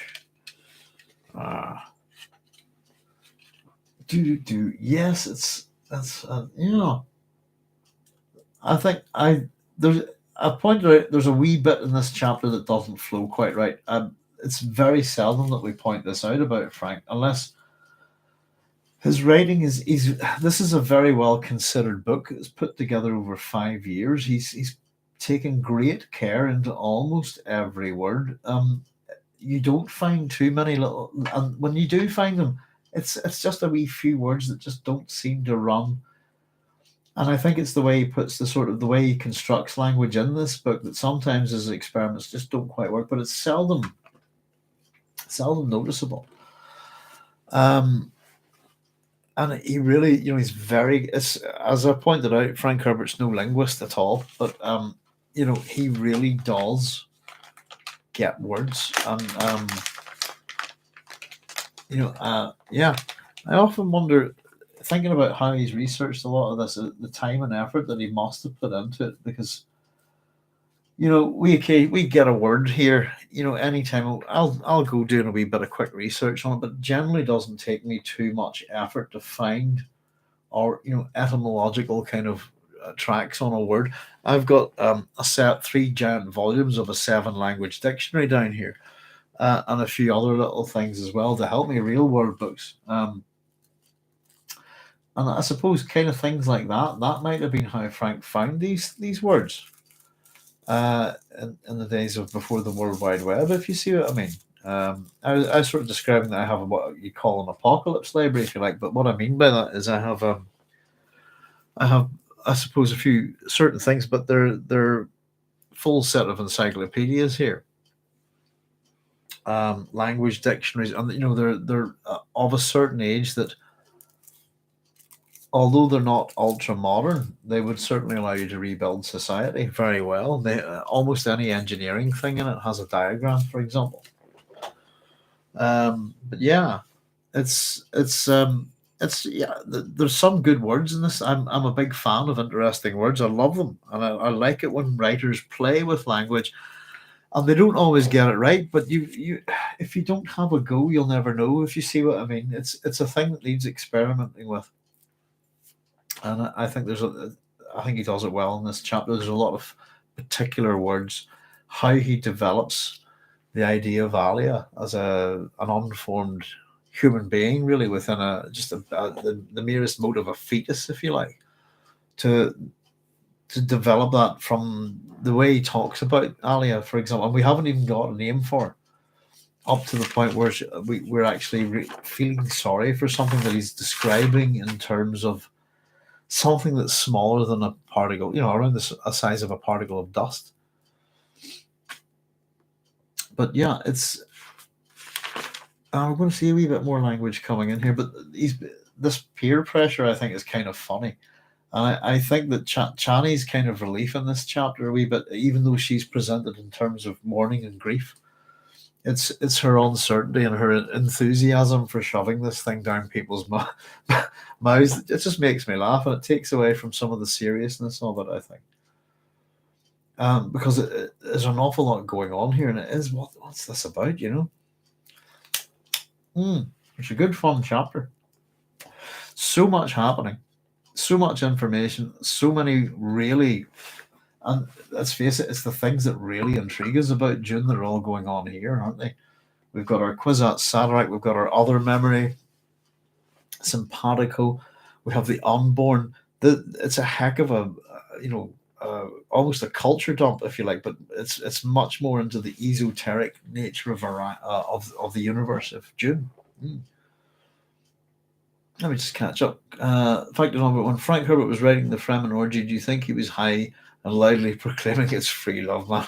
I probably doubt it very much. As I said, Frank doesn't write sex scenes well at all. It's if nobody's perfect, and if we have to give him one detraction, they're a bit weird, aren't they?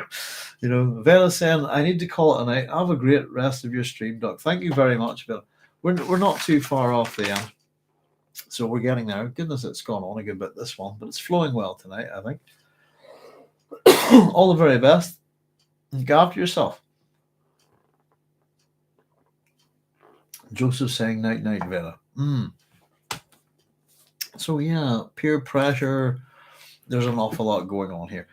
Lisa Al Ghibli said Muad'Dib, and of course, sorry, I just lost it there a wee bit. I just think it's funny when his mother's sleeping there. She sleeps in the waters of life. Chani tugging, more pressure. So here we go. We get Paul taking the horn spout in his mouth, hearing the people shout, felt the liquid gush into his throat as Chani pressed the sack, and he sensed the giddiness in the fumes. Chani removed the spout and passed it down to the crowd. So they really had been waiting for him to do this. His eyes focused on her arm. This is the green band, the green sash again of mourning. Chani saw the direction of his gaze, and she says to him, I can mourn him even in the happiness of the waters. This was something he gave us. And I've just written next to that, what does that mean?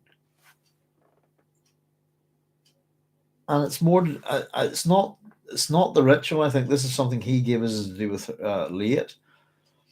But I think it's more to do, even in the happiness of the waters, it's his dream that she's talking about here, I think. She put her hand into his, pulling him along the edges. We are all alike in a thing. Sorry, we are alike in a thing, Uso. Pardon me. We have each lost a father to the Harkonnens.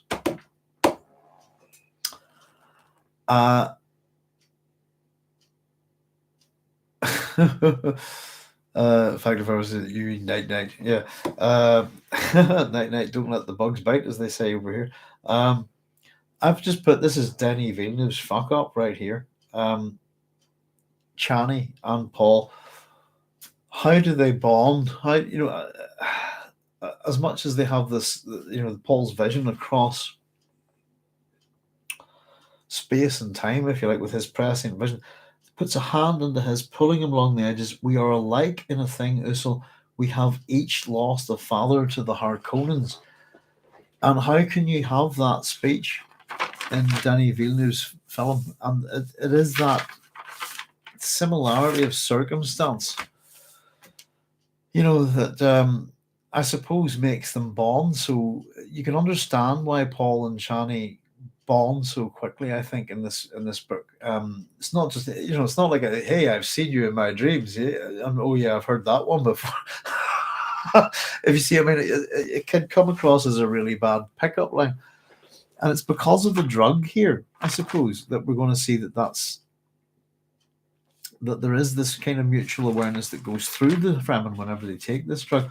But the whole point of it is that Paul and Chani both lose their father to the Harkonnen. If we run that, I don't even know if Chani in the film is going to be the daughter of Leat Kynes at all.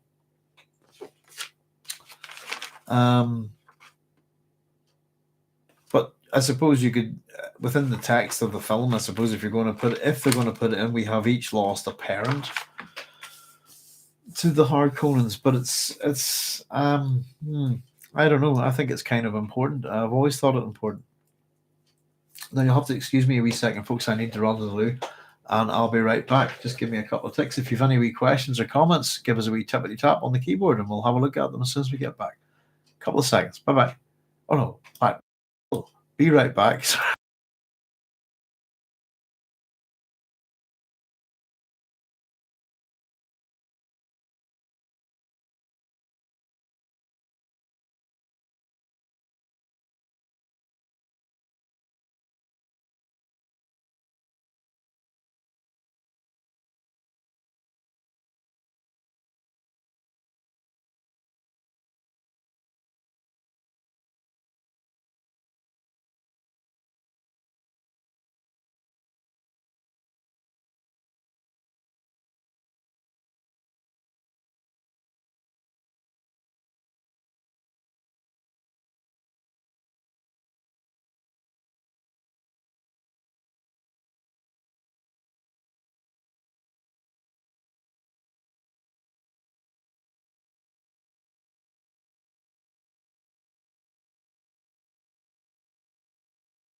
Ping, there we go, folks.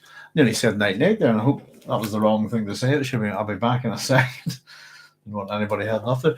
But yeah, let's see. You mean night night? No, I meant what I typed, but you can say whatever you like. Night night or night night, yes. Short.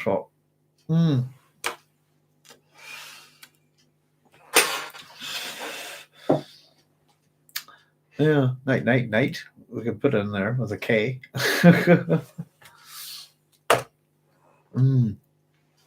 Where were we, folks? We're pushing towards the end here.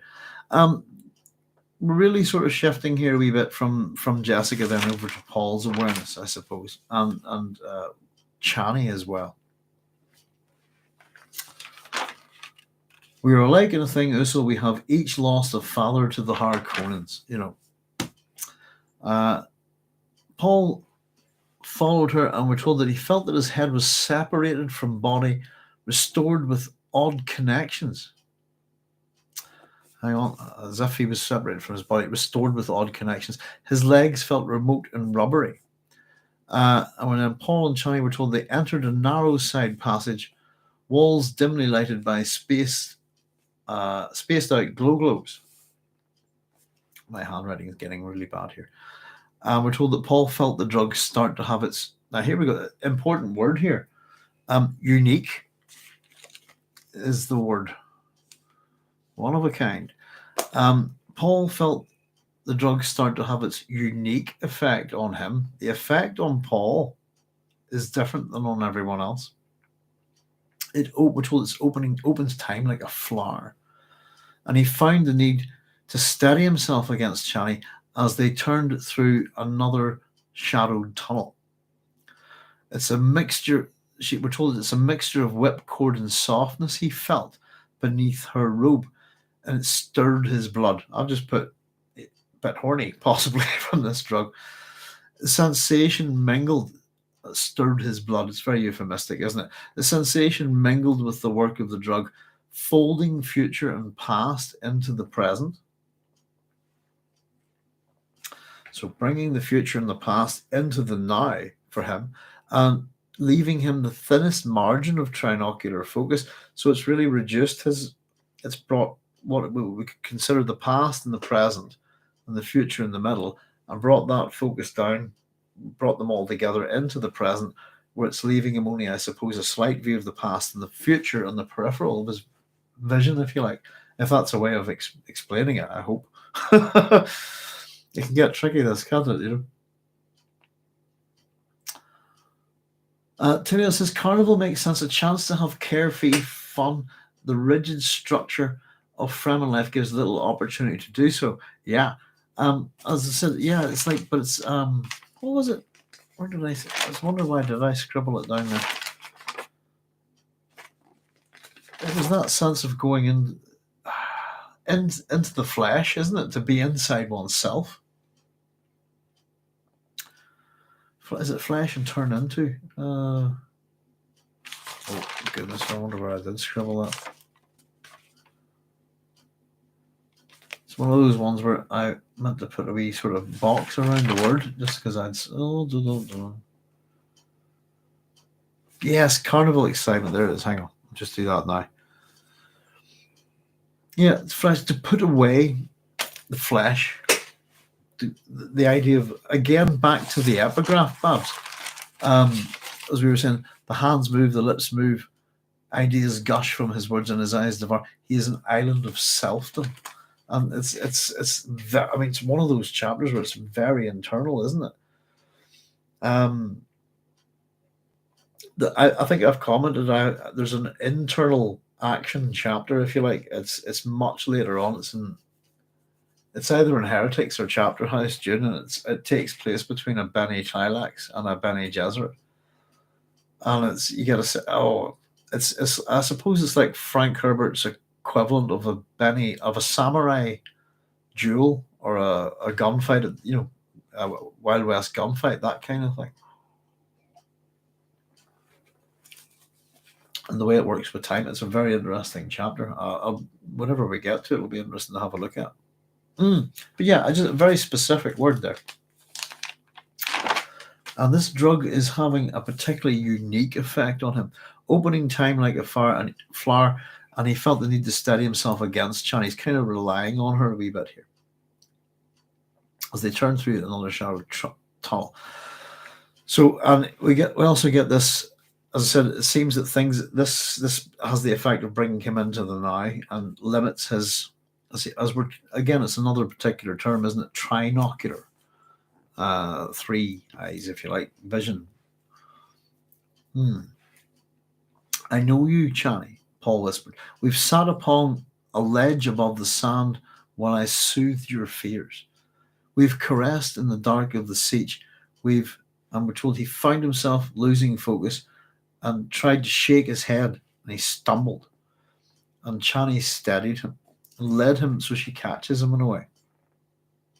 She's almost going to be, is Channy going to be Paul Atreides' crutch? That's a good way of putting it here, I suppose, for quite some time. Channy steadied him, led him through hangings into the yellow warmth of a private apartment which had low tables, cushions, sleeping pad beneath an orange spread. And Paul grew aware that they had stopped. Channy stood facing him and that her eyes betrayed. Again, we've had this. It's a look of quiet terror. We've had terror with Alia, or the unborn moat that we know will be Alia, I suppose. And it's interesting if you think about the emotional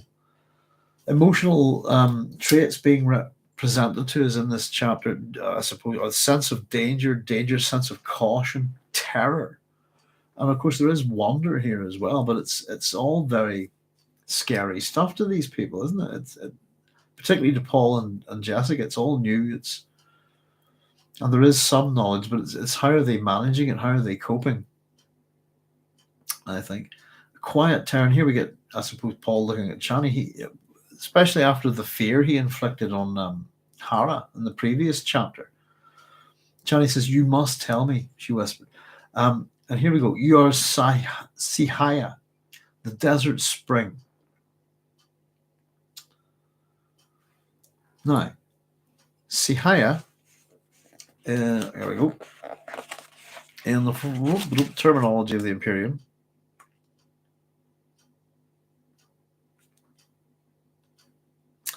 is from the Fremen language, we're told, and is the desert springtime with religious overtones, implying the time of fruitfulness and the paradise to come. You're the Sihaya, the desert springtime, again, as a religious term, fruitfulness, paradise to come, which will, again, very much biblical, not biblical, religious language. Now, Sihaya, in this case, that Paul uses it, Sihaya, we do have a couple of real-world analogues to this word. Two of them are Arabic and one of them is Turkish. So, Siyaha, which is Siyaha, is the Arabic word for a tourist. It's the Turkish word for the color black. In this case, and now we have Sihao is how I'm pronouncing it, based on it. Siha, S-A-H-O, is health in Arabic. And I've put a wee note here. Again, I give the website address earlier in the chat. Is see Khalid M. Bahildon's website for that one, if you want to take a wee look at that. So, health, I think, actually, you're in that sense of the real analog makes more sense. It's weird, but there's a very similar word, swapping out the Y and the H in Arabic means tourist, but it doesn't make any sense there. So again, it's I think Khalid M. Bahildon's look at the word siha. So I've written it down phonetically how to pronounce it. Sihao, if I'm saying that right, means health. You're my health, the desert spring, in that sense. Religious time of fruitfulness, health, paradise to come, all very positive things. And again, have fruitfulness. It's one of those go forth and be fruitful, isn't it? This kind of thing. It has a religious kind of slant to it, doesn't it? So Chani, here we go, a bit of explanation here. Chani says, when the tribe shares the water, we're together. All of us, we share.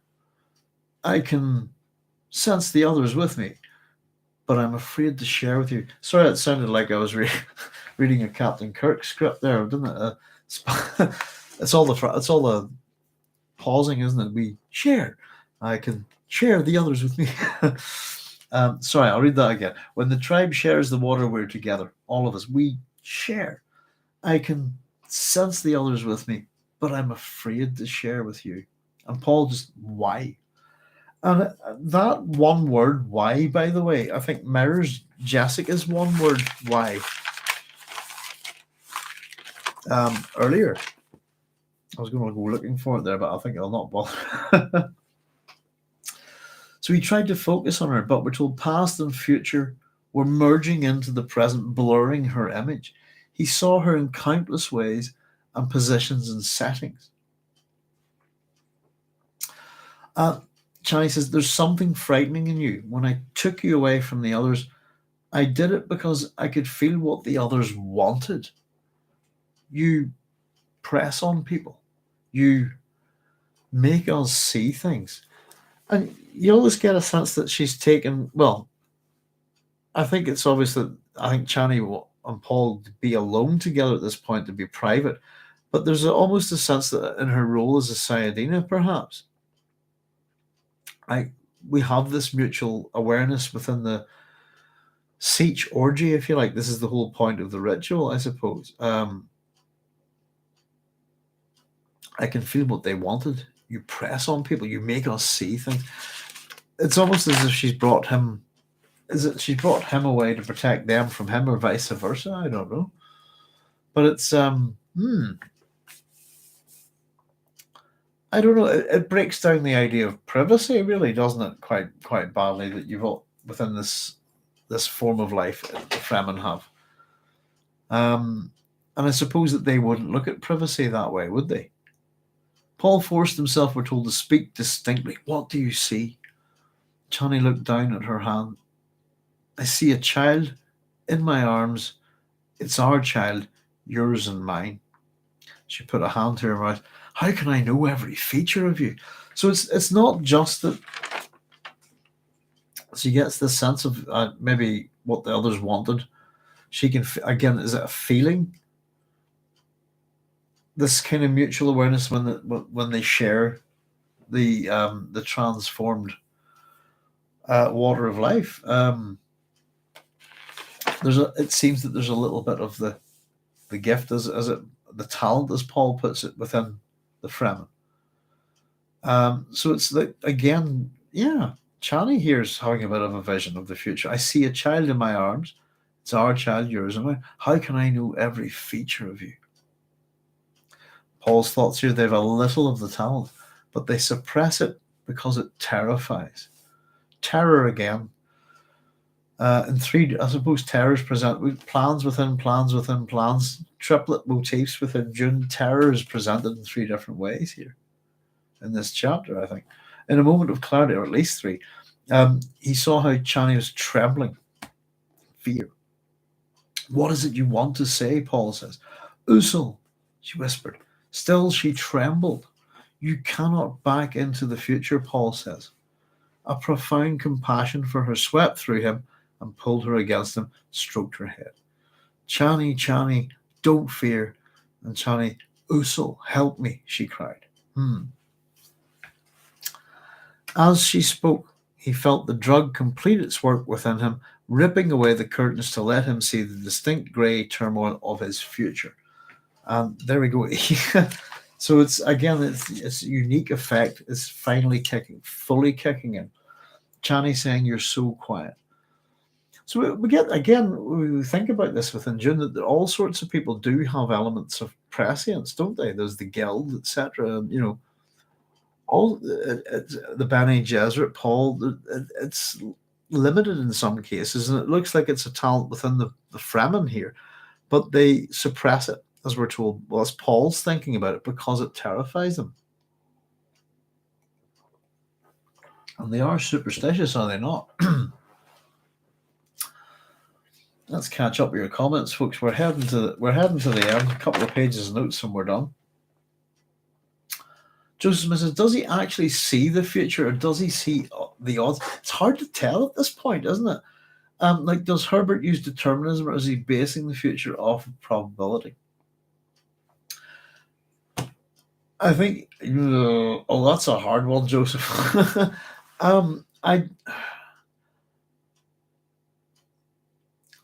Does he see odds? I don't think so. Not, I know what you're thinking there. Does he use determinant? Is he basing the future off of probability? I think I don't know. It's a hard one to think about, isn't it? I think he's seeing certain events, and that if I make a certain decision that way, that goes that there. It seems to be an evolving thing, and quite chaotic. I think, does he see the future? Does he see there? I don't think there is a future that he sees. I think he sees, that's the point. There's so many, and a turn to the left here, a turn to the right here stops that from happening, stops this from happening. Factoring on Verba says it's sex magic. Minus Tag 87. Hi, Minus. Says, in response to Joseph's last question, I guess, let me see, Joseph, does he actually see the future? Does he see us? I guess what every philosophy tries to explain in some way, other way, is that the human machine works both ways. Just like in biology, the cell can be seen as the basic computer that works on the mechanical, yet peculiar and even clever ways. It is because at the root of our system, biological system or unit, it has underlying, yet sometimes conflicting mechanisms that involve cooperation and a trade-off function, structure, discovery. In fact, it's saying mutation. Miles continues to say, our minds are always battling between the present, past, and future because our senses, signaling, processing, perceptual, conceptual, and reactive systems have a delay with reality. Even insects use prediction to effectively catch a prey. That's quite correct. No organism is able to react quickly enough to change, pass, and intercept its prey.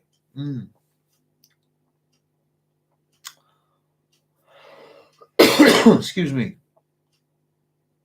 Oh, I'm not sure about that last one. Just no organism, because it's an absolute you've presented us with, Miles. No organism is able to react quick enough to change, pass, and intercept its prey. I find that an interesting statement, but I'd have to have a good think about that. That's a very wow. Thank you very much, Man's Tag 87. Just running through that again. Trade-off function. Yeah, and it's interesting. You know, the past. Your point there, our minds are always battling between the past, present, and future. The present's the thing we're in right now. The future's what we maybe speculate upon, imagine, but it never exists. And the past is based on, the past is different. I've discovered this recently, that my past is different than somebody else's, even though the same events have happened. It's how you look at it, and how your memories work differently over time, don't they? But prediction, yeah. Herbert runs with this idea that ultimate prediction is death, doesn't he? Able to react quick enough to change, pass, and intercept prey. I feel Herbert's future sense is more akin to the Foundation psychohistory. Well, yeah, now that's a bit. I think it's a lot easier to put a pin on psychohistory than it is to figure out what's going on with Paul Atreides. In evolution, you have two choices: reduce the delay to the minimum or predict the future. Maz texts us, I'm a molecular biologist. You sound like one, Maz. Because I'm still reading this, trying to figure out if I'm understanding it correctly. Thank you very much, though. It's very interesting what you're saying. I was looking at what was it? Cells being damaged not too long ago. I take an interest. I've been looking to get some cheap secondhand lab equipment soon. Prediction is precisely the goal of odds. Biology, evolution, genetics.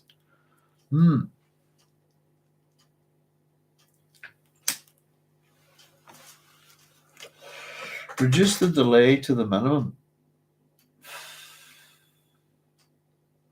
Or predict the future. Prediction to effectively catch a prey. I get that. No organism is able to react quick enough to change paths and intercept its prey. I'm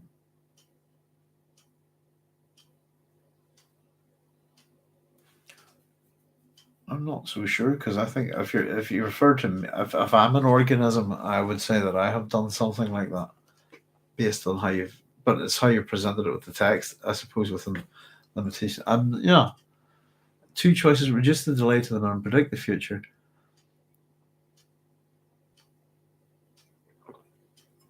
Oh, here we go. Catching up with Baz. Yes, memory functions not to store information precisely, yet optimize decision making in the present based on past experiences.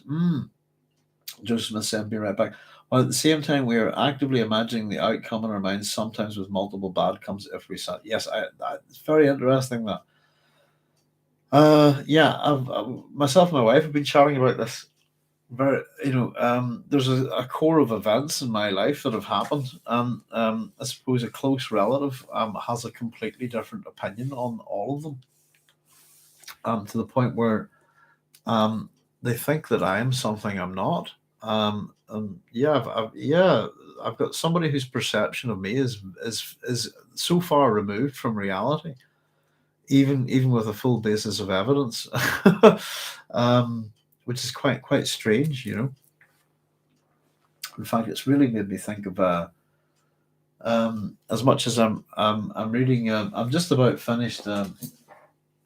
Oh goodness, I can't recommend this more. I've been tearing through this. Look at the size of that. Alric of Melnibone.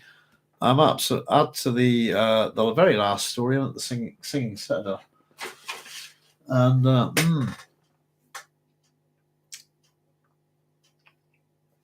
I've been really enjoying it. But this kind of idea, it's something to do with my own life, to be honest with you, Matt. The book that springs to mind about different memories and different realities is Ubik, and I'm very much going to have a look at it soon for the station. But I've got to do a wee bit of work on a couple of other books first. But that's a book that I find particularly interesting.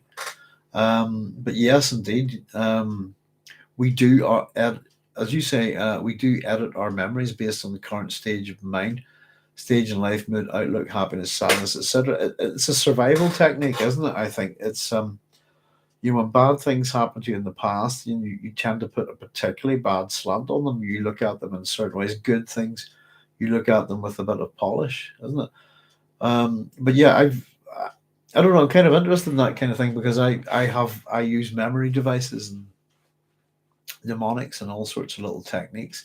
I'm very conscious of how memory puts a slant on things, and because of that, I actually am a person that reevaluates my memories and wonders, is that actually what happened, Russell? Are you just putting a bit of a slant on that, And it's always good to have someone else's perspective to line up with it, but no two of us, I suppose, have the same experience, even of the same event, Same time, our genes have their own program which is pre-written. Genes will even change our mind and sense of self as well as goals. Remember testosterone at puberty. Oh, Jesus. Don't remind me of puberty. That was just awful. I don't know. Puberty is basically brain damage, isn't it? I think. I don't know. But yes, I'm about to turn 50 minutes and I do still remember it. Thank goodness. I'd be more worried if I didn't remember it. Thank you very much. Search for a video on Dragonfly or Firefly. Okay, thank you. Yeah. Excellent. Where did we get to? You cannot. Usul help me, she cried. Was not it? I think profound compassion. Yes. He felt the drug. There we go. Drug complete its work, done its job, ripping away the curtains to let him see the distant grey turmoil of his future. So, kind of get the sense that the future and the past have been rolled into his present and not let him see. Almost like blinkers. He's only seen the barest, and then the drug does its job, rips away this curtain and the distant grey turmoil of the future. Johnny's saying, "You're so quiet." Paul held himself poised in the awareness, seeing time stretch out in its weird dimension, delicately balanced yet whirling, narrow yet spread like a net, gathering countless worlds and forces. Hmm. And there's our net again. Always on the lookout for that word. Pardon me, nets. Nets of consciousness, nets of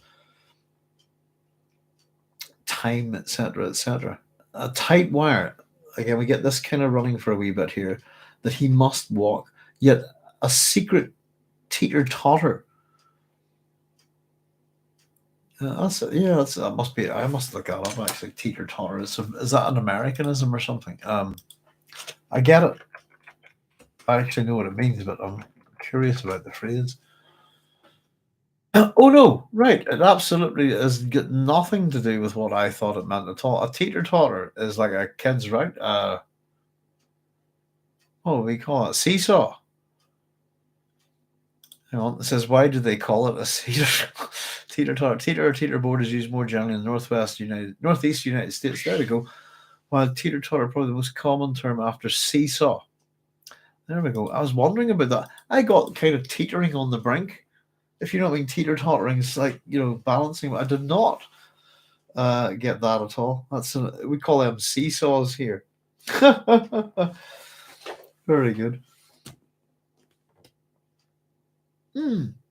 A secret teeter totter in which he balanced. Okay, fair enough. That's kind of it's an interesting metaphor, I suppose, isn't it?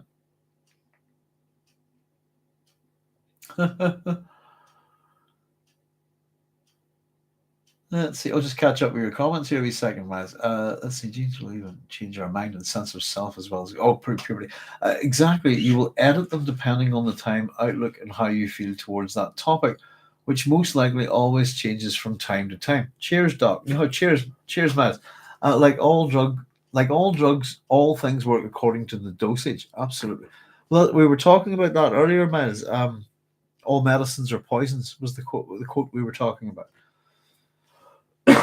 Which is essentially to do with dosage, basically, isn't it? Spice can be eaten in health enhancing, can be used in sexual rituals, contexts, celebrations, or go hard or go home and do the water of life. Different uses, purposes, and even rituals attached to it. Absolutely. Yeah. And I suppose even within this, we were talking about that drugs affect every person differently. We even talking about the water of life ceremony that some Bene Gesserit candidates, some Reverend Mother candidates, just don't get it and they die. They can't fit, or is it? I suppose it can't be that they don't figure it out in time because time is suspended in a way, isn't it? But it's simply, I think, that they fail to do that. A secret teeter totter. It is an Americanism. I just looked it up there. A seesaw, a secret seesaw for anybody with in the UK on which he balanced. So we're told about his site here. On one side, here we go. I think this is about. We're coming to the end of the chapter here, and this is the stacking of the forces, isn't it? Really, on one side, the Imperium, a Harkonnen called Feyd-Rautha, who flashed towards him like a deadly blade. I really like that imagery there for Feyd, especially as we've just recently seen him in this Gladiator. The Sardaukar raging off their planet to spread pogrom on Arrakis. The Guild conniving and plotting. The Bene Gesserit with their scheme of selective breeding. And all of this is on one side. So the Harkonnens, Feyd-Rautha, the Sardaukar, the Guild, and the Bene Gesserit are considered on the side of the Imperium, according to this here. But they lay massed like a thunderhead on his horizon. I've written down here, by the way, a thunderhead is a term for a cumulonimbus cloud seen during a thunderstorm. Because I didn't know that one. And I was thinking on, what was I thinking on? I was thinking on the Thunder Child. Is it from War of the Worlds, which I saw a clip of the other day? There's a new VR version of the War of the Worlds, the Jeff Wayne musical. So I had a wee quick look at that term. A cumulonimbus cloud seen during a thunderstorm. They mass like a thunderous cloud on this horizon. And it's held back by no more. So that's what's on one side. A mass like a thunderous cloud during a thunderstorm. On the other side, held back by no more than the Fremen and their Muad'Dib. So on one side, ladies and gentlemen, all of these people in the Imperium, the Harkonnens, the Sardaukar, the Guild, the Bene Gesserit, and on the other side, the Fremen and their Muad'Dib. And I thought that's kind of interesting. It's the Fremen and their Muad'Dib. It's kind of like a possessive pronoun, isn't it? It's not like Paul, on one side, he saw himself and his legions of Fremen. If you see what I mean, it's kind of flipped that way. The sleeping giant Fremen, poised for their wild crusade across the universe. I've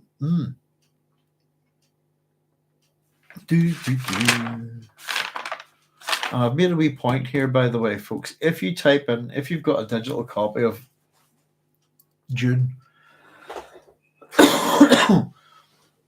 you can type in the word crusade. This is the only time the word crusade is mentioned in the text of the story. The word is mentioned 4 times in total in the book, 3 of which are in the appendix. So we have the word. We often talk about this, I suppose, or it's a thing that's commented upon. Sorry, rather than saying that, is the word jihad and crusade being interchangeable, which of course they're not. But this is the one time that the word crusade is mentioned within the text of the book. Every other time it's jihad. The only time you'll see the word crusade mentioned again is 3 times within the appendix. Sorry, within the appendices. And I just thought it was worth pointing out. In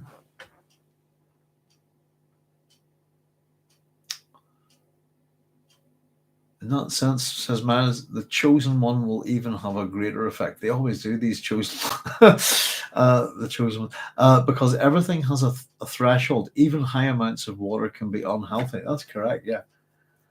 Regarding the Bene Gesserit Space Guild X-Face dancers, they represent in Jungian tradition fractions of the mind and are conceptual equivalents of our capabilities. Wow.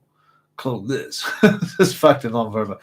The training of the body to the level of being able to control every muscle, every biochemical reactions, decide the sex of the baby, and even control with their voice and kill effortlessly. Others dominated our knowledge of the genetic programming to the level of designing living beings and even actively modifying females as procreation tanks and even drug-producing tanks. Haha. Yes, indeed.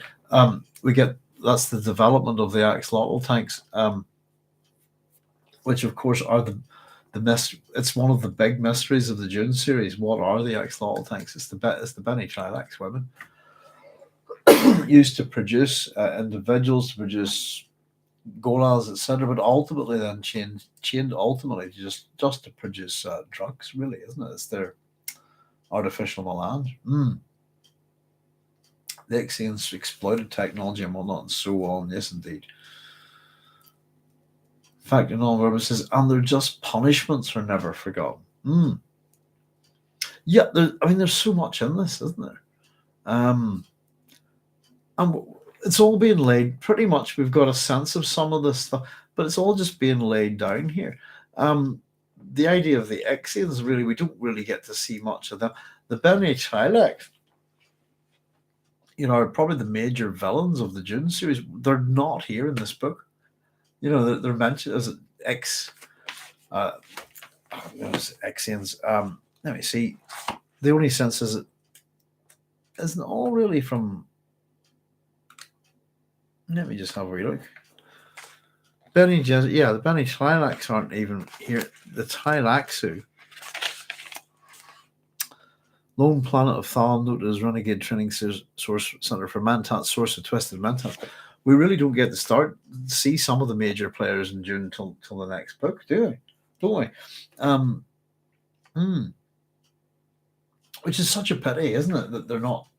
But I suppose with an all-out brouhaha, if you like, at the end of this book, it's good to have some organizations and agencies outside of that initial conflagration, if you like, that coming in to pick over what's happened afterwards to get their plots going. It's a good thing for within Dune Messiah, I think. Ixians exploited technology and so on, and even the space skill that no longer look human in order to increase the predictive mechanism of the body to more effectively predict the future and possible routes and roadblocks. Yeah, augmentation, or not augmentation, sorry, alteration by this drug. The drug's effects are ubiquitous. And what I'm hoping, I think we mentioned this, Miles, as we've been going through this, we've been scribbling down every all of the different effects of the drug melange. Hopefully, what we'll be able to do once we're nearly finished our third big notebook on this. This is one of those things that we might be able to actually put together every episode where we've got them all. And it's such a ubiquitous drug that, as much as people say was it Arthur C. Clarke's tagline on the book is that the only real thing comparable to the Lord of the Rings, to Dune, is the Lord of the Rings. To me, the only drug comparable to melange is Vril. Such a ubiquitous drug used in so many different ways, fundamentally attached to, Erewhon as well, Vril the Coming Race,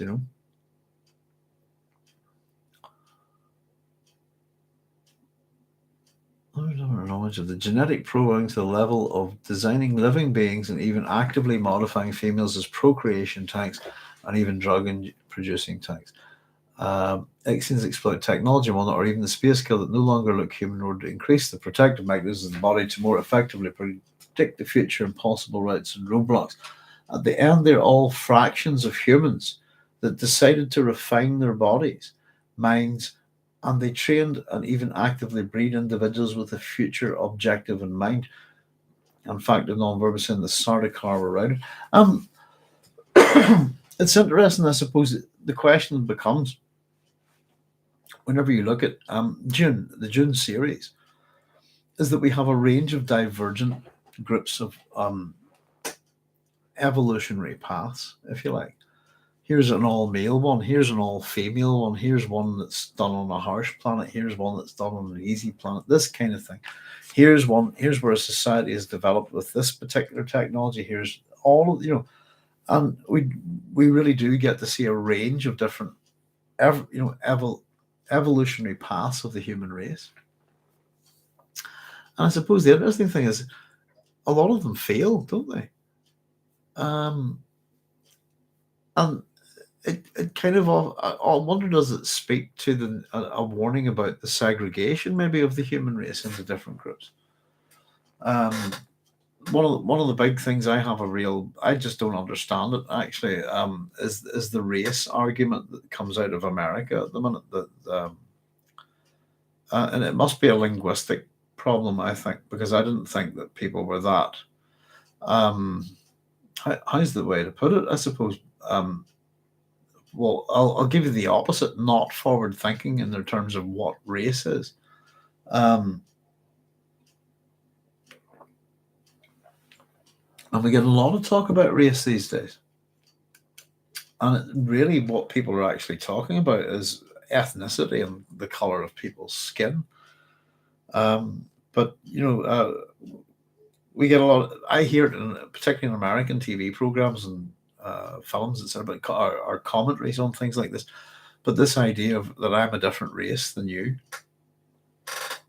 is backward. It's retarded in the non-pejorative sense of the word, and I don't really understand it. I thought America, being such a wonderfully diverse group of all sorts of people from all over the world, forming this wonderful, meant to be this kind of, what do you call it, diaspora, if you like, or not, melting pot. Sorry. as a result of all these different kinds of diaspora. That I always thought that America was the one culture that certainly based on TV and films that I'd seen as a kid, growing up, that culture, Americans' TV culture, that something that you had really going well for you is, I suppose, that there was a multicultural, multi-ethnic society. But it seems to have, I mean, that's a modern view, I suppose, and historically there's plenty of problems. But the concept of you being a different race than somebody because you speak a different language group or you have a different color of skin, I find backward, extremely backward, and quite worrying. Excuse me.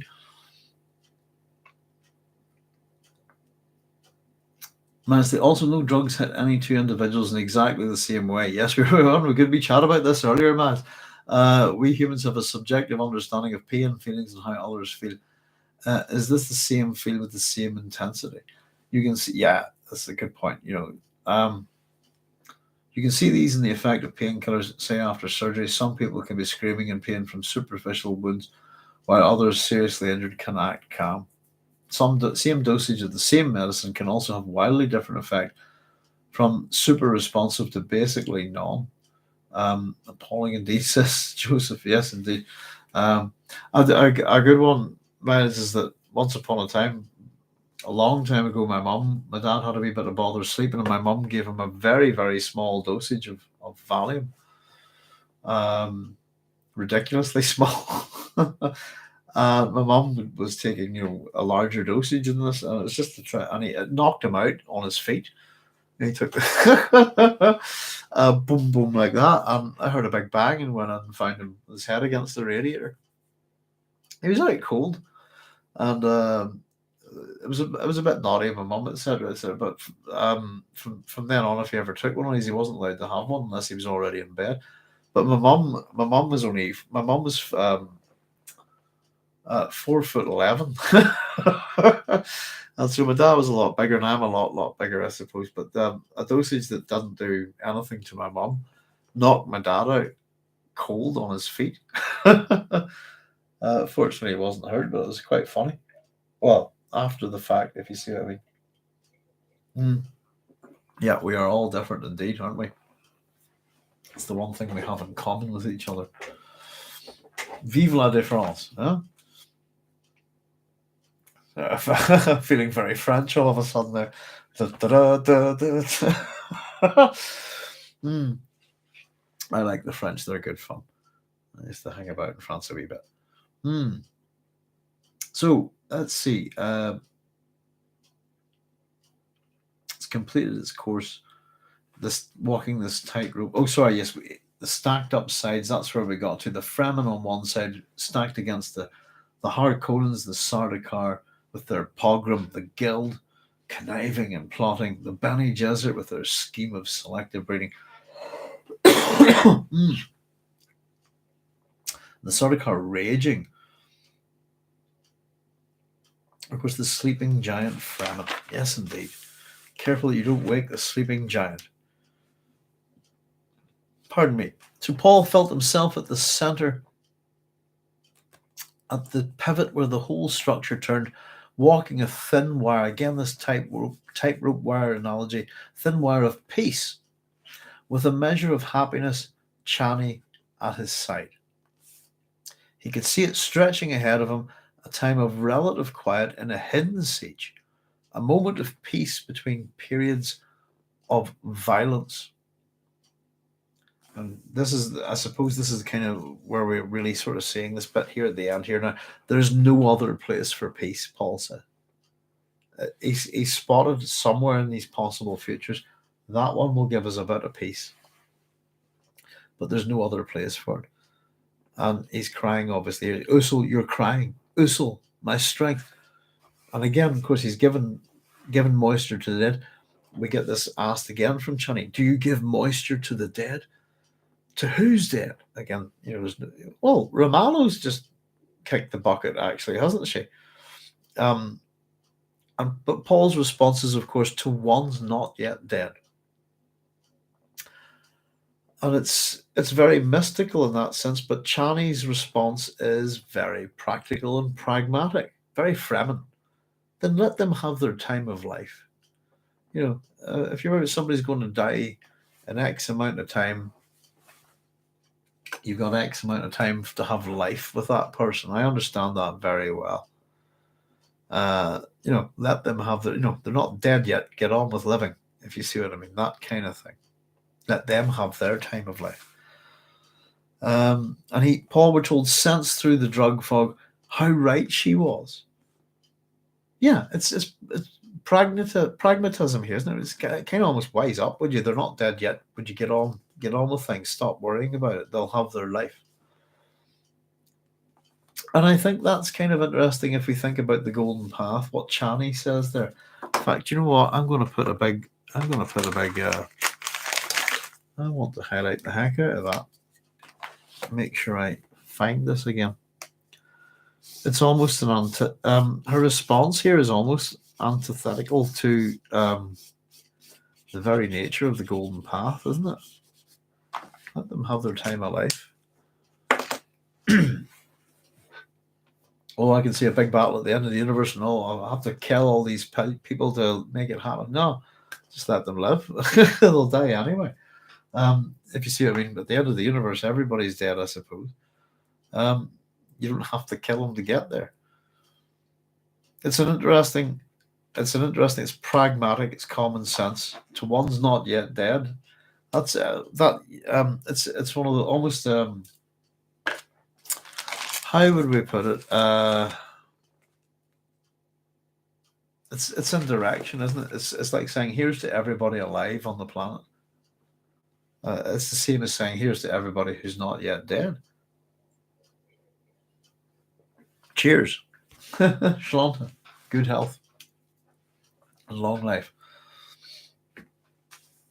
Paul sensed through the drug fog how right she was, pulled her against him with savage pressure. Sihaya, he says to her. And Chani put her palm against his cheek. Again, do the hand. I am no longer afraid, Uso. Look at me. I see what you see when you told me thus. Slightly religious language as well, but again to do with the sharing. What do you see? He demanded. I see us giving love to each other in a time of quiet between storms. It's what we were meant to do. And I put a wee question. Somebody was asking this earlier, actually. It was a very good point. Free will is what I've written next to this. Pardon me. The drug had him again. And he thought, so many times you've given me comfort and forgetfulness. Of course, they've only just met. As in the future and the past. It's the drug that's pushing his abilities here. He felt anew the hyper-illumination with its high-relief imagery of time, sensed his future becoming memories. The tender... again, he sees the future. Because he's seen it, he now has a memory of it, even though it hasn't happened yet. It starts messing with you, doesn't it? Sensed his future becoming memories, the tender indignities of physical love, the sharing and communion of selves, the softness and the violence. There we go again, that violence. That's why I get my red marker out for violence. You're the strong one, Chani. Stay with me. And of course, Chani says, always, she said, and kissed his cheek. And it's very romantic. Young love in the face of future doom and violence, I suppose, this kind of thing. But what they say, it shows, by the way, that Chani kind of does get that sense. I see what you see when you told me this, that she sees it. Her words are given. I see us giving love to each other in a time of quiet between storms. Whereas his, let me see. Well, it's not. Is it not his words? It's more his thoughts. Is it? Is that correct?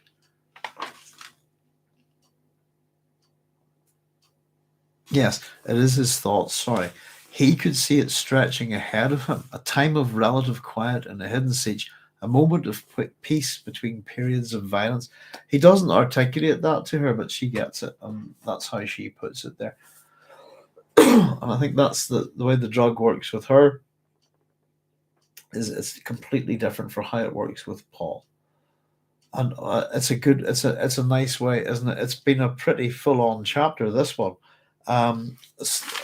Constantly we've got the sense of, I suppose we have danger, caution, terror. We have a lot of negative emotions being presented in this, fear, and violence, the threat of future violence, etc. And again, I suppose it raises, as we said, questions about predeterminism, free will, all of this. Or is it probability? As somebody asked, is he working the odds? But by the gods, we got to the end of that. And I'll catch up with your comments now. That's us at the end of that chapter, and we have finished, folks. Finished Book 2 of Dune, so it's another milestone for us, and we're ready to go next time with Book 3, The Prophet. So let me see, which is what, chapter 38 to chapter 40. We've got 10 chapters to go, and we'll hit the end of the book. And there's so much in this, isn't there? And it's not just here's a whole lot of information. There's so much. What's this? And it's intriguing. It's the mystical mysteries, a real sense of mysteries, if you like, of Fremen life. And I think an awful lot of Herbert's research into Lord Raglan's, the hero, studying ritual and drama, I think it shows here in this chapter. And we were having a wee bit of a chat about Frank's drug experiences, and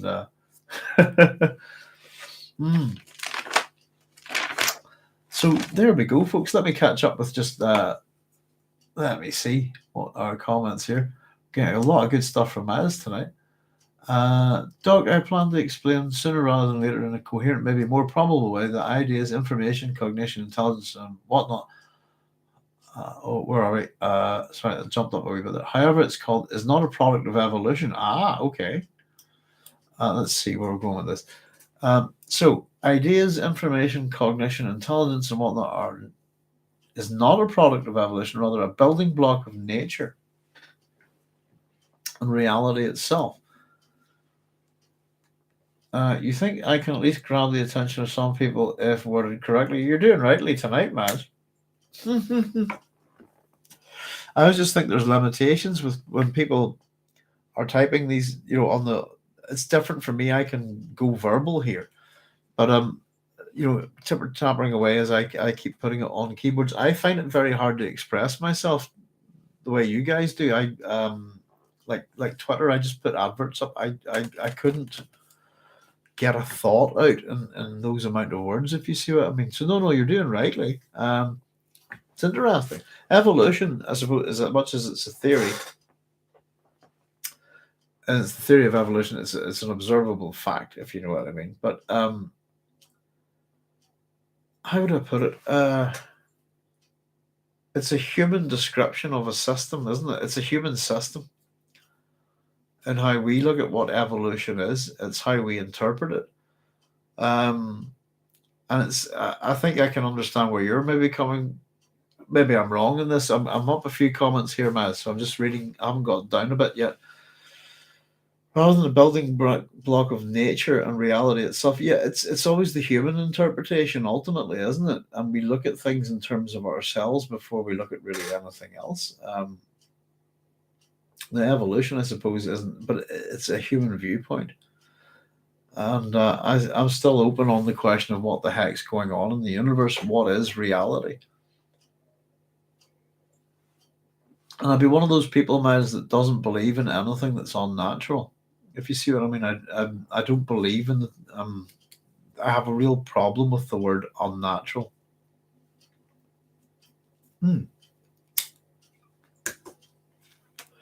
Because I see nature as the entire universe, and there's a lot of stuff in it that we haven't even looked at, wouldn't even know about.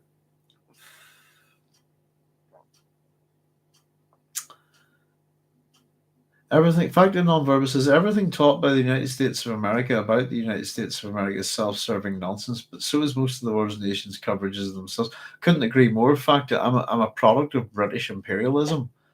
Um, I'm educated in a certain way in this country. Um, hmm, but certainly, yeah. I've had I've had to unlearn a lot of nonsense over the years. I've a very much different viewpoint on Britain, I think, than most people. But I'm a product of six different schools as a kid because of having to move around a lot, and so I move around a lot. I'm not educated in one institution, if you see what I mean. At this point, how many? Goodness, I don't know. Thanks. I'm a product of 11 different education institutions. And I've never been, never, never gone back to one. I suppose yeah. So I think that was a useful thing. But I've been able to look at the education system in this country, and knowing that I've been placed inside it, and that when I was a kid, I was put in within a lie, if you see what I mean, because it's a sectarian education system in this country. It's Protestant or Catholic. Pretty much, we now have integrated schools which are Protestant and Catholic, but that's not much of not much of an improvement. No, the best thing I think for whatever education system that you're under is you can take Descartes' attitude that what everything you've been taught is bollocks, and you should go and find out for yourself. But it's particularly good when you can pick up stuff from education systems outside of your own and maybe turn that what you've been taught inwards. But it's sometimes it's interesting to be taught something an incorrect way, because you'll come across it later and then being much more enlightened, and the question becomes, why were you taught it that way? Um, but yeah, very, very British. As Britain is the heart of the world. England in particular, and English and England, all of it, English literature, etc., rather than literature, this kind of thing. But particularly sort of stuff that's prominent to do with empire, and the glory of empire was pushed upon me a lot in primary school, and same with Christianity. The only good thing is I ended up at one particular school. My third primary school was fantastic in terms of the headmaster there was actually my father's teacher from years prior, and he was just great about reading books. He's the person that gave me The Hobbit. First day at school, I had to go. I spent my first day there. I was moving from another school, and we had to move because of a terrorist threat. So I had to go see the school. I suppose not in with the rest of the class, but go meet the headmaster privately with my dad, pretty much. And I have a bookcase here just to my left, which is 3 shelves, and that was our school library. And he after I met him and had a good chat with him, and he was really nice to me. He's a massive man called Mr. Larry. He took me to this bookshelf and he says, "Tell you what, this is our school library. And you take a book every week, and and he handed me The Hobbit. You take that one. I think you'll like it." And I absolutely loved it, and I can't thank him enough. And he was an interesting character. Uh, And it was him that got me into science fiction as well. Oddly enough, I suppose the wee book clubs that he ran in the school, he was great. I'll tell you something. I could tell you a few stories about that man. He's a very interesting headmaster. The things he taught us to do in school, bizarre. They used to do this thing. Would you believe it or not? For your fire drill in my primary school. This is the last primary school I went to. They got the fire brigade to come down to the school and fill it with smoke. So every kid in the class had to be able to we all had to link hands, and we all had to walk through the school. We had to know how to get out of the school in a fire if we couldn't see. That's how well he trained us in our fire drill. Would you believe? I'd never heard of any other school doing that ever. I might be wrong, it might be a thing, but they filled the place with a kind of like a dry ice smoke, if you know what I mean, from smoke machines, not real, and we would all have to. The point was, you had to be able to go through the whole school and get out to the nearest fire exit if you couldn't see. That was a bit taking it to another level. I thought that was amazing. Oh goodness. Let's see. I'll just catch up with your comments, folks. It's 2:19. We've been going for 5 hours and 20 minutes. I've enjoyed this enormously tonight. It's been a lot better. I have to say, I said I was a wee bit last week, but it was a funny chapter anyway, I suppose, and my throat was a bit of a mess. But I felt a wee bit subdued. The crack has been mighty tonight, and the comments have been excellent. I'd like to thank you all very much for joining in. Let me just catch up. Miles is, let's see. Yeah, I mean, Philip K. Dick's wonderful for exploring reality, isn't he? Let me see. Regarding that, an idea, goal, pursuit can be stored in our memory in some kind of way. That depends entirely on the context. It can be pushed in some way, just like crabs with an abnormally large arm. Get them not because of biological fitness, but sexual one. Females like it for some reason. Big arm crabs will be preferred if they're able to at least survive equally to normal arm ones, and they're selected by females. You can see the outcome. You can search for a theory called parental investment. Exactly at the end of the freaking cliche of "you make your own reality" is basically true. Not the common sense, isn't it? Yeah, what is it? The Buddha says that you make your own reality. Isn't that a thing from Buddhism as well? But not like you can bend metal. Rather, you can decide how you feel about it, and what you do in the world is basically your mark on the universe. Even a goal or pursuit, dream, even can be made reality not by you, maybe your descendants in honor of you or because they love you, miss you, or hate you and live exactly opposite. At the end, that is your mark on the universe and reality itself, because every movement and chemical reaction at the end of the day leaves a mark, and that mark will influence the system in every different way depending on the context. If too much could kill, too little could have no effect. In the middle, it can happen in every possible way or not. Every level of the system has a different set of rules, and different forces affect each system differently, depending on context. Joseph saying always fun. The thing with information, ideas, cognition, and so on, is that while it's a part of the system with particular rules and goals, their times differ within Darwinian selection. Remember the delay. Interesting. Absolutely everything is connected, I believe. Excuse me, Miles. Um, Thank you very much for that. That's excellent. Yeah, I get what you're saying. It's interesting. I've put a lot of thought into this. I had goals in my life, if you like, and they were long term goals involving education and to get myself to a certain place, and everything went absolutely tits up, as they say in this country. With just family life, and I'm sure most of you know I became a carer. It's not what I had planned, and I always say this, regardless of what anybody thinks of what I did to my life. I made my choices, and I actually chose to do that. It wasn't I was forced to do it, if you see what I mean. But how my life has worked out has been okay. It's been pretty good actually, and it's been a lot more interesting than what I had probably planned for myself. And the odd thing is that even though I thought that what I had wanted to do in life, and just that it was gone, and it affected my life in so many ways, I'm actually kind of doing it now, and I'm doing it the way I want to.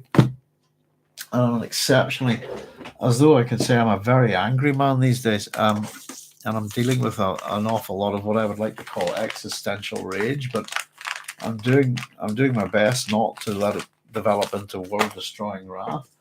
I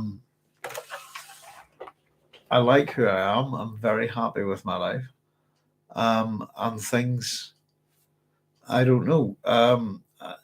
it's a very interesting one, isn't it, when you get a bit philosophical about it? But I don't know if the universe has me exactly where I'm supposed to be at every time one of these things happens. And everything in my life is a better by things not necessarily going my way, but their interactions, reactions, cause and effect, and things like this, and all of this stuff. And sometimes I find it quite hard to explain, but it's not intended. And who could have? And if you look at me, and sometimes people go, you wouldn't. It's kind of hard for me to explain to people how happy I am with my life, if you see what I mean.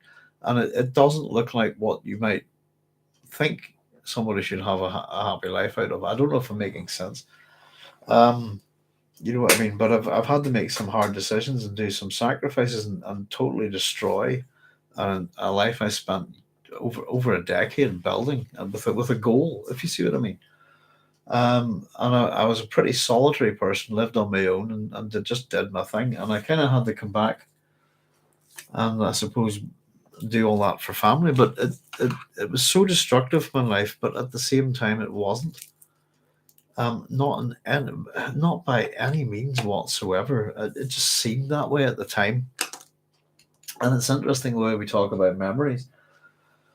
Because I have pretty clear memories of that, and I have a very good memory. And I'm one of these people who was saying, man, I don't really call it a memory palace, but if you understand the term, I have a big room in my head that is filled with filing cabinets, and it has a seam, and the seam represents the classical world, and it opens Greek and Roman like that, and from almost everything else, I connect things to that, whether it be all my computer knowledge or my literature or whatever it is. I do lots of different things, but I've got such an odd memory. And it's been interesting as when I'm talking to you about this today, because one of the things that I've always pointed out to people is I have a whole pile of this stuff ready at my fingertips if I need to go look it up, etc. But one of the things that I enjoy doing this is seeing how well my memory works and I'm pretty pleased with it. And you'll see me go, oh, I wonder how. Oh no, it is okay, and it's something that I enjoy enormously. Um, is putting this to the test, seeing what you can remember, because I did a lot, all this work on Dune. I started it in 2006 and I finished it in 2010, and then I came back to it 2 years later to make these videos. So it's really been and it's an enormous set of books, and it's been a real challenge. And in terms of just having fun with my memory, keeping it active, trying to do this kind of thing, it's enormous fun. But there we go. Turn that frown upside down. That's it. Oh, here, hang on. Let me just see. Did I miss a couple of comments there? Thing with the variation. Thank you. Maz says, thank you. I'll drop by on the next one that I can catch. Thank you very much for your input tonight, Maz. It's been fascinating. Maz saying exactly at the end, one will some way or another pursue an idea or goal. You decide what you want and what makes you happy. I suppose it also includes whether you want to include other people in your happiness. Excuse me. Turn that frown upside down. Absolutely, says fact. Even if you can't make it, some people do peace with it. Making it, whatever you decide for the end reasons you decide, is entirely on you. What does making it mean? It's an interesting thing. I had a good chat with my dad before he passed away about the fact that he had what I considered a successful life. And he lived a good long years. I think it was an interesting thing. That's the chosen one, man. It says the one that is able to see far beyond everyone else and decide to assert himself or act upon it and modify the course of history and reality improved by ideas. Oh, the old the geezer who changes history is an interesting thing for me, man. As I suppose you're moving in more into my camp. History is just simply a matter of inquiry. And of course, history is not what happened in the past. Very interesting. History is very much a personal thing. Historia is the Greek verb to inquire. Telios de Wiz says, the long day is ended. You all have a great weekend. See you next week. Thank you very much, Babs, for joining us. Thank you, Miles. That's been wonderful set of comments there. And there's Factor saying adios, and Factor non-verbal says, smoke more weed, doc. Heal thyself. Oh, I'm healing. Thank you very much, Factor. There we go. So listen, folks, it's coming up to 2:30. And all I need to say really is thank you very much for joining us. It's been, as I said, it's another milestone in the book club in June, and we've 10 chapters to go to the end of the story. And we're going to begin Book 3 of Dune, The Prophet, which I'm really looking forward to. Yeah, it's been fun. I'm enjoying this. But that's one of a whole lot of stuff in that chapter dumped upon us, fleshed out a bit. The mystery has been built in that chapter. There's been a lot of danger, a lot of tension, and it makes us, I think it very much makes us question Jessica's motives a wee bit here. I think it certainly for me, I look at her in a different light here. And yeah, it's heavy. It's a heavy chapter. That's why we've been on it for 5.5 hours. I've enjoyed this enormously. So yeah, we'll catch you all next week. I'll just finish these. My take on successful life, whatever metric anyone has, mine is to be a happy motherfucker, do my thing, and not screw anyone else. If I can help, gladly will, and move on. Cheers, and sorry for my... Not at all, Maz. My philosophy in life is, believe it or not, I'll give it to you in a couple of things. It's row your boat. If you understand that song. And I'm a cynic, by the way, and I'm studied pretty much every school of ancient philosophy, not too up on the modern ones. But row, row, row your boat gently down the stream, merrily, merrily, merrily. Life is but a dream. And if I can leave this life without killing anyone, or killing, I'll be very happy. Those are, yeah. I don't. There's things I don't want to do in life, I suppose. Otherwise, it seize the day, carpe diem, What was it? Optima Dies prima fugit. You know this one? The best days are the first to flee. That's Virgil. It's whatever you want in life. It's as individual. But you see the money and all of that stuff. You'll leave this earth with the same amount of money that you entered it with. None. It's not worth pursuing. Life it's got to be experience, I suppose. Because I still wonder about what is it that a human being is, and we're a sensorium in a way. Are we recording or what? I don't know. But we experience the world through our senses and our bodies, and it's fascinating. Don't ever apologize about rambling, Miles. I do enough of it on this place here. So Joseph Smith is saying, "Be well." Thank you, Joseph, and that's, I'm sure, extended to everybody. Fact and non-verbal. Book 3, yes, indeed. Here we go next week, and I've got some bad reading to do this week as well. Jessica is his enemy. My mother is his enemy. Yes, indeed. My mother's my enemy. Isn't that right? Yeah. Fortune favors the bold. Or the reckless. I like the reckless. The same thing. Indeed. Fortuna Imperatrix Mundi. She is the empress of the world. Fortune. Trying to get your Carl Orff out, folks. Listen, thank you so much. It's been brilliant tonight. I really appreciate this. I hope you have enjoyed it as much as I have. And I don't think the throat did too badly. It's very late here, so I think I'm going to take the girls out because it's a starlight night, and I want to go look at Orion. And I think they're a bit neglected with the walkies. So I think I'll say good night, folks. Look after yourselves, no matter where you are. This has been great. Thank you very much. Take care, and I'll see you next week. All the very best, and good night. Subscribe to That Philosophy Says Matt. The row of your boat is the best one, I think. Take it easy, folks.